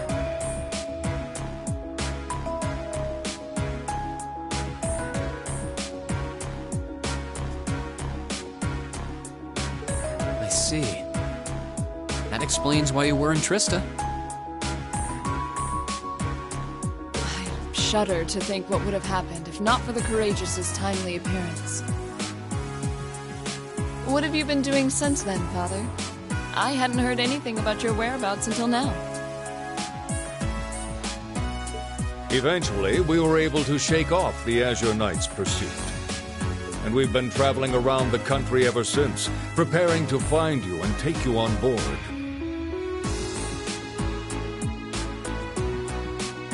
George and I haven't been here long.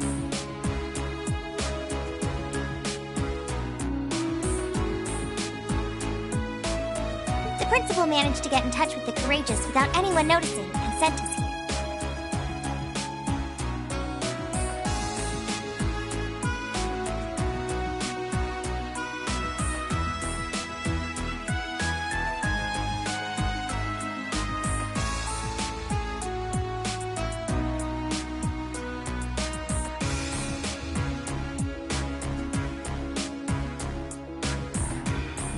Did?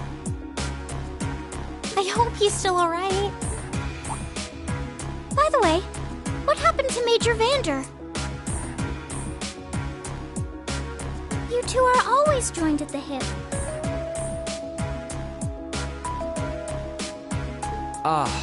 Alas, he is currently indisposed. His military obligations have him heading up the 7th Armored Division in Western Erebonia. They're working with your former instructor, Major Neidhart, as well.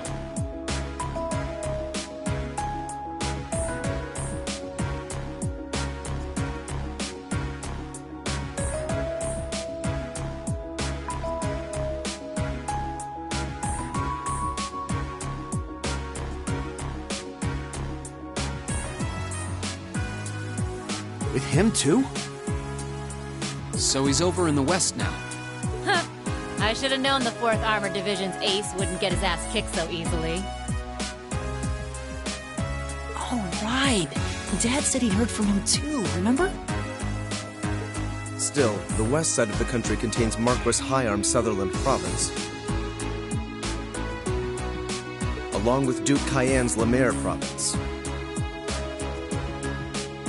The fighting there would no doubt be even more fierce than it is here in eastern Erebonia.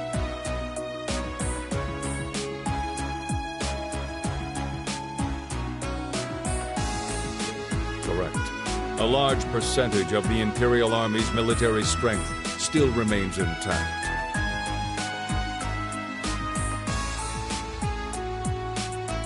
But the Noble Alliance forces' constant attacks have put them at a disadvantage.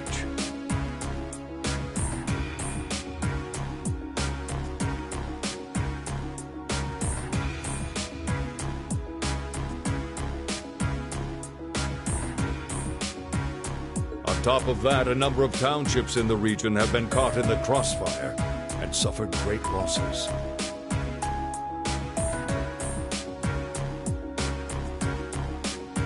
That's terrible. It hurt as much, but it still pisses me off to hear it. With the 3rd and 4th Armored Divisions occupied on the eastern side of the country, one can only assume the Noble Alliance intends to use that as an opportunity to crush the forces in the west.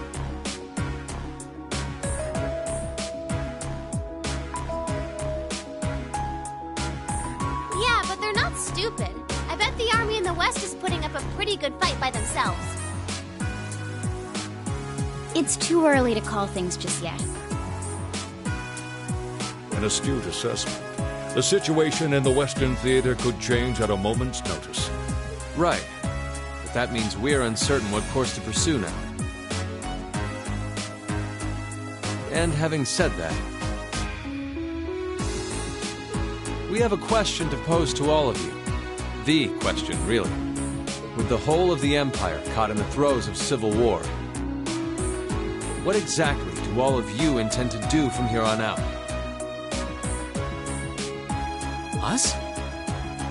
We were in the midst of discussing that when Reen was taken to the Pantagruel, in fact.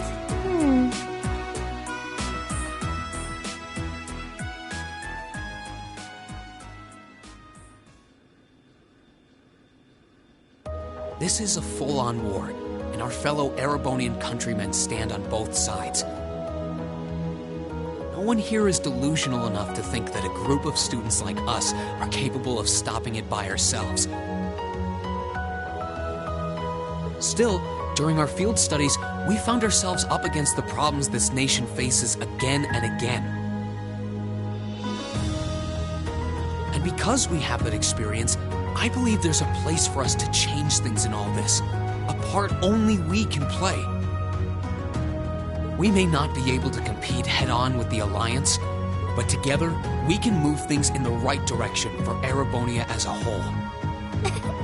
That was wonderful, Reen.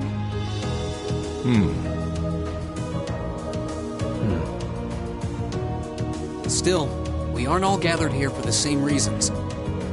Be it rescuing Elise or settling things with Crow, we've all got something that we personally want to accomplish. But accomplishing those things won't be possible with the situation as it stands. And that's why, no matter how stacked the odds are against us, or how fierce the fighting becomes, we want to put everything we have into making all the difference we possibly can, in whatever way we can. I think I speak for everyone in Class 7 when I say that. You bet!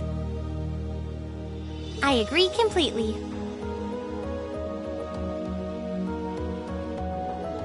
We may all come from different walks of life, but this time, that can work for us. Exactly. We have something no one else does. And because of that, we can do things no one else can. And what kind of class would we be if we didn't take advantage of that to protect the people and things we love? As well as find our own answers to the questions we have looming over us. As Reen said, however big or small it is in the long run, we have a place in this war, and we have every intention of following it. Sounds like it'll be a pain, though.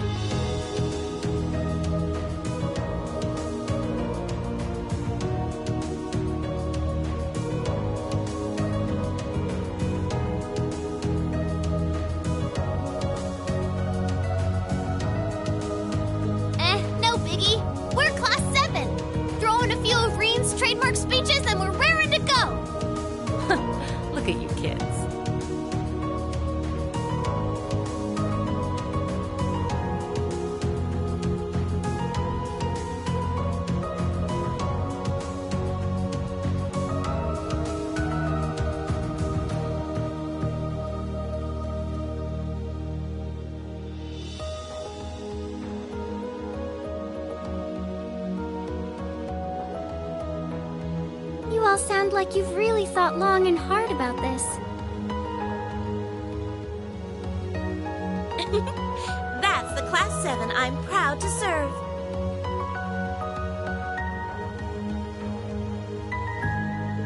And you guys aren't the only ones who feel that way. Everyone at Thor's has something to bring to the table. Remember the Academy's motto? Arise, O youth, and become the foundation of the world. Oh, yeah, that's right. That was what Principal Van Dyke said to us at the welcoming ceremony. The words of Dreichels the Lionheart serve to inspire us to this day, it would seem.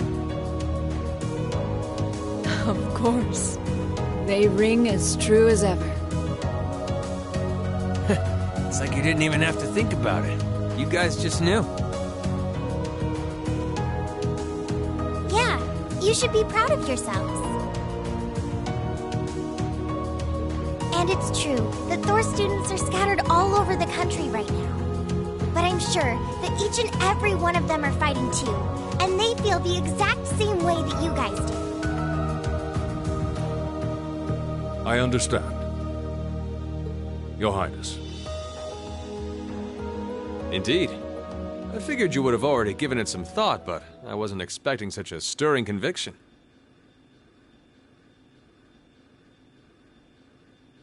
But I think this at least settles the matter of what course to take. If you would do the honors, Captain. As you wish. We're about to do something neither side would ever expect us to do. From here on out, the Courageous is yours to command as you see fit. What? What? Father, would you mind elaborating? It means exactly what it sounds like. The operation of this ship will be left entirely to your discretion. I imagine your journey to make a difference in this war needs a home base to begin from.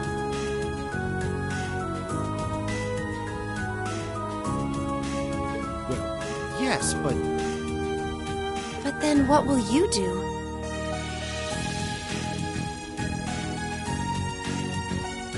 We plan to disembark and make our way to the western provinces.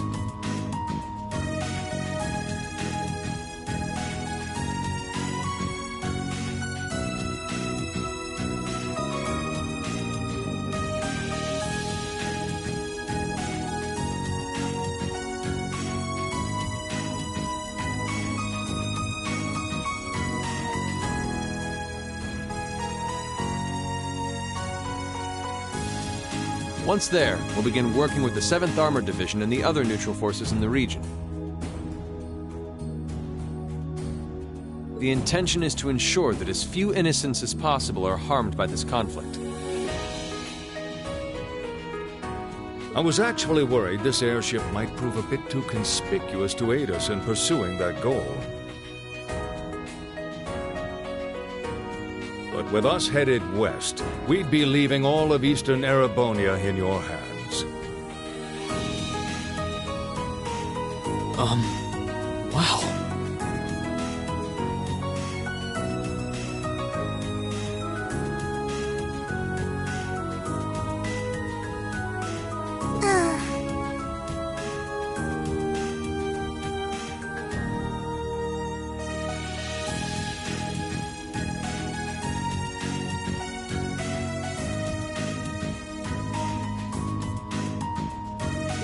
See, that does make the most logical sense. Kinda. If we got the Courageous, we could give our third faction some real weight. Neither side could afford to ignore us.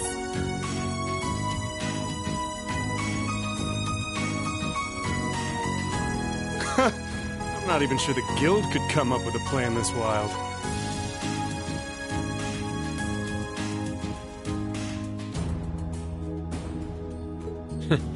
Well, it's fair to say I've learned a lot from the way the Guild's members handle things, yourself included.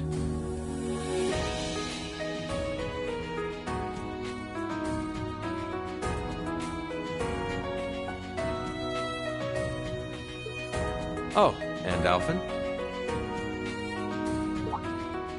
Yes?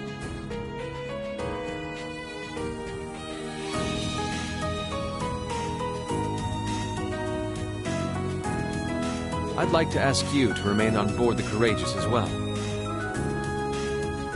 This ship is technically the property of the Arner household, fathers in particular. It should give them a certain freedom to act if they have concrete backing from a member of the Imperial family.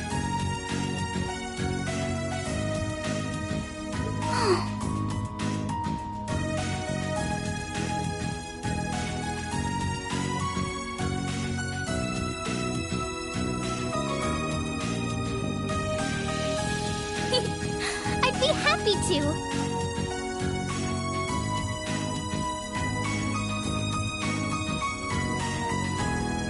Henceforth, I, Princess Alphen Rice Arner, will guarantee the legitimacy of their actions. So do whatever you see fit to do. You have my full support. Thank you, Your Highness. Wow!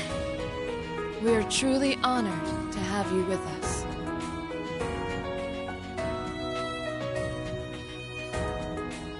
No turning back now. Yeah, seriously.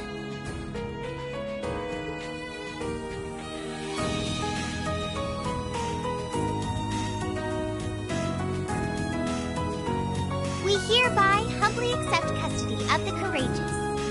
Please, leave Eastern Erebonia to us. We'll be counting on you then. I'm looking forward to toasting your future successes.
I'm leaving you in charge of the Courageous's day-to-day operations.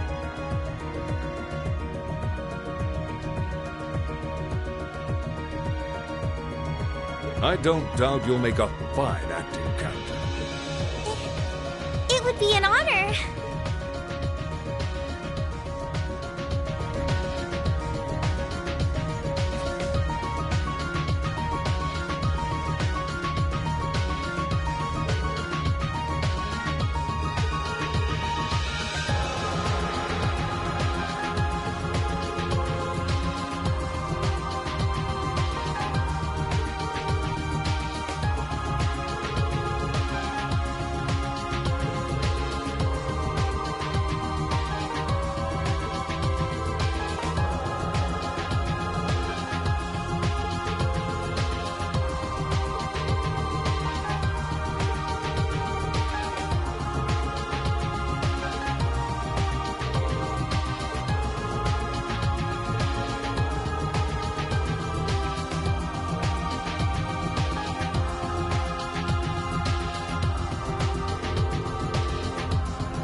Reen, I'd like you to accept this.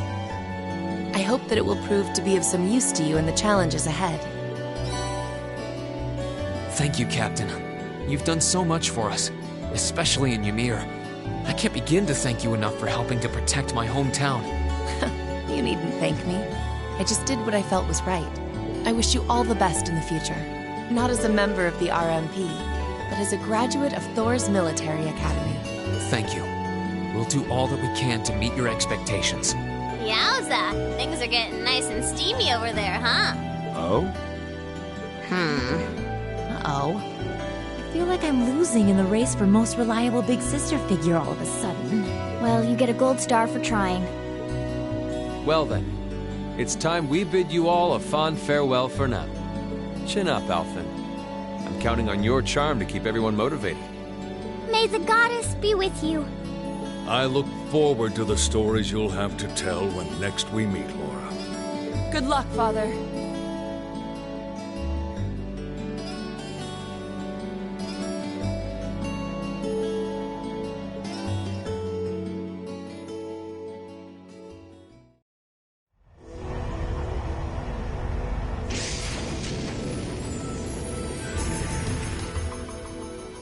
Well, there they go.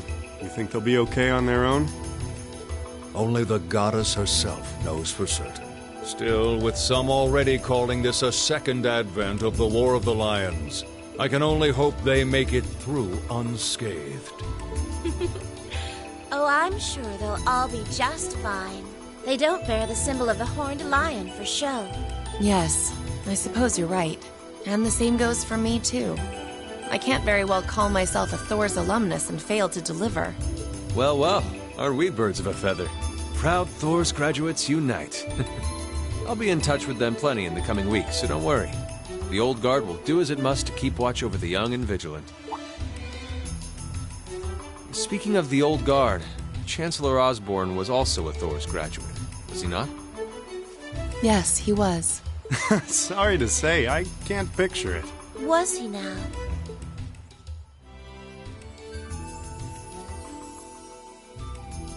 He and I may have had our differences, but I still feel a certain loss with his passing.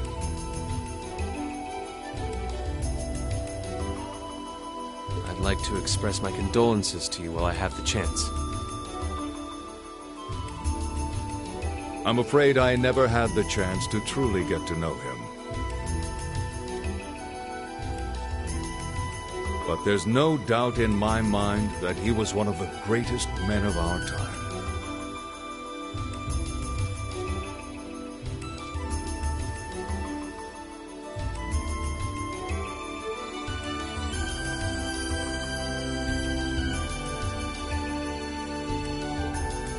Thank you.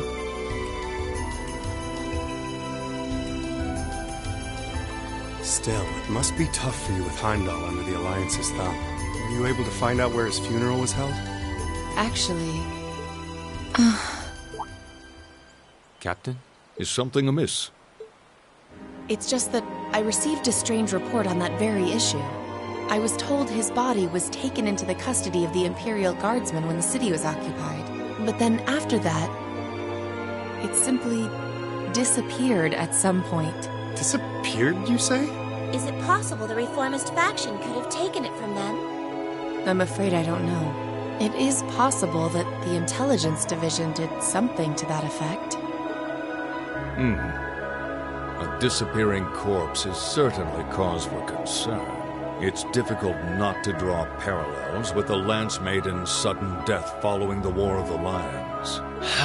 Unbelievable. I'm almost impressed how much trouble one man can stir up, even from beyond the grave. He had so many plots in motion, I doubt even his death put a stop to them all.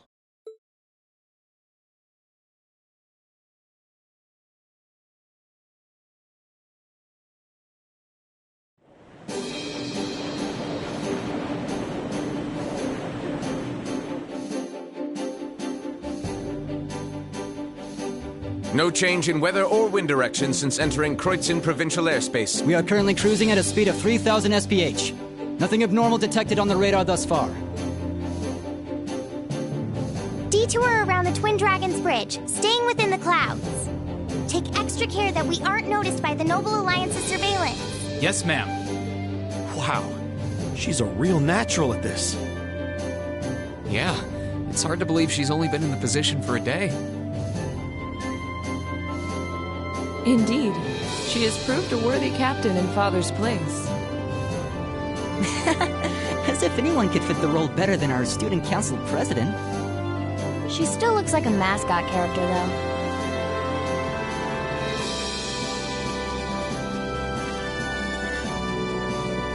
That's just one of her many charms. Yeah, and besides, I can feel at ease knowing she's in charge.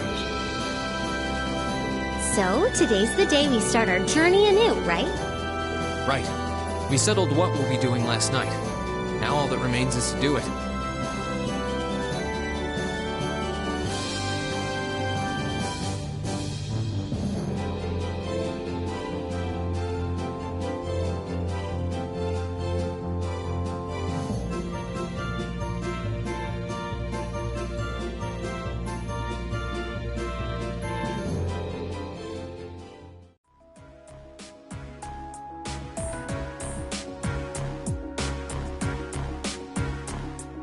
Well, Toa and George should be able to handle the day-to-day running of the ship, so that's out of the way.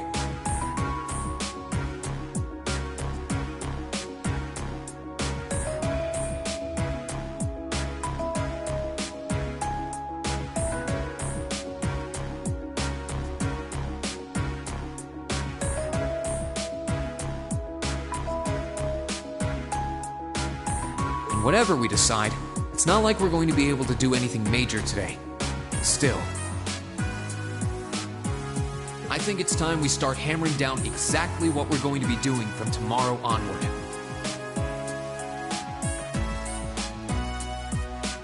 In theory, the Courageous gives us the ability to fly around the whole country with ease.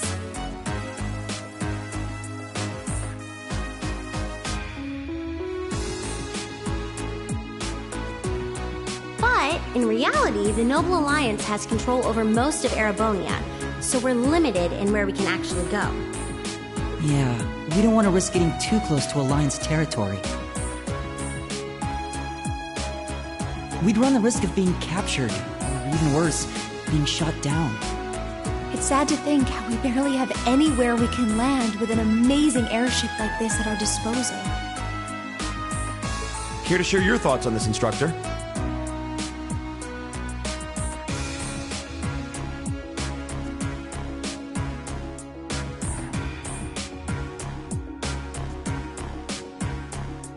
Oh, you kids can just do whatever you want. I lost the will to put in any effort after Captain Classy got off.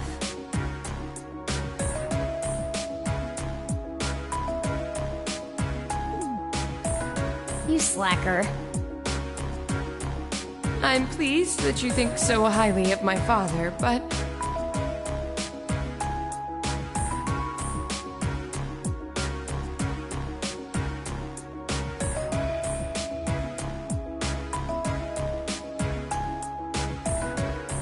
Maybe Laura can hook you up with a one-on-one lecture on the Arcade School of Quartzmanship, if you know what I'm saying.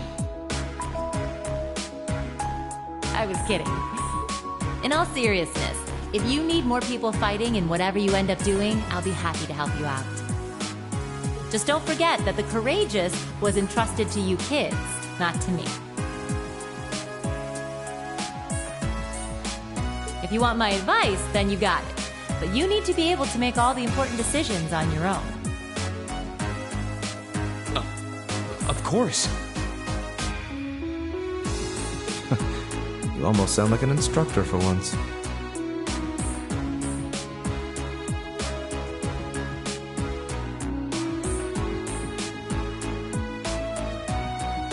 Getting back to the matter at hand.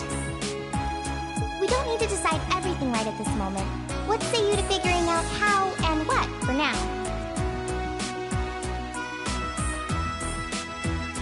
Come again?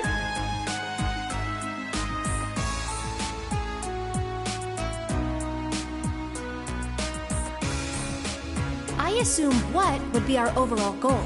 something realistic that we can all work together towards.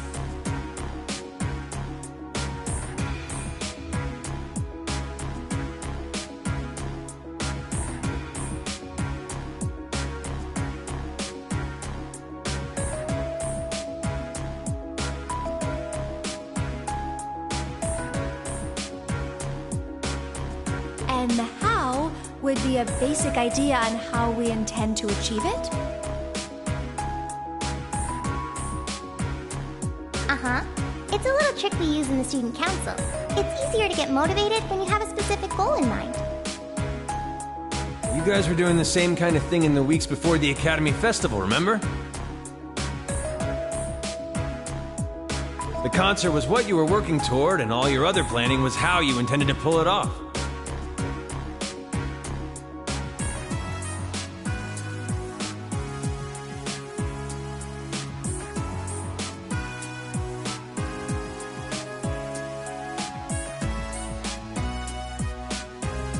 I see. That makes sense. We did spend a lot of time before and during the festival working out all the details, come to think of it. Not to mention taking care of the things we couldn't plan, like the strange stuff at the old schoolhouse. We were coordinating with all of the other classes and clubs at the same time, too.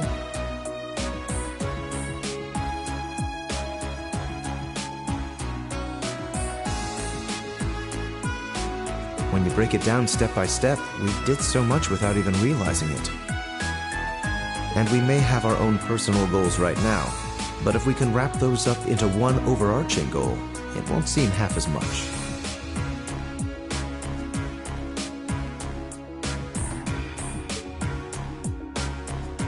How about making it something related to the Academy itself, then?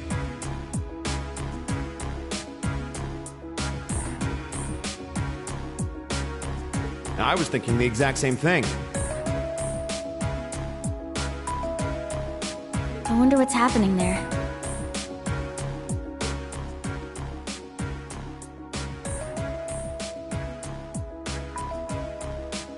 Toa, George, the Academy is currently under the Noble Alliance's control, right? That's right. The staff and students who are there are doing what they can, but...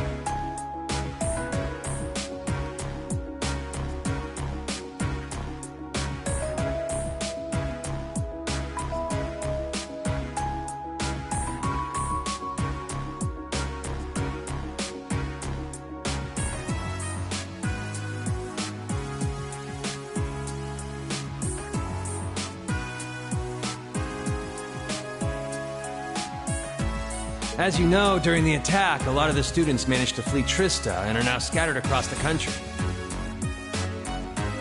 Now, most of the upper-class students chose to stick it out, though. They've got no reason to fear the Alliance, being nobles and all.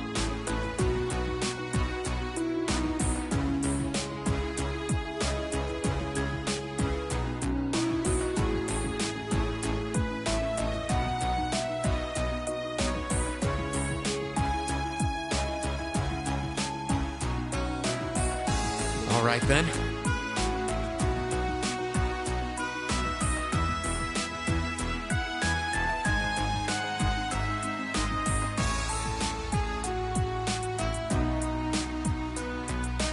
I think our what should be taking back the Academy. That sounds good to me.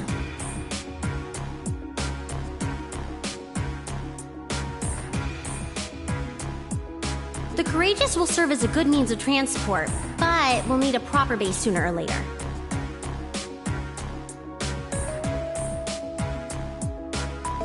But with it, we can get a better look at the current state of things in Erebonia and try to reach out to those who are in need.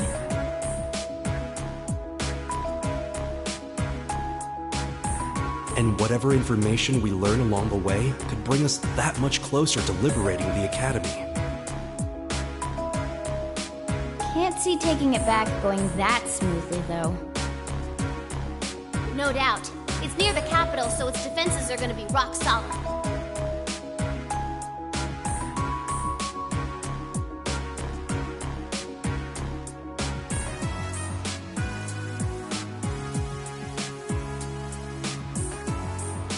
Still, I like it. What goal is more worthy of us than reclaiming something we hold so dear? Indeed. Regardless of personal motivations, I can't think of an objective more fitting to us as a group.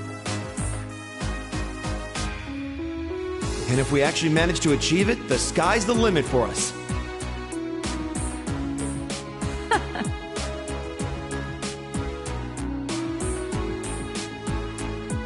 I'm genuinely moved by your positivity. Well, their optimism is probably their strongest point.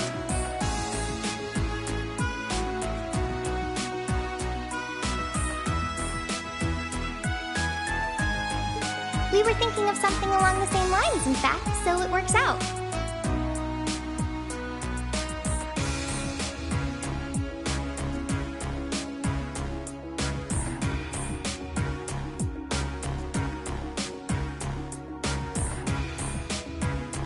And hey, if we all thought about it, what's to stop the others from Thors from thinking it too?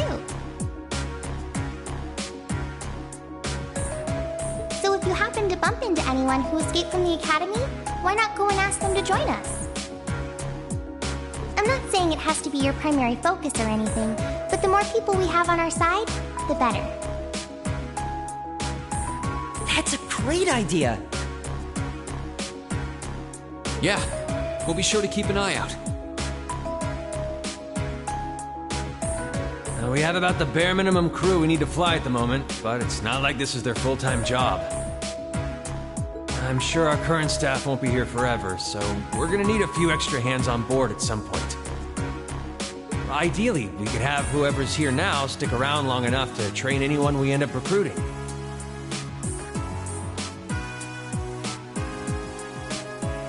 I know our numbers are small right now,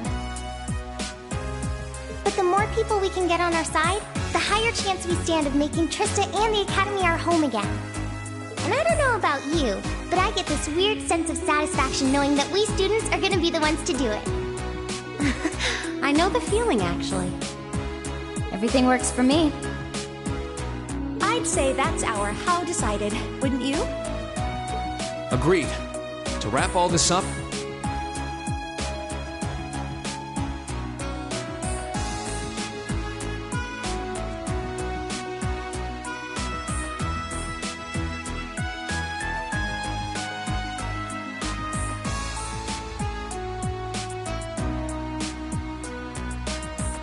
we'll use the Courageous as our base, and as a way to get a good idea of the current state of things in eastern Erebonia.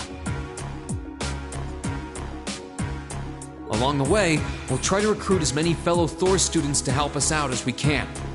All for the sake of our primary goal, taking back Thor's military academy.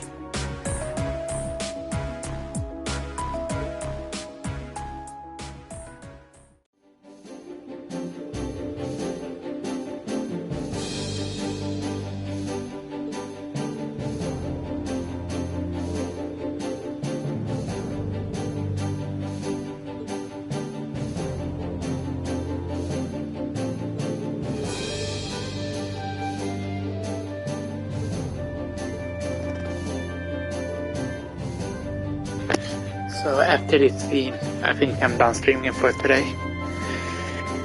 Gonna get ready for tomorrow since I've been break on this Monday and Tuesday. So I'm actually just want to finish out everything. So I'm ready. I don't feel stressed before going to bed.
So yeah, have a nice day and take care.